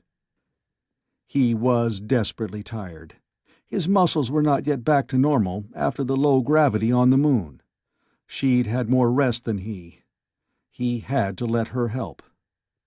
But there was embarrassment between them, because it looked as if they would have to spend the rest of their lives together, and they had not made the decision. It had been made for them, and they had not acknowledged it yet. When they reached the clearing, Cochrane began to drag new logs toward the central place where much of last night's supply of fuel remained. Matter-of-factly, Babs began to haul stuff with him. He said vexedly, "Quit it. I've already been realizing how little I know about the things we're going to need to survive. Let me fool myself about masculine strength anyhow." She smiled at him a very little, but she went obediently to the fire to experiment with cookery of the one palatable variety of fruit from this planet's trees. He drove himself to bring more wood than before. When he settled down, she said absorbedly, "Try this, Jed." Then she flushed hotly because she'd inadvertently used his familiar name. But she'd extended something that was toasted and not too much burned. He ate, with weariness sweeping over him like a wave. The cooked fruit was almost a normal food, but it did need salt. There would be trouble finding salt on this planet. The water that should be in the seas was frozen in the glaciers. Salt would not have been leached out of the soil and gathered in the seas. It would be a serious problem. But Cochrane was very tired indeed. "I'll take the first 2 hours," said Babs briskly. "Then I'll wake you." He showed her how to use the weapon. He meant to let himself drift quietly off to sleep, acting as if he had a little trouble going off. But he didn't. He lay down, and the next thing he knew, Babs was shaking him violently. In the first dazed instant when he opened his eyes, he thought they were surrounded by forest fire. But it wasn't that. It was dawn, and Babs had let him sleep the whole night through, and the sky was golden yellow from one horizon to the other. More, he heard the now familiar cries of creatures in the forest. But he also heard a roaring sound, very thin and far away, which could only be one thing. "Jed, Jed, get up, quick! The ship's coming back! The ship! We've got to move!" She dragged him to his feet. He was suddenly wide awake. He ran with her. He flung back his head and stared up as he ran. There was a pinpoint of flame and vapor almost directly overhead. It grew swiftly in size. It plunged downward. They reached the surrounding forest and plunged into it. Babs stumbled, and Cochrane caught her, and they ran onward hand in hand to get clear away from the downblast of the rockets. The rocket roaring grew louder and louder. The castaways gazed. It was the ship. From below, fierce flames poured down, blue-white and raging. The silver hull slanted a little. It shifted its line of descent. It came down with a peculiar deftness of handling that Cochrane had not realized before. Its rocket splashed, but the flame did not extend out to the edge of the clearing that had been burned off at first. The rocket flames, indeed, did not approach the proportion to be seen on rockets on film tape, or as Cochrane had seen below the moon rocket descending on Earth. The ship settled within yards of its original landing place. Its rockets dwindled, but remained burning. They dwindled again. The noise was outrageous, but still not the intolerable tumult of a moon rocket landing on Earth. The rockets cut off. The airlock door opened. Cochrane and Babs waved cheerfully from the edge of the clearing. Holden appeared in the door and shouted down, "Sorry to be so long coming back." He waved and vanished. They had, of course, to wait until the ground was at least partly cooled before the landing sling could be used. Around them, the noises of the forest continued. There were cooling, crackling sounds from the ship. "I wonder how they found their way back," said Babs. "I didn't think they ever could. Did you?" "Babs," said Cochrane, "you lied to me. You said you'd wake me in 2 hours, but you let me sleep all night." "You'd let me sleep the night before," she told him composedly. "I was fresher than you were, and to-date had been a pretty bad one. We were going to try to kill some animals. You needed the rest." Cochrane said slowly, "I found out something, Babs. Why you could face things. Why we humans haven't all gone mad. I think I've gotten the woman's viewpoint now, Babs. I like it." She inspected the looming blister ports of the ship, now waiting for the ground to cool so they could come aboard. "I think we'd have made out if the ship hadn't come," Cochrane told her. "We'd have had a woman's viewpoint to work from. Yours. You looked ahead to building a house. Of course you thought of finding food, but you were thinking of the possibility of winter, and building a house. You weren't thinking only of survival. You were thinking far ahead. Women must think farther ahead than men do." Babs looked at him briefly, and then returned to her apparently absorbed contemplation of the ship. "That's what's the matter with people back on Earth," Cochrane said urgently. "There's no frustration as long as women can look ahead, far ahead, past here and now. When women can do that, they can keep men going. It's when there's nothing to plan for that men can't go on, because women can't hope. You see, you saw a city here, a little city with separate homes. On Earth, too many people can't think of more than living quarters and keeping food enough for them only, coming in. They can't hope for more. And it's when that happens, you see?" Babs did not answer. Cochrane fumbled. He said angrily, "Confound it, can't you see what I'm trying to say? We'd have been better off, as castaways, than back on Earth, crowded and scared of our jobs. I'm saying I'd rather stay here with you than go back to the way I was living before we started off on this voyage. I think the two of us could make out under any circumstances. I don't want to try to make out without you. It isn't sense." Then he scowled helplessly. "Damn it. I've staged plenty of shows in which a man asked a girl to marry him, and they were all phony. It's different, now that I mean it. What's a good way to ask you to marry me?" Babs looked momentarily up into his face. She smiled, ever so faintly. "They're watching us from the ports," she said. "If you want my viewpoint, if we were to wave to them that we'll be right back, we can get some more of those fruits I cooked. It might be interesting to have some to show them." He scowled more deeply than before. "I'm sorry you feel that way. But if that's it—" "And on the way," said Babs, "when they're not watching, you might kiss me." They had a considerable pile of the red-fleshed fruits ready when the ground had cooled enough for them to reach the landing sling. Once aboard the ship, Cochrane headed for the control room, with Jameson and Bell tagging after him. Bell had an argument. "But the volcano's calmed down. There's only a wall of steam where the lava hit the glaciers. and we could fix up a story in a couple of hours. I've got background shots. You and Babs could make the story scenes, and we'd have a castaway story. Perfect! The first true castaway story from the stars. You know what that would mean." Cochrane snarled at him. "Try it, and I'll tear you limb from limb. I've put enough of other people's private lives on the screen. My own stays off. I'm not going to have even a phony screen show built around Babs and me for people to gabble about." Bell said in an injured tone, "I'm only trying to do a good job. I started off on this business as a writer. I haven't had a real chance to show what I can do with this sort of material." "Forget it," Cochrane snapped back. "Stick to your cameras." Jameson said hopefully, "You'll give me some data on plants and animals, Mr. Cochrane, won't you? I'm doing a book with Bell's pictures and—" "Let me alone!" raged Cochrane. He reached the control room. Al, the pilot, sat at the controls with an air of special alertness. "You all right? For our lined-up trip, we ought to leave in about 20 minutes. We'll be pointing just about right then." "I'm all right," said Cochrane, "and you can take off when you please." To Jones he said, "How'd you find us? I didn't think it could be done." "Dr. Holden figured it out," said Jones. "Simple enough, but I was lost. When the ground shocks came, everybody else ran to the ship. We waited for you. You didn't come."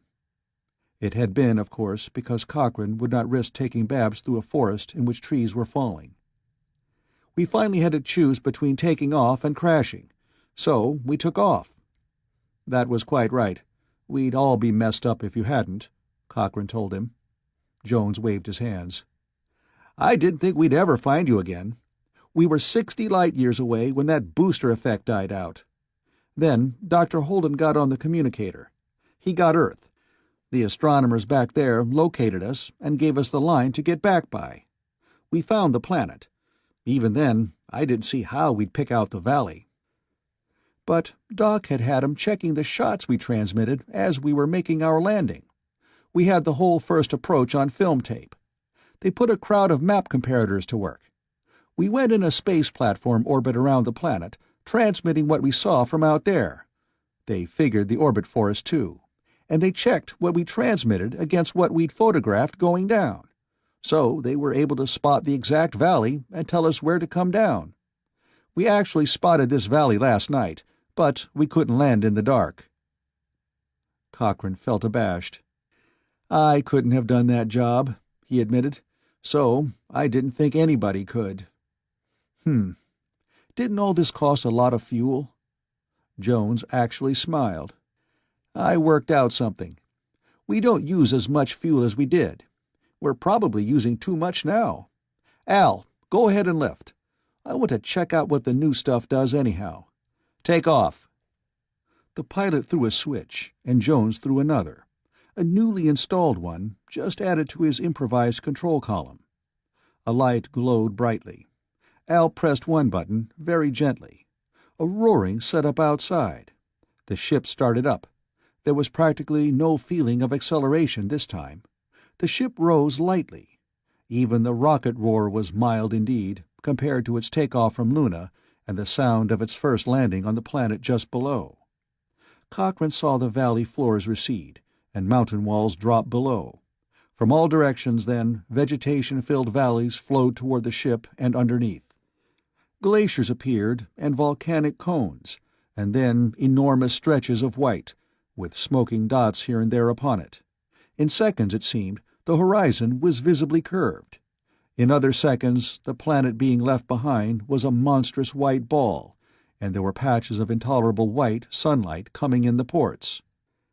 And Cochrane felt queer. Jones had given the order for takeoff. Jones had determined to leave at this moment, because Jones had tests he wanted to make. Cochrane felt like a passenger. From the man who decided things because he was the one who knew what had to be done, he had become something else. He had been absent 2 nights and part of a day, and decisions had been made in which he had no part. It felt queer. It felt even startling. We're in a modification of the modified Dabney field now," observed Jones in a gratified tone. "You know the original theory." "I don't," acknowledged Cochrane. "The field's always a pipe, a tube, a column of stressed space between the field plates," Jones reminded him. "When we landed the first time, back yonder, the tail of the ship wasn't in the field at all. The field stretched from the bow of the ship only, out to the last balloon we dropped. We were letting down at an angle to that line. It was like a kite and a string and the kite's tail. The string was the Dabney field, and the directions we were heading was the kite's tail." Cochrane nodded. It occurred to him that Jones was very much unlike Dabney. Jones had discovered the Dabney field, but having sold the fame rights to it, he now apparently thought Dabney field was the proper technical term for his own discovery, even in his own mind. "Back on the moon," Jones went on zestfully, "I wasn't sure that a field, once established, would hold in atmosphere. I hoped that with enough power I could keep it, but I wasn't sure." "This doesn't mean much to me, Jones," said Cochrane. "What does it add up to?" "Why, the field held down into atmosphere, and we were out of the primary field as far as the tail of the ship was concerned. But this time we landed, I'd hooked in some ready-installed circuits. There was a second Dabney field from the stern of the ship to the bow. There was the main one, going out to those balloons and then back to Earth. But there was, and is, a second one only enclosing the ship. It's a sort of bubble. We can still trail a field behind us, and anybody can follow in any sort of ship that's put into it. But now the ship has a completely independent second field. Its tail is never outside." Cochrane did not have the sort of mind to find such information either lucid or suggestive. "So, what happens?" "We have both plates of a Dabney field always with us," said Jones triumphantly. "We're always in a field, even landing in atmosphere, and the ship has practically no mass even when it's letting down to landing. It has weight, but next to no mass. Didn't you notice the difference?" "Stupid as it may seem, I didn't," admitted Cochrane. "I haven't the least idea what you're talking about." Jones looked at him patiently. "Now we can shoot our exhaust out of the field. The ship field, not the main one." "I'm still numb," said Cochrane. "Multiple sclerosis of the brain cells, I suppose. Let me just take your word for it." Jones tried once more. "Try to see it. Listen, when we landed the first time, we had to use a lot of fuel because the tail of the ship wasn't in the Dabney field. It had mass, so we had to use a lot of rocket power to slow down that mass. In the field, the ship hasn't much mass. The amount depends on the strength of the field. But rockets depend for their thrust on the mass that's thrown away astern. Looked at that way, rockets shouldn't push hard in a Dabney field. There oughtn't to be any gain to be had by the field at all, you see?" Cochrane fumbled in his head. "Oh yes, I thought of that. But there is an advantage. The ship does work." "Because," said Jones, triumphant again, "the field effect depends partly on temperature. The gases in the rocket blast are hot, away up in the thousands of degrees. They don't have normal inertia, but they do have what you might call heat inertia. They acquire a sort of fictitious mass when they get hot enough. So we carry along fuel that hasn't any inertia to speak of when it's cold, but acquires a lunatic sort of substitute for inertia when it's genuinely hot. So a ship can travel in a Dabney field." "I'm relieved," acknowledged Cochrane. "I thought you were about to tell me that we couldn't lift off the moon, and I was going to ask how we got here." Jones smiled patiently. "What I'm telling you now is that we can shoot rocket blasts out of the Dabney field we make with the stern of the ship. Landing, we keep our fuel and the ship with next to no mass, and we shoot it out to where it does have mass, and the effect is practically the same as if we were pushing against something solid. And so we started off with fuel for maybe 5 or 6 landings and takeoffs, against Earth gravity. But with this new trick, we've got fuel for a couple of hundred." "Ah," said Cochrane mildly. This is the first thing you've said that meant anything to me. Congratulations. What comes next?" "I thought you'd be pleased," said Jones. "What I'm really telling you is that now we've got fuel enough to reach the Milky Way." "Let's not," suggested Cochrane, "and say we did. You've got a new star picked out to travel to?" Jones shrugged his shoulders. In him, the gesture indicated practically hysterical frustration. But he said, "Yes, 21 light-years. Back on Earth, they're anxious for us to check on Sol-type suns and Earth-type planets." "For once," said Cochrane, "I am one with the great scientific minds. Let's go over." He made his way to the circular stairway leading down to the main saloon.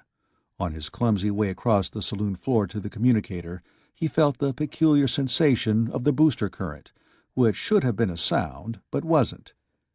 It was the sensation which had preceded the preposterous leap of the spaceship away from Luna, when, in a heartbeat of time, all stars looked like streaks of light, and the ship traveled nearly 2 light centuries. Sunshine blinked, and then shone again in the ports around the saloon walls. The second shining came from a different direction, as if somebody had switched off one exterior light and turned on another, and at a different angle to the floor. Cochrane reached the communicator. He felt no weight. He strapped himself into the chair. He switched on the vision phone, which sent radiation along the field to a balloon 200-odd light-years from Earth. That was the balloon near the glacier planet, and then switched to the field traveling to a second balloon, then the last 170-odd light-years back to the moon, and then from Luna City down to Earth. He put in his call. He got an emergency message that had been waiting for him. Seconds later, he fought his way frantically through no wait to the control room again. "Jameson! Bell!" he cried desperately. "We've got a broadcast due in 20 minutes! I lost track of time.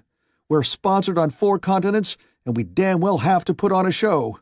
What the devil? Why didn't somebody—" Jameson said, obviously from a blister port where he swung a squat star telescope from one object to another, "No, that's a gas giant. We'd be squashed if we landed there. Though that big moon looks promising. I think we'd better try yonder." "Okay," said Jones in a flat voice. "Send her on the next one in, Al, and we'll toddle over." Cochrane felt the ship swinging in emptiness. He knew because it seemed to turn, while he felt that he stayed still. "We've got a show to put on!" he raged. "We've got to fake something!" James looked aside from his telescope. "Tell him, Bell," he said expansively. "I wrote a script of sorts," said Bell apologetically. "The storyline's not so good. That's why I wanted a castaway narrative to put in it, though I wouldn't have had time, really. We spliced film, and Jameson narrated it, and you can run it off. It's a kind of show. We ran it as a space platform survey of the glacier planet, basing it on pictures we took while we were in orbit around it. It's a sort of travelogue. Jameson did himself proud. Alicia can find the tape can for you." He went back to his cameras. Cochrane saw a monstrous globe swing past a control room port. It was a featureless mass of clouds, save for striations across what must be its equator. It looked like the lunar observatory pictures of Jupiter, back in the Sun's family of planets. It went past the port, and a moon swam into view.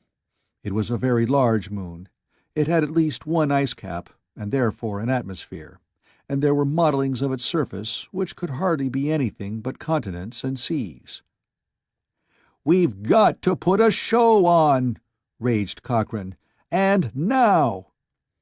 "It's all set," Bell assured him. "You can transmit it. I hope you like it." Cochrane sputtered. But there was nothing to do but transmit whatever Bell and Jameson had gotten ready. He swam with nightmare-like difficulty back to the communicator. He shouted frantically for Babs. She and Alicia came. Alicia found the film tape, and Cochrane threaded it into the transmitter, and bitterly ran the first few feet. Babs smiled at him, and Alicia looked at him oddly. Evidently, Babs had confided the consequence of their casting away. But Cochrane faced an emergency. He began to check timings with far-distant Earth. When the ship approached a second planet, Cochrane saw nothing of it. He was furiously monitoring the broadcast of a show in which he'd had no hand at all. From his own professional standpoint, it was terrible. Jameson spouted interminably, so Cochrane considered.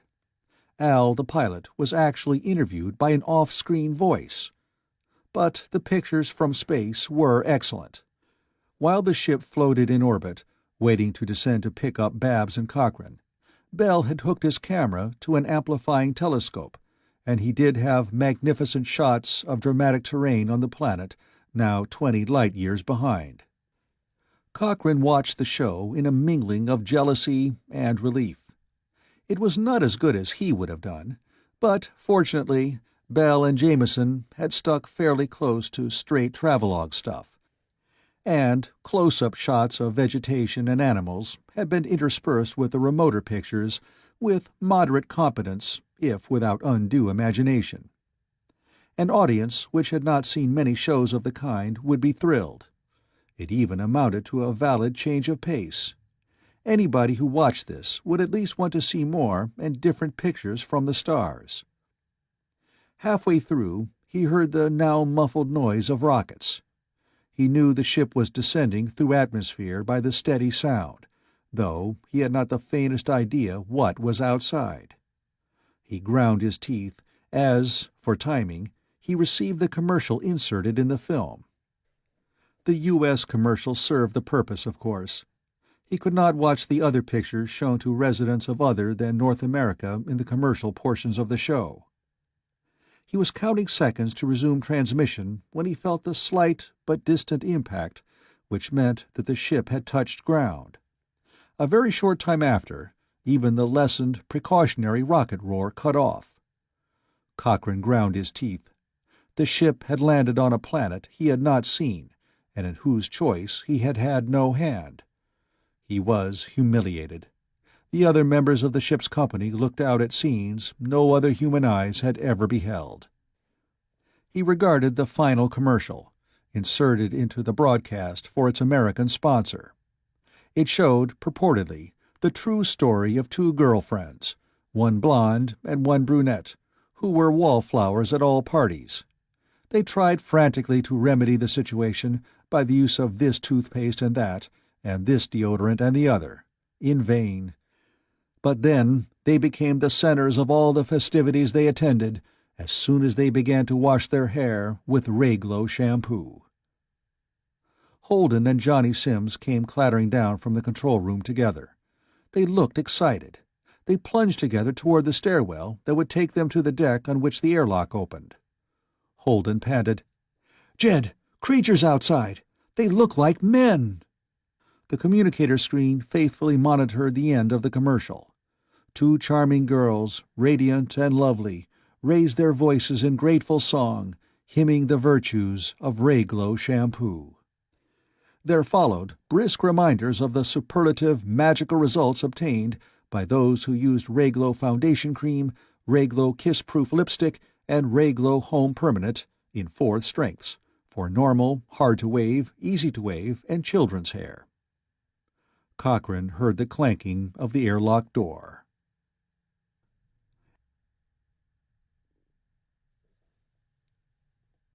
Chapter 9.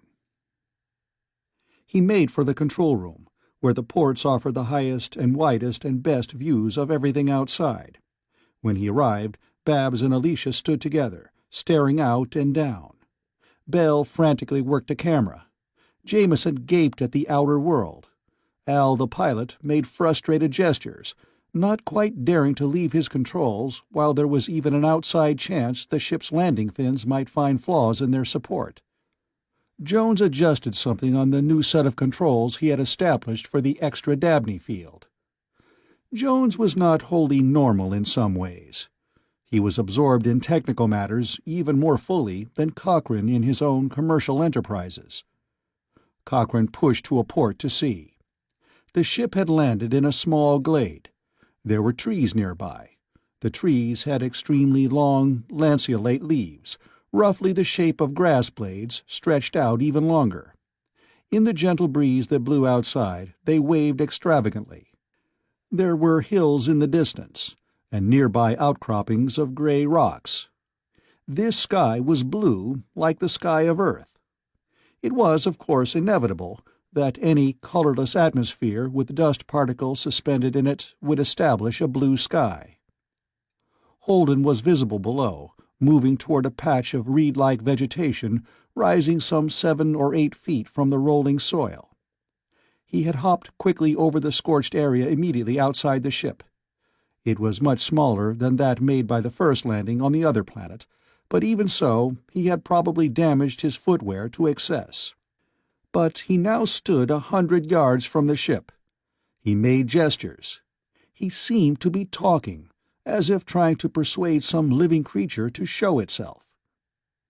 "We saw them peeping," said Babs breathlessly, coming beside Cochrane. "Once, one of them ran from one patch of reeds to another. It looked like a man. There are at least 3 of them in there, whatever they are." "They can't be men," said Cochrane grimly. "They can't." Johnny Sims was not in sight. "Where's Sims?" "He has a gun," said Babs. "He was going to get one anyhow, so he could protect Dr. Holden." Cochrane glanced straight down. The airlock door was open, and the end of a weapon peered out. Johnny Sims might be in a better position there to protect Holden by gunfire, but he was assuredly safer himself. There was no movement anywhere. Holden did not move closer to the reeds. He still seemed to be speaking soothingly to the unseen creatures. "Why can't there be men here?" asked Babs. "I don't mean actual men, but man-like creatures. Why couldn't there be rational creatures like us?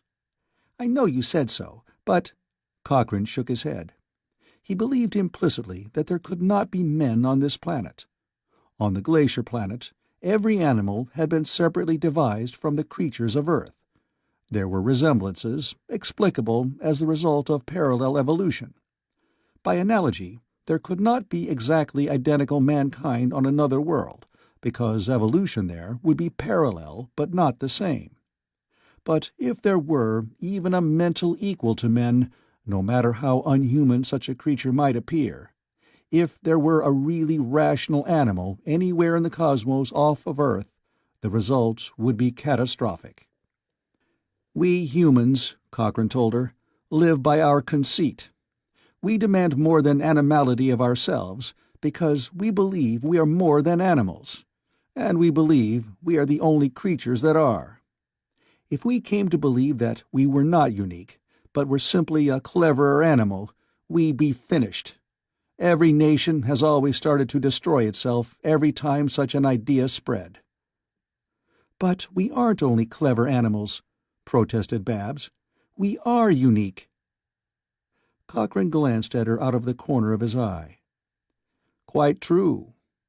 Holden still stood patiently before the patch of reeds, still seemed to talk, still with his hands outstretched in what men consider the universal sign of peace. There was a sudden movement at the back of the reed patch, quite 50 yards from Holden. A thing which did look like a man fled madly for the nearest edge of the woodland. It was the size of a man. It had the pinkish-tan color of naked human flesh. It ran with its head down, and it could not be seen too clearly, but it was startlingly manlike in outline. Up in the control room, Bell fairly yipped with excitement and swung his camera. Holden remained oblivious. He still tried to lure something out of concealment. A second creature raced for the woods. Tiny gray threads appeared in the air between the airlock and the racing thing. Smoke. Johnny Sims was shooting zestfully at the unidentified animal. He was using that tracer ammunition, which poor shots and worse sportsmen adopt to make up for bad marksmanship. The threads of smoke seemed to form a net about the running things. They dodged and zigzagged frantically. Both of them reached safety. A third tried it. And now Johnny Sims turned on automatic fire. Bullets spurted from his weapon, trailing threads of smoke so that the trails looked like a stream from a hose. The stream swept through the space occupied by the fugitive. It leaped convulsively and crashed to earth. It kicked blindly. Cochrane swore. Between the instant of the beginning of the creature's flight and this instant, less than 2 seconds had passed. The threads, which were smoke trails, drifted away. Then a new thread streaked out. Johnny Sims fired once more at his still writhing victim. It kicked violently and was still. Holden turned angrily. There seemed to be shoutings between him and Johnny Sims. Then Holden trudged around the reed patch. There was no longer any sign of life in the still shape on the ground, but it was normal precaution not to walk into a jungle-like thicket in which unknown, large living things had recently been sighted. Johnny Sims fired again and again from his post in the airlock. The smoke which traced his bullets ranged to the woodland. He shot at imagined targets there. He fired at his previous victim simply because it was something to shoot at. He shot recklessly, foolishly. Alicia, his wife, touched Jameson on the arm and spoke to him urgently. Jameson followed her reluctantly down the stairs. She would be going to the airlock. Johnny Sims, shooting at the landscape, might shoot Holden. A thread of bullet smoke passed within feet of Holden's body. He turned and shouted back at the ship. The inner airlock door clanked open. There was the sound of a shot, and the dead thing was hit again. The bullet had been fired dangerously close to Holden. There were voices below. Johnny Sims bellowed enragedly. Alicia cried out. There was a silence below, but Cochrane was already plunging toward the stairs. Babs followed closely. When they rushed down onto the dining-room deck, they found Alicia deathly white, but with a flaming red mark on her cheek.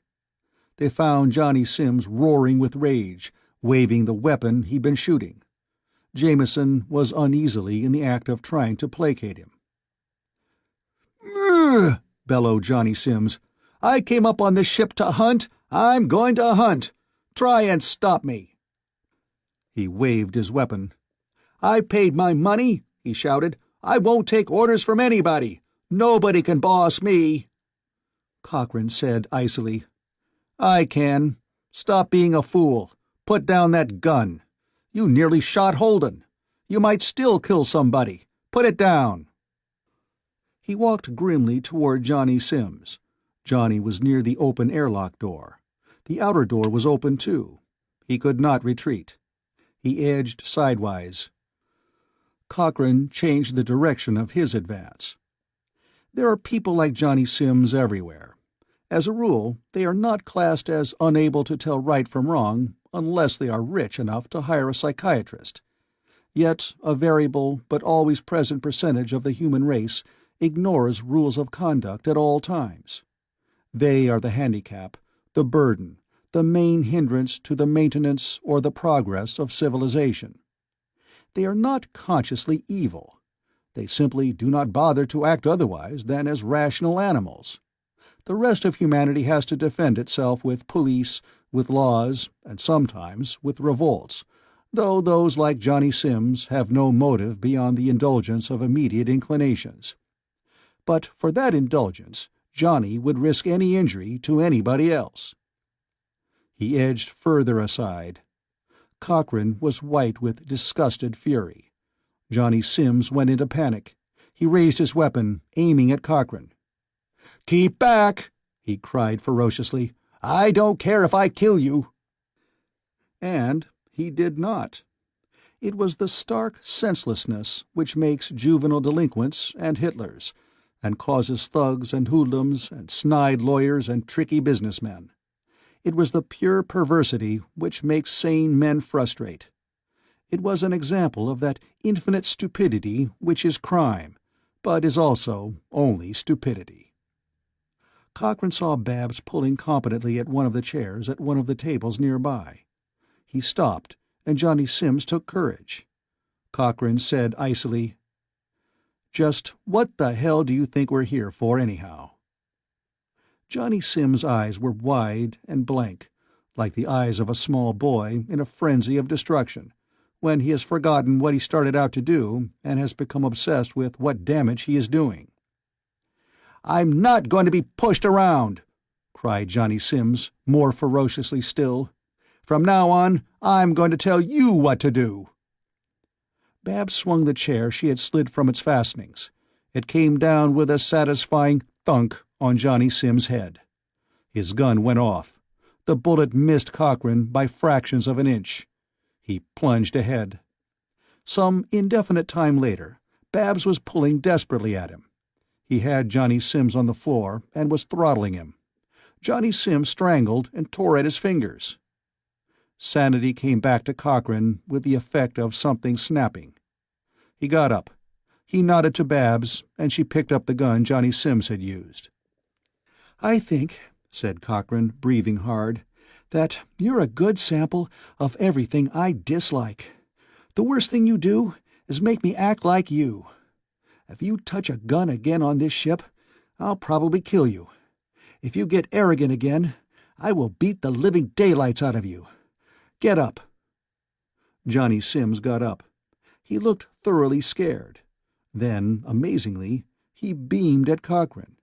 He said amiably, "I forgot. I'm that way. Alicia'll tell you. I don't blame you for getting mad. I'm sorry, but I'm that way." He brushed himself off, beaming at Alicia and Jameson and Babs and Cochrane. Cochrane ground his teeth. He went to the airlock and looked down outside. Holden was bent over the creature Johnny Sims had killed. He straightened up and came back toward the ship. He went faster when the ground grew hot under his feet. He fairly leaped into the landing sling and started up. "Not human," he reported to Cochrane when he slipped from the sling in the airlock. "There's no question about it when you are close. It's more nearly a bird than anything else. It was warm-blooded. It has a beak. There are penguins on Earth that have been mistaken for men." "I did a show once," said Cochrane coldly, "that had clips of old films of cockfighting in it. There was a kind of gamecock called Cornish game that was fairly man-shaped. If it had been big enough. Pull in the sling and close the lock. We're moving." He turned away. Babs stood by Alicia, offering a handkerchief for Alicia to put to her cheek. Jameson listened unhappily as Johnny Sims explained brightly that he had always been that way. When he got excited, he didn't realize what he was doing. He said, almost with pride, that he hadn't ever been any other way than that. He didn't really mean to kill anybody, but when he got excited— "What happened?" demanded Holden. "Our little psychopath," said Cochrane in a grating voice, "put on an act. He threatened me with a rifle. He hit Alicia first. Jameson, trace that bullet hole. See if it got through to the skin of the ship." He started for the stairs again. Then he was startled by the frozen immobility of Holden. Holden's face was deadly. His hands were clenched. Johnny Sims said with a fine, boyish frankness, "I'm sorry, Cochrane. No hard feelings?" "Yes," Cochrane snapped. "Hard feelings. I've got them." He took Holden's arm. He steered him up the steps. Holden resisted for the fraction of a second, and Cochrane gripped his arm tighter. He got him up to the deck above. "If I'd been here," said Holden unsteadily, "I'd have killed him, if he hit Alicia. Psychopath or no psychopath." "Shut up," said Cochrane firmly. "He shot at me. And in my small way, I'm a psychopath too, Bill. My psychosis is that I don't like his kind of psychosis. I am psychotically devoted to sense and my possibly quaint idea of decency. I am abnormally concerned with the real world, and you better come back to it. Look here. I'm pathologically in revolt against such imbecilities as an overcrowded Earth and people being afraid of their jobs and people going crackpot from despair.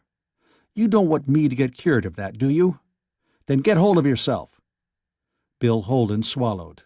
He was still white, but he managed to grimace.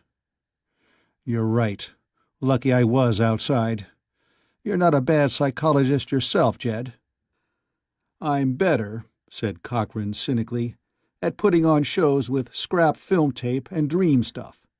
So I'm going to look at the films Bell took as we landed on this planet and work out some ideas for broadcasts."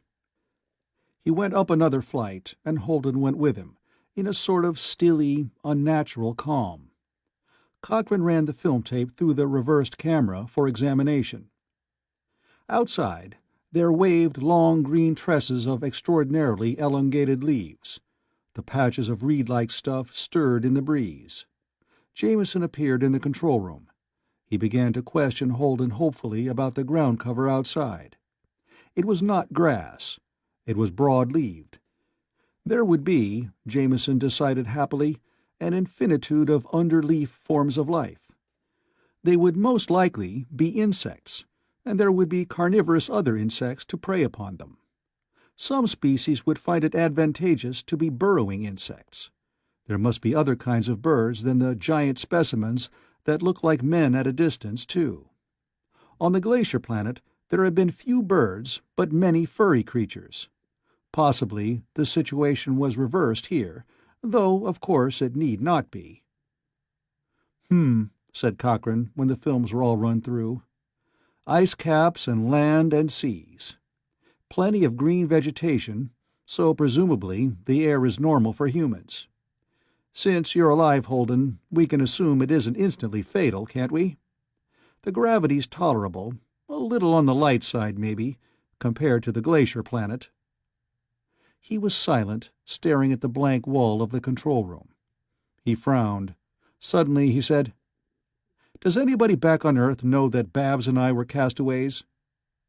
"No," said Holden, still very quiet indeed. "Alicia ran the control board. She told everybody you were too busy to be called to the communicator. It was queer with you away. Jameson and Bell tied themselves in chairs and spliced tape. Johnny, of course," his face was very carefully toneless, "wouldn't do anything useful. I was space-sick a lot of the time. But I did help Alicia figure out what to say on the communicator. There must be hundreds of calls backed up for you to take." "Good," said Cochrane. "I'll go take some of them. Jones, could we make a flit to somewhere else on this planet?" Jones said negligently, "I told you we've got fuel to reach the Milky Way. Where do you want to go?" "Anywhere," said Cochrane. "The scenery isn't dramatic enough here for a new broadcast. We've got to have some lurid stuff for our next show. Things are shaping up, except for the need of just the right scenery to send back to Earth." "What kind of scenery do you want?"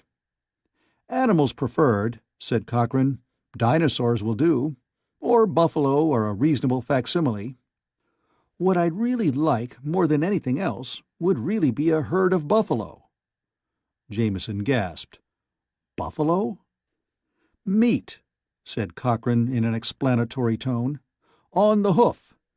The public relations job all this has turned into demands a careful stimulation of all the basic urges. So I want people to think of steaks and chops and roasts. If I could get herds of animals from one horizon to another—" "Meat herds coming up," said Jones negligently. "I'll call you." Cochrane did not believe him. He went down to the communicator again. He prepared to take the calls from Earth that had been backed up behind the emergency demand for an immediate broadcast show that he'd met while the ship came to its landing. Cochrane did not believe him. He went down to the communicator again. He prepared to take the calls from Earth that had been backed up behind the emergency demand for an immediate broadcast show that he'd met while the ship came to its landing. There was an enormous amount of business piled up, and it was slow work handling it. His voice took 6 seconds to pass through something over 200 light-years of space in the Dabney field, and then 2 seconds in normal space from the relay in Lunar City. It was 12 seconds between the time he finished saying something before the first word of the reply reached him. It was very slow communication. He reflected annoyedly that he'd have to ask Jones to make a special Dabney field communication field as strong as was necessary to take care of the situation. The rockets growled and roared outside. The ship lifted. Johnny Sims came storming up from below. "My trophy!" he cried indignantly. "I want my trophy!" Cochrane looked up impatiently from the screen. "What trophy?" "The thing I shot!" cried Johnny Sims fiercely. "I want to have it mounted. Nobody else ever killed anything like that. I want it." The ship surged upward more strongly. Cochrane said coldly, "It's too late now. Get out. I'm busy." He returned his eyes to the screen. Johnny Sims raced for the stairs. A little later, Cochrane heard shoutings in the control room, but he was too busy to inquire. The ship drifted, with all the queasy sensation of no weight, and lifted again, and then there was a fairly long period of weightlessness. At such times, Holden would be greenish and sick and tormented by space sickness, which might be good for him at this particular time. For a long time, it seemed, there were alternating periods of lift and free fall, which in themselves were disturbing. Once the free fall lasted until Cochrane began to feel uneasy. But then the rockets roared once more and boomed loudly as if the ship were leaving the planet altogether. But Cochrane was talking business. In part, he bluffed. In part, quite automatically, he demanded much more than he expected to get, simply because it is the custom in business not to be frank about anything. Whatever he asked, the other man would offer less. So he asked too much, and the other man offered too little, each knowing in advance very nearly on what terms they would finally settle. Considering the cost of beam phone time to Lunar City, not to mention the extension to the stars, it was absurd, but it was the way business is done. Presently, Cochrane called Babs and Alicia and had them witness a tentative agreement, which had to be ratified by a board of directors of a corporation back on Earth. That board would jump at it, but the stipulation for possible cancellation had to be made. It was mumbo-jumbo. Cochrane felt satisfyingly competent at handling it. While the formalities were in progress, the ship surged and fell and swayed and surged again. Cochrane said ruefully, "I hate to ask you to work under conditions like this, Babs." Babs grinned. He flushed a little. "I know. When you were working for me, I wasn't considerate." "Who am I working for now?" "Us," said Cochrane. Then he looked guiltily at Alicia. He felt embarrassment at having said anything in the least sentimental before her. Considering Johnny Sims, it was not too tactful. Her cheek, where it had been red, now showed a distinct bruise. He said, "Sorry, Alicia, about Johnny." "I got into it myself," said Alicia. "I loved him. He isn't really bad. If you want to know, I think he simply decided years ago that he wouldn't grow up past the age of 6. He was a rich man's spoiled little boy. It was fun. So he made a career of it. His family let him. She smiled faintly, I'm making a career of taking care of him." "Something can be done, even with a 6-year-old, growled Cochrane. "Holden, but he wouldn't be the best one to try." "He definitely wouldn't be the best one to try," said Alicia very quietly. Cochrane turned away. She knew how Bill Holden felt, which might or might not be comforting to him. The communicator again. The pictures of foot-high furry bipeds on the glacier planet had made a sensation on television. A toy manufacturer wanted the right to make toys like them. The pictures were copyrighted. Cochrane matter-of-factly made the deal. There would be miniature extraterrestrial animals on sale in all toy shops within days. Spaceways, Inc. would collect a royalty on each toy sold.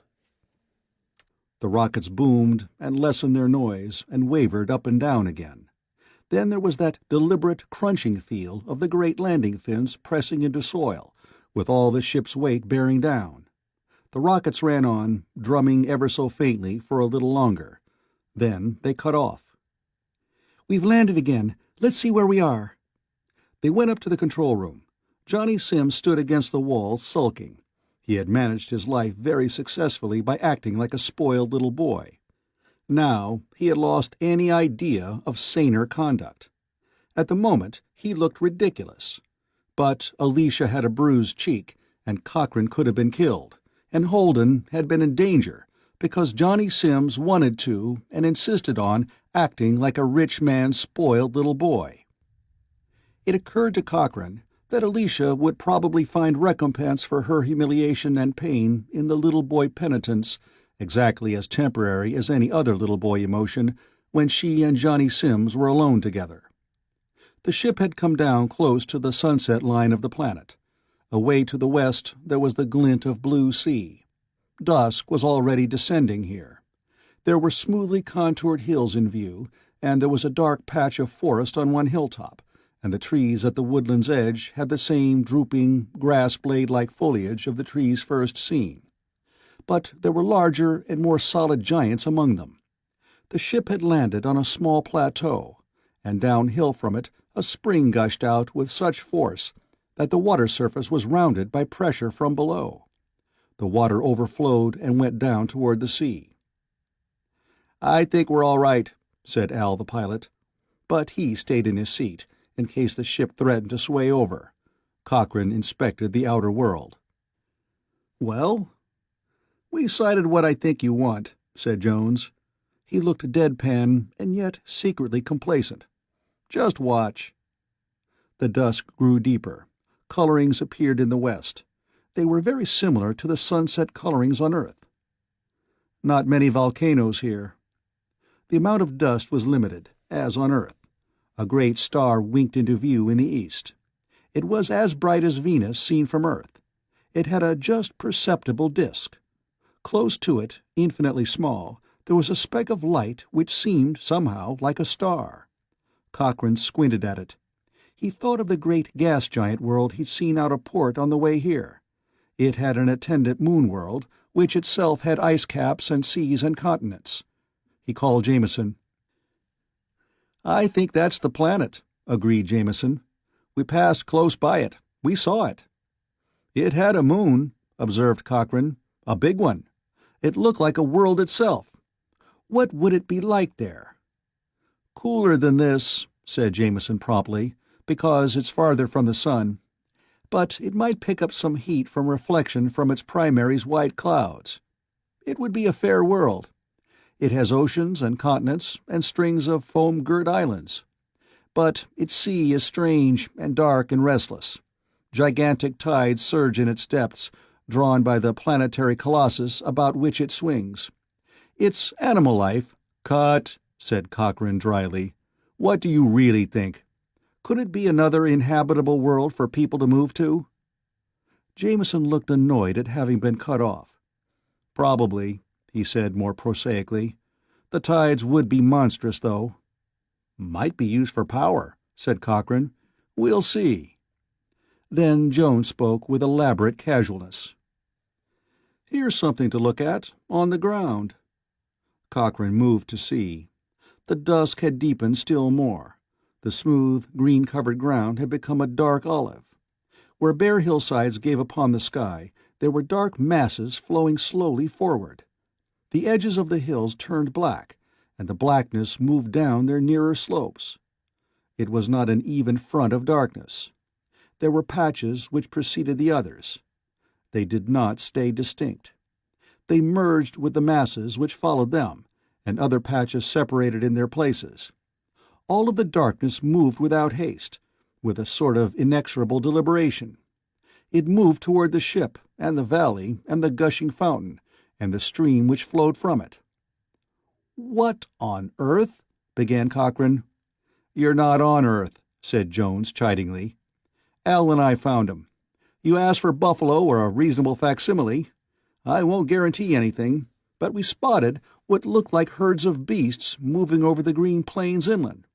We checked, and they seemed to be moving in this direction. Once we dropped down low and Bell got some pictures. When we enlarged them, we decided they'll do. So we lined up where they were all headed for, and here we are. And here they are." Cochrane stared with all his eyes. Behind him, he heard Bell fuming to himself as he tried to adjust a camera for close-up pictures in the little remaining light. Babs stood beside Cochrane, staring incredulously. The darkness was beasts. They blackened the hillsides on 3 sides of the ship. They came deliberately, leisurely onward. They were literally uncountable.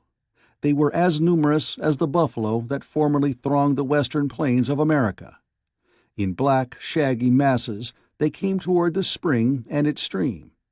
Nearby, their heads could be distinguished, and all of this was perfectly natural. The cosmos is one thing. Where life exists, its living creatures will fit themselves cunningly into each niche where life can be maintained. On vast green plains there will be animals to graze, and there will be animals to prey on them. So the grazing things will band together in herds for self-defense and reproduction. And where the ground is covered with broad-leaved plants, such plants will shelter innumerable tiny creatures, and some of them will be burrowers. So rain will drain quickly into those burrowings and not make streams. And therefore the drainage will reappear as springs, and the grazing animals will go to those springs to drink. Often they will gather more densely at nightfall for greater protection from their enemies. They will even often gather at the springs or their overflowing brooks. This will happen anywhere that plains and animals exist, on any planet to the edge of the galaxy, because there are laws for living things as well as stones. Great dark masses of the beasts moved unhurriedly past the ship. They were roughly the size of cattle, which itself would be determined by the gravity of the planet, setting a maximum favorable size for grazing beasts with an ample food supply. There were thousands and tens of thousands of them visible in the deepening night. They crowded to the gushing spring and to the stream that flowed from it. They drank.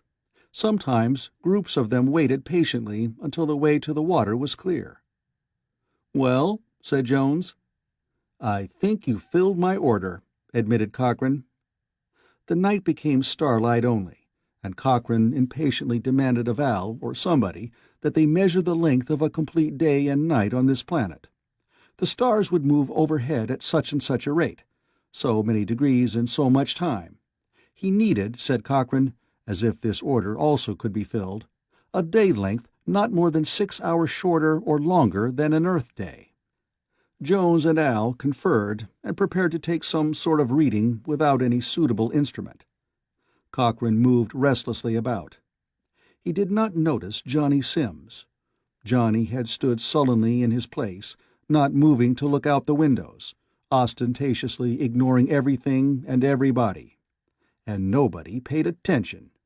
It was not a matter to offend an adult, but it was very shocking indeed to a rich man's son, who had been able to make a career of staying emotionally at a 6-year-old level.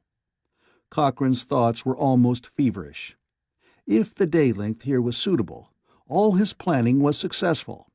If it was too long or too short, he had grimly to look further, and Spaceways Inc. would still not be as completely a success as he wanted.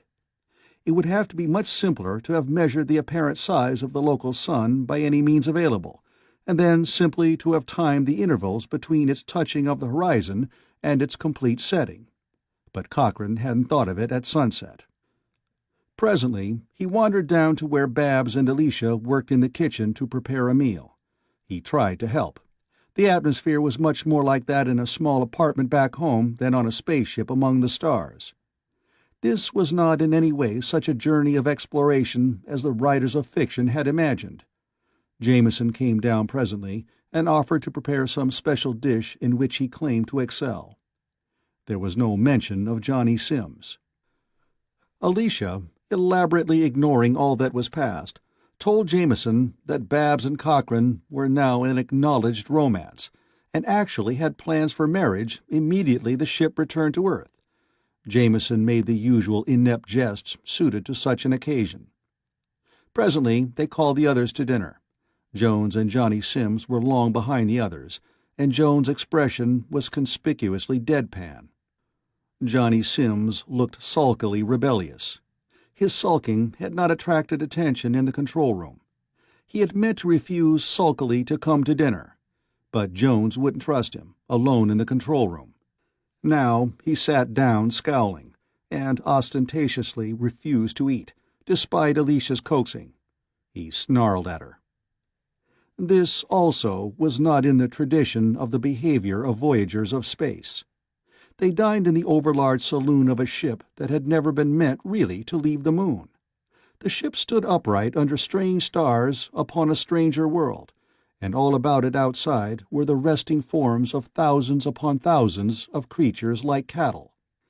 And the dinner-table conversation was partly family-style jests about Babs and Cochrane's new romantic status, and partly about a television broadcast which had to be made ready for a certain number of Earth hours yet ahead. And nobody paid any attention to Johnny Sims glowering at the table and refusing to eat. It was a mistake, probably. Much later, Cochrane and Babs were again in the control room, and this time they were alone. "Look," said Cochrane vexedly, "do you realize that I haven't kissed you since we got back on the ship? What happened?" "You," said Babs indignantly. "You've been thinking about something else every second of the time." Cochrane did not think about anything else for several minutes. He began to recall with new tolerance the insane antics of people he had been producing shows about. They had reason, those imaginary people, to act unreasonably. But presently his mind was working again. "We've got to make some plans for ourselves," he said. "We can live back on Earth, of course. We've already made a neat sum out of the broadcasts from this trip. But I don't think we'll want to live the way one has to live on Earth, with too many people there. I'd like—" Somebody came clattering up the stairs from below. "Johnny?" It was Bell. "Is he up here?"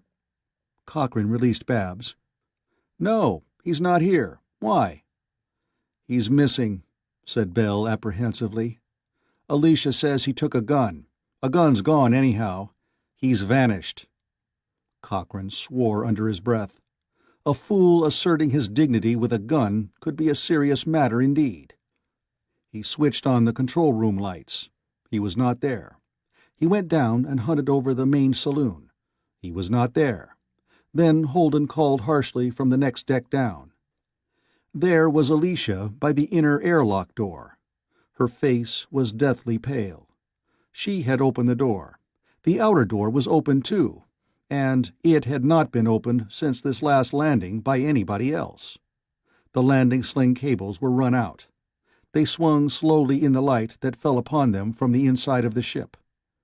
A smell came in the opening. It was the smell of beasts. It was a musky, ammoniacal smell, somehow not alien, even though it was unfamiliar. There were noises outside in the night. Grunting sounds, snortings. There were such sounds as a vast concourse of grazing creatures would make in the night-time, when gathered by thousands and myriads for safety and for rest. "He went out," said Alicia desperately. "He meant to punish us. He's a spoiled little boy. We weren't nice to him, and he was afraid of us too, so he ran away to make us sorry." Cochrane went to look out of the lock and to call Johnny Sims back.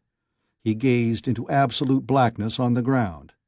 He felt a queasy giddiness because there was no hand-railing at the outer lock door, and he knew the depth of the fall outside. He raged within himself. Johnny Sims would feel triumphant when he was called. He would require to be pleaded with to return. He would pompously set terms for returning before he was killed. Cochrane saw a flash of fire and the short streak of a tracer bullet's patch before it hit something. He heard the report of the gun. He heard a bellow of agony and then a scream of purest terror from Johnny Sims. Then, from the ground, arose a truly monstrous tumult. Every one of the creatures below raised its voice in a horrible, bleating cry. The volume of sound was numbing, was agonizing in sheer impact. There were stirrings and clickings, as of horns clashing against each other. Another scream from Johnny Sims. He had moved. It appeared that he was running. Cochrane saw more gun flashes. There were more shots. He clenched his hands and waited for the thunderous vibration that would be all this multitude of animals pounding through the night in blind stampede. It did not come. There was only that bleating, horrible outcry, as all the beasts bellowed of alarm and created this noise to frighten their assailants away. Twice more there were shots in the night. Johnny Sims fired crazily and screamed in hysterical panic. Each time, the shots and screaming were farther away. There were no portable lights with which to make a search. It was unthinkable to go blundering among the beasts in darkness. There was nothing to do. Cochrane could only watch and listen helplessly while the strong beast smell rose to his nostrils, and the innumerable noises of unseen, uneasy creatures sounded in his ears. Inside the ship, Alicia wept hopelessly. Babs tried in vain to comfort her.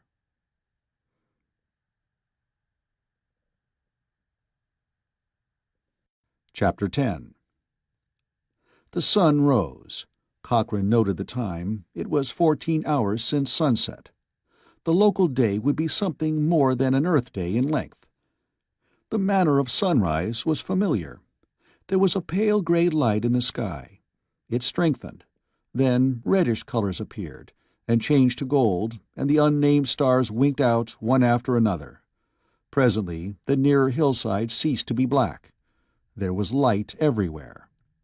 Alicia, white and haggard, waited to see what the light would show. But there was heavy mist everywhere. The hill crests were clear, and the edge of the visible woodland, and the top half of the ship's shining hull, rose clear of curiously tinted, slowly writhing fog. But everything else seemed submerged in a sea of milk. But the mist grew thinner as the sun shone on it. Its top writhed to nothingness. All this was wholly commonplace. Even clouds in the sky were of types well known enough. Which was, when one thought about it, inevitable. This was a Sol-type sun, of the same kind and color as the star which warmed the planet Earth. It had planets, like the sun of men's homeworld. There was a law, Bode's law, which specified that planets must float in orbits bearing such and such relationships to each other. There must also be a law that planets in those orbits must bear such and such relationships of size to each other. There must be a law that winds must blow under ordinary conditions, and clouds form at appointed heights and times. It would be very remarkable if Earth were an exception to natural laws that other worlds obey. So the strangeness of the morning to those who watched from the ship was more like the strangeness of an alien land on Earth than that of a wholly alien planet. The lower dawn mist thinned. Gazing down, Cochrane saw dark masses moving slowly past the ship's 3 metal landing fins. They were the beasts of the night, moving deliberately from their bedground to the vast plains inland. There were bunches of hundreds and bunches of scores. There were occasional knots of dozens only. From overhead and through the mist, Cochrane could not see individual animals too clearly, but they were heavy beasts and clumsy ones. They moved sluggishly. Their numbers dwindled. He saw groups of no more than 4 or 5. He saw single animals trudging patiently away. He saw no more at all. Then the sunlight touched the inland hills. The last of the morning mist dissolved, and there were the dead bodies of 2 beasts near the base of the ship. Johnny Sims had killed them with his first panicky shots of the night. There was another dead beast a quarter-mile away. Cochrane gave orders. Jones and Al could not leave the ship. They were needed to get it back to Earth, with full knowledge of how to make other starships. Cochrane tried to leave Babs behind, but she would not stay. Bell had loaded himself with a camera and film tape besides a weapon, before Cochrane even began his organization. Holden was needed for an extra gun. Alicia, tearless and despairing, would not be left behind. Cochrane turned wryly to Jameson. "I don't think Johnny was killed," he said. "He'd gotten a long way off before it happened anyhow. We've got to hunt for him. With beasts like those of last night, there'll naturally be other creatures to prey on them. We might run into anything. If we don't get back, you get to the lawyers I've had representing Spaceways. They'll get rich off the job, but you'll end up rich too." "The best bet all around," said Jameson in a low tone, "would be to find him trampled to death." "I agree," said Cochrane sourly. But apparently the beasts don't stampede. Maybe they don't even charge, but just form rings to protect their females and young, like musk oxen. I'm afraid he's alive, but I'm also afraid we'll never find him." He marshaled his group. Jones had walkie-talkies ready, deftly removed for the purpose from spacesuits nobody had used since leaving Lunar City, and Holden took one to keep in touch by. They went down in the sling, 2 at a time. Cochrane regarded the 2 dead animals near the base of the ship. They were roughly the size of cattle, and they were shaggy, like buffalo. They had branching, pointed, deadly horns. They had hoofs, single hoofs, not cloven. They were not like any Earth animal. But horns and hoofs will appear in any system of parallel evolution.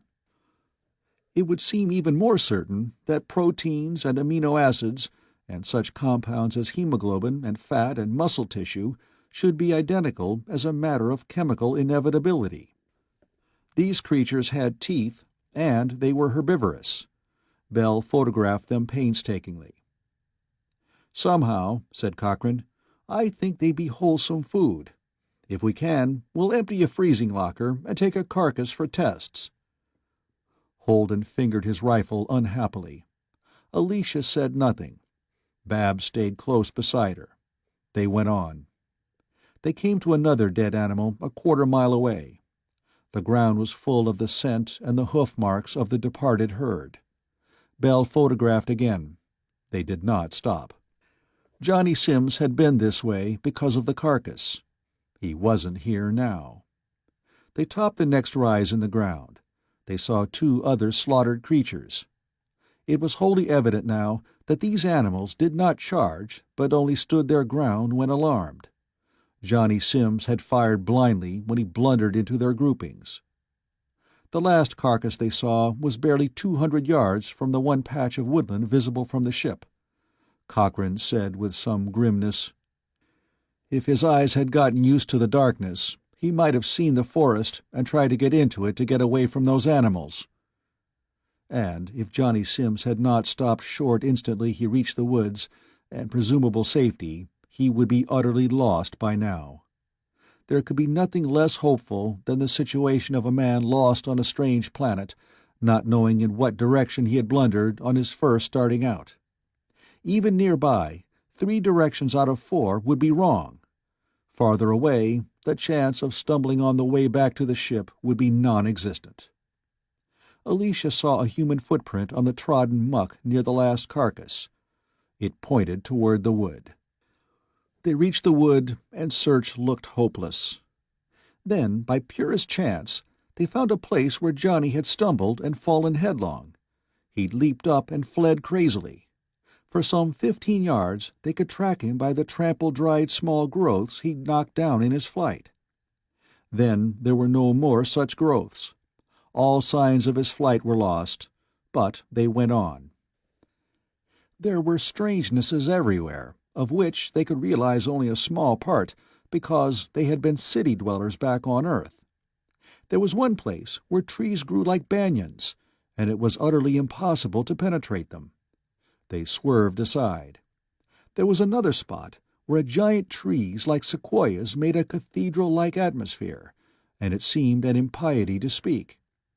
But Holden reported tonelessly in the walkie-talkie and assured Jones and Al and Jameson that all so far was well. They heard a vast commotion of chattering voices, and they hoped that it might be a disturbance of Johnny Sims causing. But when they reached the place there was dead silence. Only there were hundreds of tiny nests everywhere.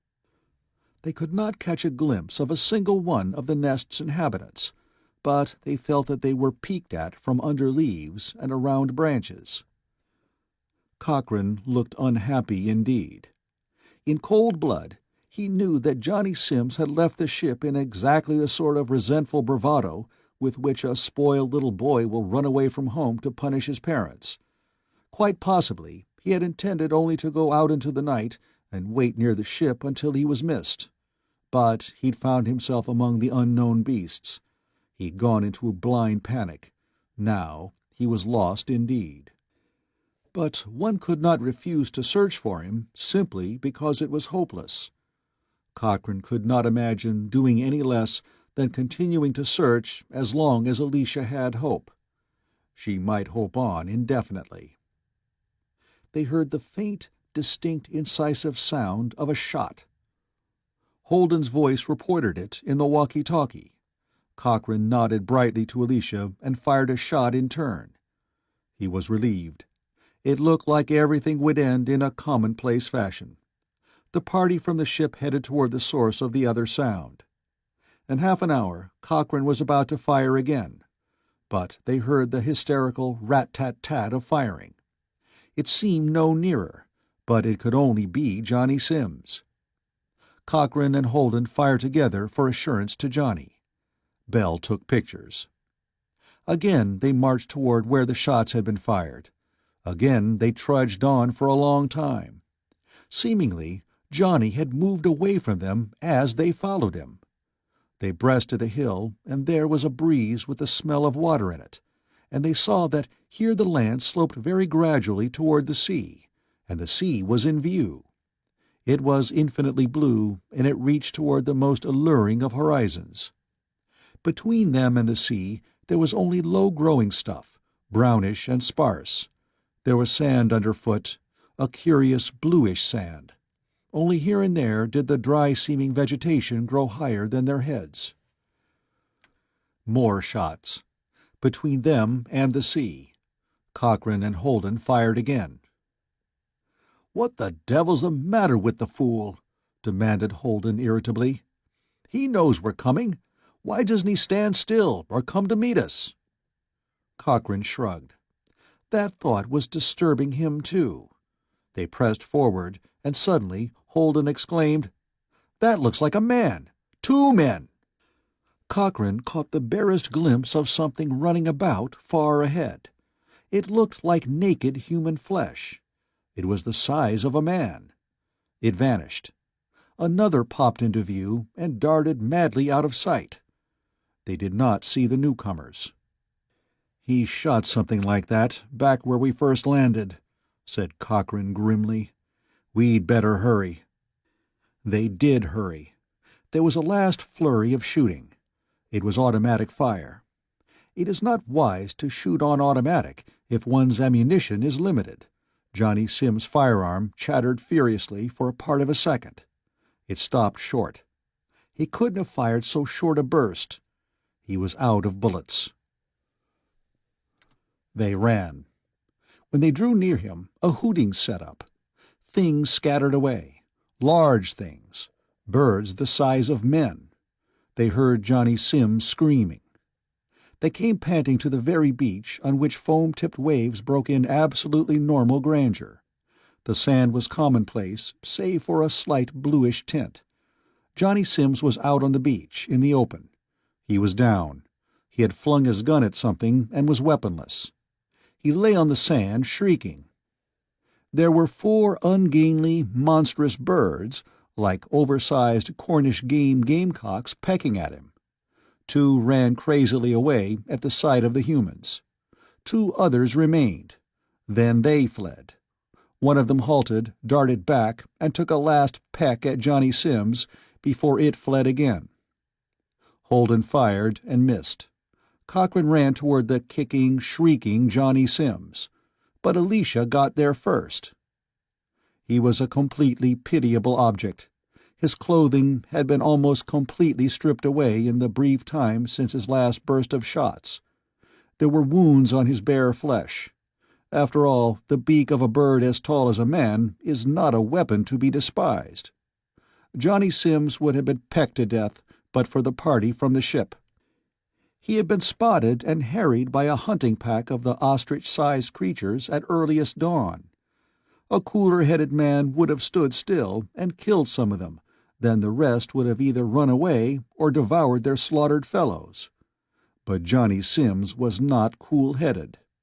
He had made a career of being a rich man's spoiled little boy. Now he'd had a fright great enough and an escape narrow enough to shatter the nerves of a normal man. To Johnny Sims, the effect was catastrophic. He could not walk, and the distance was too great to carry him. Holden reported by walkie-talkie, and Jones proposed to butcher one of the animals Johnny had killed and put it in a freezer emptied for the purpose, and then lift the ship and land by the sea. It seemed a reasonable proposal. Johnny was surely not seriously wounded. But that meant time to wait. Alicia sat by her husband, soothing him. Holden moved along the beach, examining the shells that had come ashore. He picked up one shell more glorious in its coloring than any of the pearl-making creatures of Earth. This shell grew neither in the flat spiral nor the cone-shaped form of Earth mollusks. It grew in a doubly curved spiral, so that the result was an extraordinary, lustrous, complex sphere. Bell fairly danced with excitement as he photographed it, with lavish pains to get all the colors just right. Cochrane and Babs moved along the beach also. It was not possible to be apprehensive. Cochrane talked largely. Presently he was saying with infinite satisfaction, "The chemical compounds here are bound to be the same. It's a new world, bigger than the glacier planet. Those beasts last night, if they're good foodstuff, will make this place like the Old West, and everybody envies the pioneers. This is a new Earth. Everything so nearly the same." "I never," observed Babs, "heard of blue sand on Earth." He frowned at her. He stooped and picked up a handful of the beach stuff. It was not blue. The tiny, sea-broken pebbles were ordinary quartz and granite rock. They would have to be. Yet there was a blueness. The blue grains were very much smaller than the white and tan and gray ones. Cochrane looked closely. Then he blew. All the sand blew out of his hand except, at last, one tiny grain. It was white. It glittered greasily. Cochrane moved 4 paces and wetted his hand in the sea. He tried to wet the sand grain. It would not wet. He began to laugh. "I did a show once," he told Babs, "about the old diamond mines. Ever hear of them? They used to find diamonds in blue clay, which was as hard as rock. Here, blue clay goes out from the land to under the waves. This is a tiny diamond, washed out by the sea. This is the last thing we need." Then he looked at his watch. "We're due on the air in 2 hours and a half. Now we've got what we want. Let's go have Holden tell Jones to hurry." But Babs complained suddenly. "Jed, what sort of life am I going to lead with you? Here we are, and nobody can see us, and you don't even notice." Cochrane was penitent. In fact, they had to hurry back down the beach to join the others when the spaceship appeared as a silvery gleam, high in the air, and then came swooping down with fierce flames underneath it to settle a 1/4 mile inland. Bell had a picture of the tiny diamond by the time the ground was cool enough for them to re-enter the ship. The way he photographed it, against a background which had nothing by which its size could be estimated, the little white stone looked like a Koh-i-Noor. It was 2 transparent pyramids set base to base, and he even got color flashes from it. And Jameson, forewarned, took pictures from the air of the blue sand areas. They showed the tint the one tiny diamond explained. The broadcast was highly successful. It began with a 4-minute commercial in which the evils of faulty elimination were discussed with infinite delicacy, and it was clearly proved, to an audience waiting to look beyond the stars, that only Gresham's intestinal emollient allowed the body to make full use of vitamins, proteins, and the very newest enzymatic foundation substances which everybody needed for really perfect health. There followed the approach shots to this planet, shots of the great beast herds on the plains, views of luxuriant, waving foliage, the tide of shaggy animals as they came at dusk to their drinking place, and there was an all-too-brief picturing of the blue-tinted soil, which the last film clip of all declared to be diamondiferous. Cochrane's direction of this show was almost inspired. The views of the animal herd, were calculated to make any member of his audience think in simultaneous terms of glamour and adventure, with perfect personal safety, of course, and of steaks, chops, and roasts. The more gifted viewers back on Earth might even envision filets mignon. The infinitesimal diamond with its prismatic glitterings, of course, roused cupidity of another sort. There were 4 commercials cut into these alluring views. The last was superimposed upon a view Bell had taken of the sunset colors. And it might have seemed that the television audience would confuse the charm of the New World, as pictured with the product insistently praised. But the public was pretty well toughened up against commercials nowadays. It was not deceived. As usual, it only deceived itself. But there was no deception about the fact that there was a new and unoccupied planet fit for human habitation. That was true. And the fretting, overcrowded cities immediately became places where everybody made happy plans for his neighbor to move there. But the more irritable people would begin to think vaguely that it might be worth going to for themselves. The ship took off 2 hours after the broadcast. Part of that time was taken up with astrogational conferences with astronomers on Earth. Cochrane had this conference taped for the auxiliary broadcast program, in which the audience shared the problems as well as the triumphs of the star voyagers. Cochrane wanted to get back to Earth. So far as television was concerned, it would be unwise. The ship and its crew would travel indefinitely without a lack of sponsors, but for once Cochrane agreed entirely with Holden. "We're heading back," he told Babs, "because if we keep on, people will accept our shows as just another superior kind of escape entertainment. They'll have the dream quality of You Win a Million and the lottery shows. There'll be things to dream about, but never to think of doing anything about. We're going to make the series disappointingly short, in order to make it more convincingly factual. We won't spin it out for its entertainment value until it practically loses everything else." "No," said Babs. She put her hand in his. She'd found it necessary to remind him now and then. So the ship started home, and it would not return directly to Earth, or Lunar City, for a very definite reason. Cochrane meant to have all his business affairs neatly wrapped up before landing.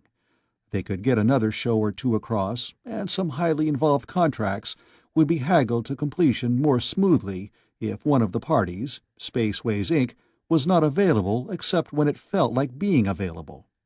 The other parties would be more anxious.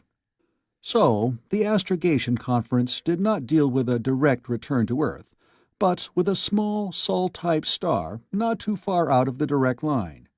The pole star could have been visited, but it was a double star. Cochrane had no abstract scientific curiosity. His approach was strictly that of a man of business. He did the business. There was, of course, a suitable pause not too far from the second planet, the planet of the shaggy beasts. They put out a plastic balloon with a Dabney field generator inside it. It would float in emptiness indefinitely. The field would hold for not less than 20 years. It would serve as a beacon, a highway, a railroad track through space for other ships planning to visit the Third World now available to men. Ultimately, better arrangements could be made. Jones was already ecstatically designing ground-level Dabney field installations. There would be Dabney fields extending from star to star. Along them, as along pneumatic tubes, ships would travel at unthinkable speeds toward absolutely certain destinations. True, at times they could not be used because of the bulk of planets between starting points and landing stations, but with due attention to scheduling, it would be a simple matter indeed to arrange for something close to commuter service between star clusters. He explained all this to Cochrane, with Holden listening in. "Oh, surely," said Cochrane cynically. "And you'll have taxpayers objecting because you make money. You'll be regulated out of existence. Were you thinking that Spaceways would run this transportation system you're planning without cutting anybody else in on even the glory of it?" Jones looked at him deadpan, but he was annoyed. "I want some money," he said. "I thought we could get this thing set up, and then I could get myself a ship and facilities for doing some really original work. I'd like to work something out and not have to sell the publicity rights to it." "I'll arrange it," promised Cochrane. "I've got our lawyers setting up a deal right now. You're going to get as many tricky patents as you can on this field and assign them all to Spaceways. And Spaceways is going to assign them all to a magnificent Space Development Association, a sort of chamber of commerce for all the outer planets, and all the stuffed shirts in creation are going to leap madly to get honorary posts on it. And it will be practically beyond criticism. And it will have the public interest passionately at its heart. And it will be practically beyond interference. And it will be as inefficient as hell. And the more inefficient it is, the more it will have to take in to allow for its inefficiency, and for your patents it has to give us a flat cut of its gross. And meanwhile, we'll get ours from the planets we've landed on and publicized. We've got customers. We've built up a market for our planets." "Eh?" said Jones in frank astonishment. "We," said Cochrane, "rate as first inhabitants and therefore proprietors and governments of the first 2 planets ever landed on beyond Earth. When the Moon colony was formed, there were elaborate laws made to take care of surviving national prides and so on. Whoever first stays on a planet a full rotation is its proprietor and government, until other inhabitants arrive. Then the government is all of them, but the proprietorship remains with the first. We own 2 planets. Nice planets. Glamorized planets, too. So, I've already made deals for the hotel concessions on the glacier world." Holden had listened with increasing uneasiness. Now he said doggedly, "That's not right, Jed. I don't mind making money, but there are things that are more important.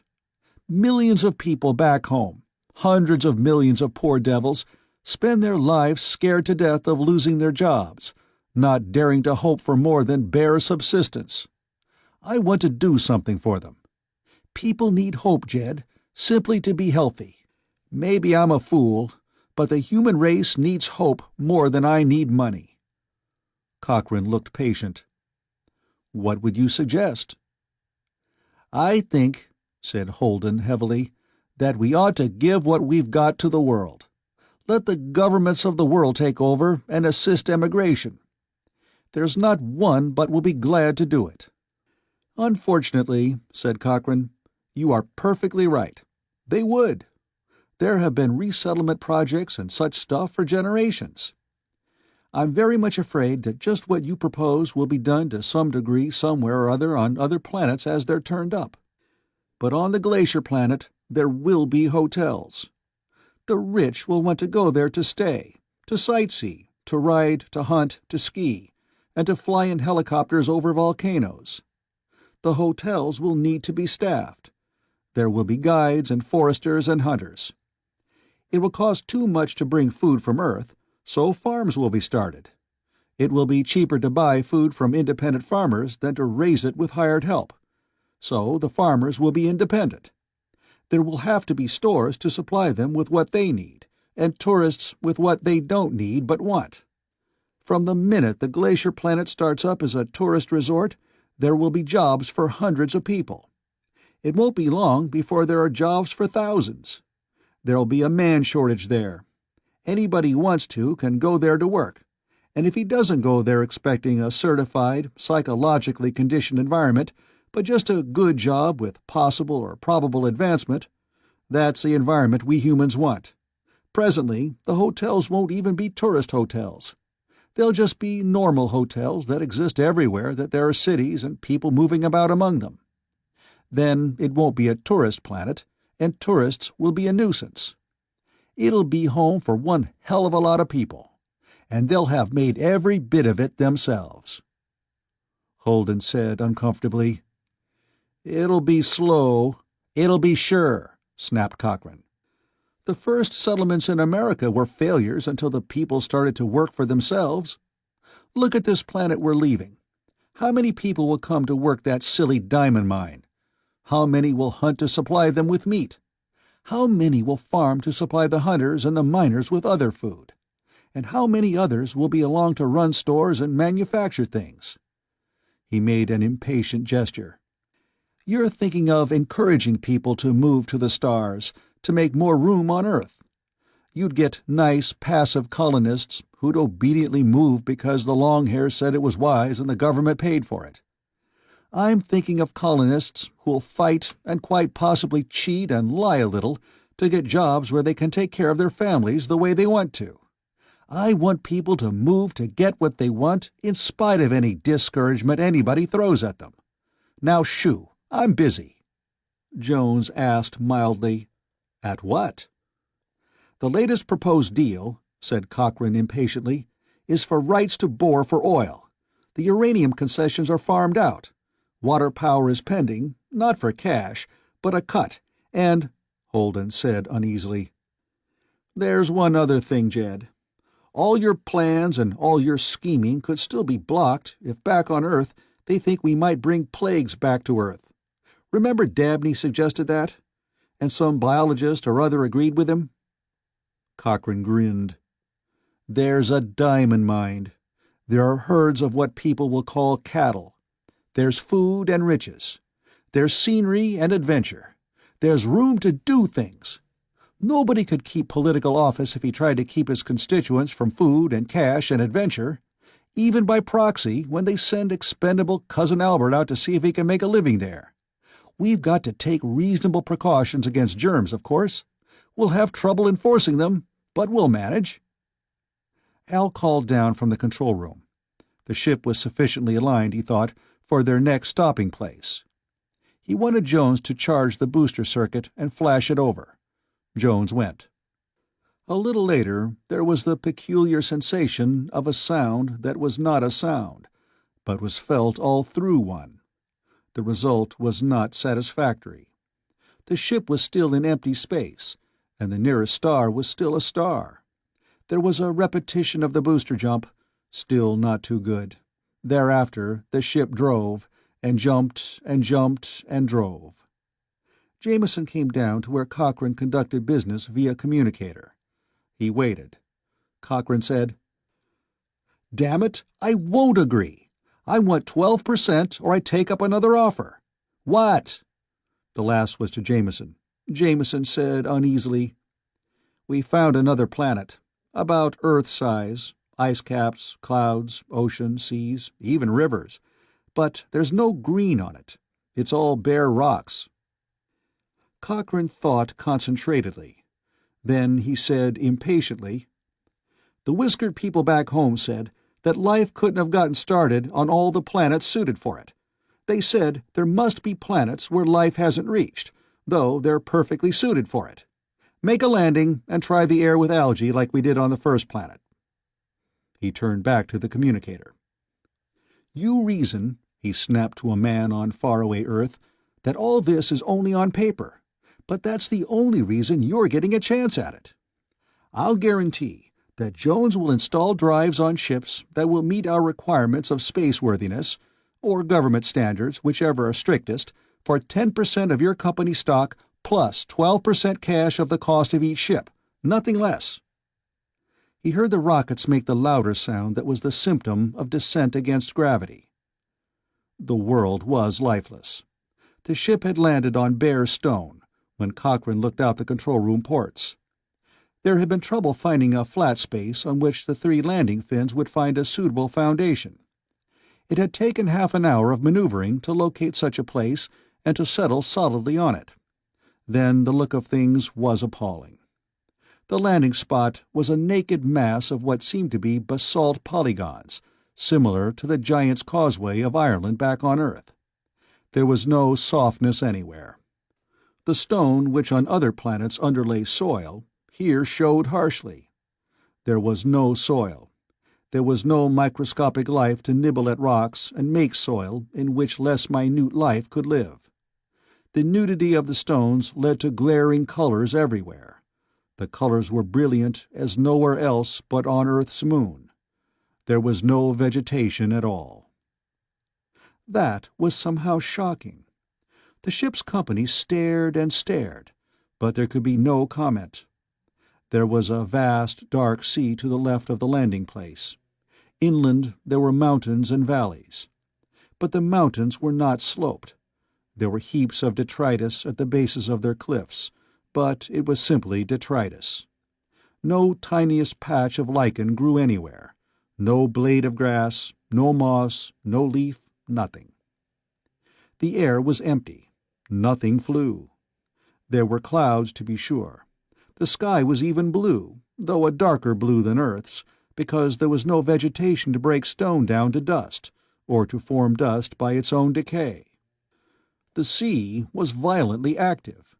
Great waves flung themselves toward the harsh coastline and beat upon it with insensate violence. They shattered into masses of foam. But the foam broke, too quickly, and left the surging water dark again. Far down the line of foam there were dark clouds, and rain fell in masses, and lightning flashed. But it was a scene of desolation which was somehow more horrible even than the scarred and battered moon of Earth. Cochrane looked out very carefully. Alicia came to him, a trifle hesitant. "Johnny's asleep now. He didn't sleep at first, and while we were out of gravity he was unhappy.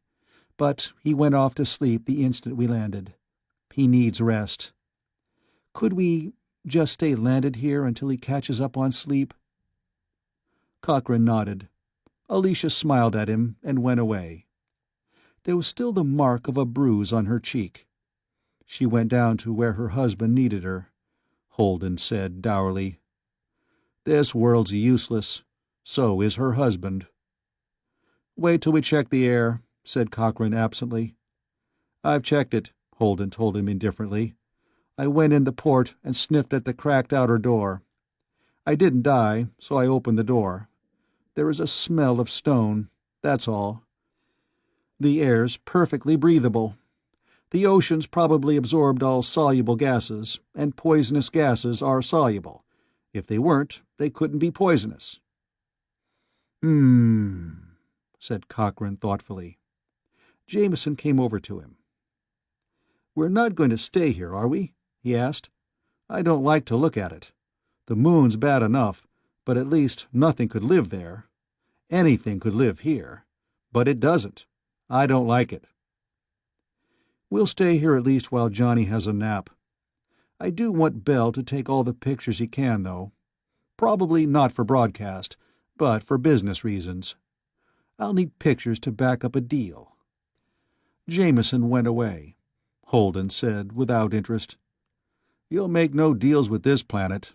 This one you can do what you like with. I don't want any part of it." Cochrane shrugged.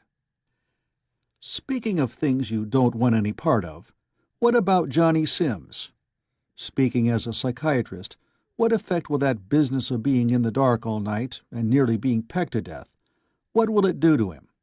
Are psychopaths the way they are because they can't face reality, or because they've never had to?"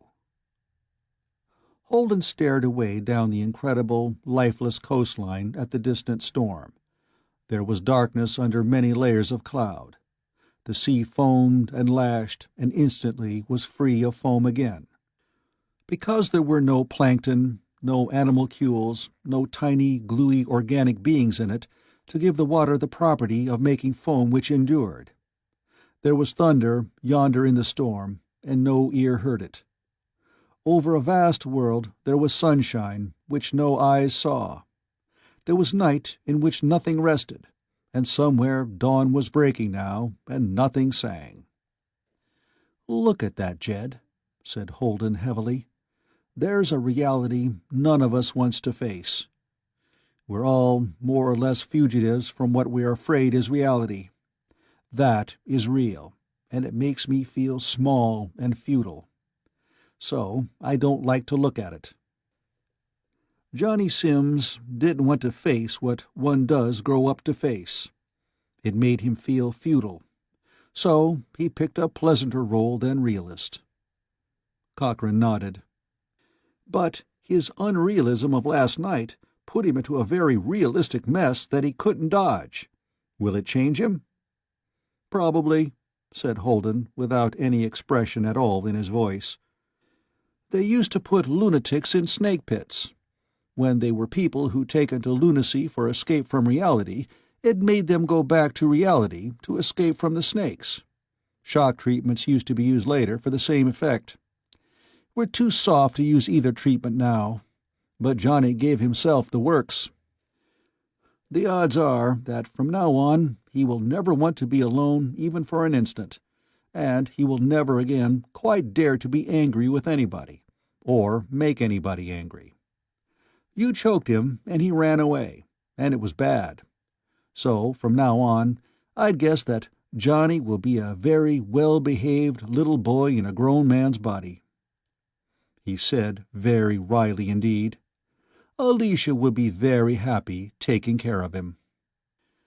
A moment later he added, "I look at that setup the way I look at the landscape yonder." Cochrane said nothing. Holden liked Alicia. Too much. It would not make any difference at all. After a moment, though, he changed the subject. "I think this is a pretty good bet, this planet. You think it's no good. I'm going to talk to the chlorella companies. They grow edible yeast in tanks, and chlorella in vats, and they produce an important amount of food. But they have to grow the stuff indoors, and they have a ghastly job keeping everything sterile. Here's a place where they can sow chlorella in the oceans. They can grow yeast in lakes, out of doors. Suppose they use this world to grow monstrous quantities of unattractive but useful foodstuff, in a way, wild. It will be good return cargo material for ships taking colonists out to our other planets. I suppose," he added meditatively, "they'll ship it back in bulk, dried." Holden blinked. He was jolted out of even his depression. "Jed," he said warmly, "tell that to the world. Prove that, and people will stop being afraid. They won't be afraid of starving before they can get to the stars. Jed, this is the thing the world needs most of all." But Cochrane grimaced. "Maybe," he admitted it. "But I've tasted the stuff. I think it's foul. Still, if people want it—" He went back down to the communicator to contact the chlorella companies of Earth, to find out if there was any special data they would need to pass on the proposal. And so, presently, the ship took off for home.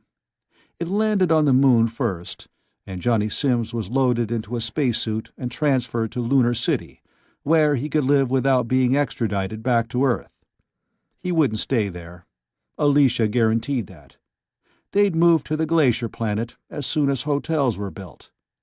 Maybe someday they'd travel to the planet of the shaggy beasts. Johnny would never be troublesome again.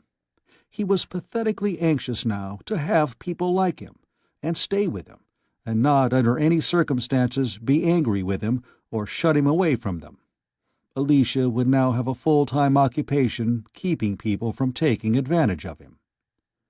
But the ship went back to Earth, and on Earth Jameson became the leading television personality of all time, describing and extrapolating the delicious dangers and the splendid industrial opportunities of star travel.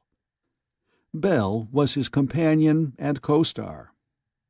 Presently, Jameson conceded privately to Cochrane that he and Bell would need shortly to take off on another journey of exploration, with some other expedition.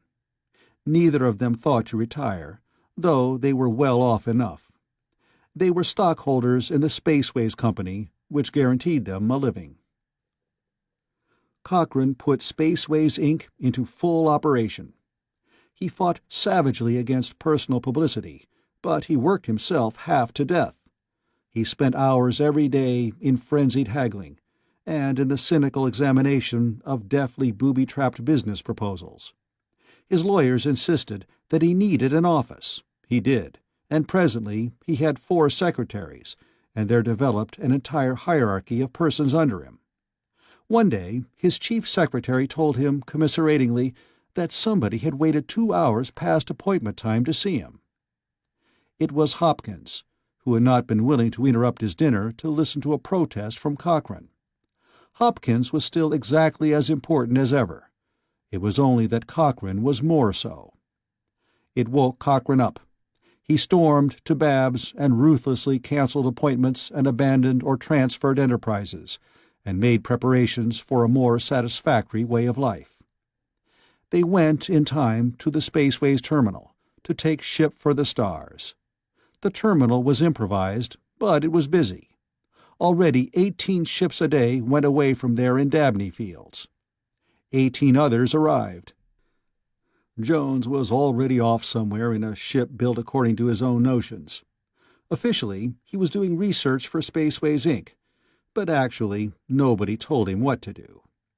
He puttered happily with improbable contrivances, and sometimes got even more improbable results. Holden was already off of Earth.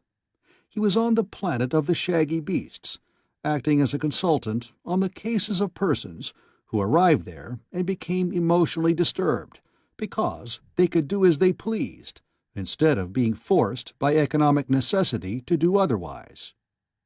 But this day Babs and Cochrane went together into the grand concourse of the Spaceways terminal. There were people everywhere. The hiring booths of enterprises on the 3 planets now under development took applications for jobs on those remote worlds and explained how long one had to contract to work in order to have one's fare paid. Chambers of Commerce representatives were prepared to give technical information to prospective entrepreneurs. There were reservation desks and freight routing desks and tourist agency desks. Said Cochrane suddenly. "Do you know, I haven't heard of Dabney in months. What happened to him?" "Dabney?" said Babs. She beamed. Women in the terminal saw the clothes she was wearing. They did not recognize her. Cochrane had kept her off the air, but they envied her. She felt very nice indeed. "Dabney? Oh, I had to use my own judgment there, Jed. You were so busy. After all, he was scientific consultant to Spaceways. He did pay Jones cold cash for fame rights. When everything else got so much more important than just the scientific theory, he got in a terrible state. His family consulted Dr. Holden, and we arranged it. He's right down this way." She pointed, and there was a splendid plate-glass office built out from the wall of the grand concourse. It was elevated so that it was charmingly conspicuous. There was a chastely designed but highly visible sign under the stairway leading to it. The sign said, H.G. Dabney, Scientific Consultant. Dabney sat at an imposing desk in plain view of all the thousands who had shipped out and the millions who would ship out in time to come. He thought, visibly. Presently he stood up and paced meditatively up and down the office, which was as eye-catching as a goldfish bowl of equal size in the same place. He seemed to see someone down in the concourse. He could have recognized Cochrane, of course, but he did not. He bowed. He was a great man. Undoubtedly, he returned to his wife each evening, happily convinced that he had done the world a great favor by permitting it to glimpse him. Cochrane and Babs went on. Their baggage was taken care of. The departure of a ship for the stars these days was much less complicated and vastly more comfortable than it used to be when a mere moon rocket took off. When they were in the ship, Babs heaved a sigh of absolute relief. "Now," she said zestfully, "now you're retired, Jed. You don't have to worry about anything. And so now I'm going to try to make you worry about me. Not worry about me, but think about me." "Of course," said Cochrane. He regarded her with honest affection. "We'll take a good long vacation. First on the glacier planet. Then we'll build a house somewhere in the hills back of Diamondville." "Jed," said Babs accusingly. "There's a fair population there already," said Cochrane apologetically. "It won't be long before a local television station will be logical. I was just thinking, Babs, that after we get bored with loafing, I could start a program there. Really sound stuff. not commercial. And of course, with the Dabney field, it could be piped back to Earth if any sponsor wanted it. I think they would. Presently, the ship with Babs and Cochrane among its passengers took off to the stars.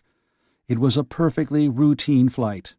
After all, star travel was almost 6 months old. It wasn't a novelty any longer. Operation Outer Space was old stuff. The End of Operation Outer Space by Murray Leinster.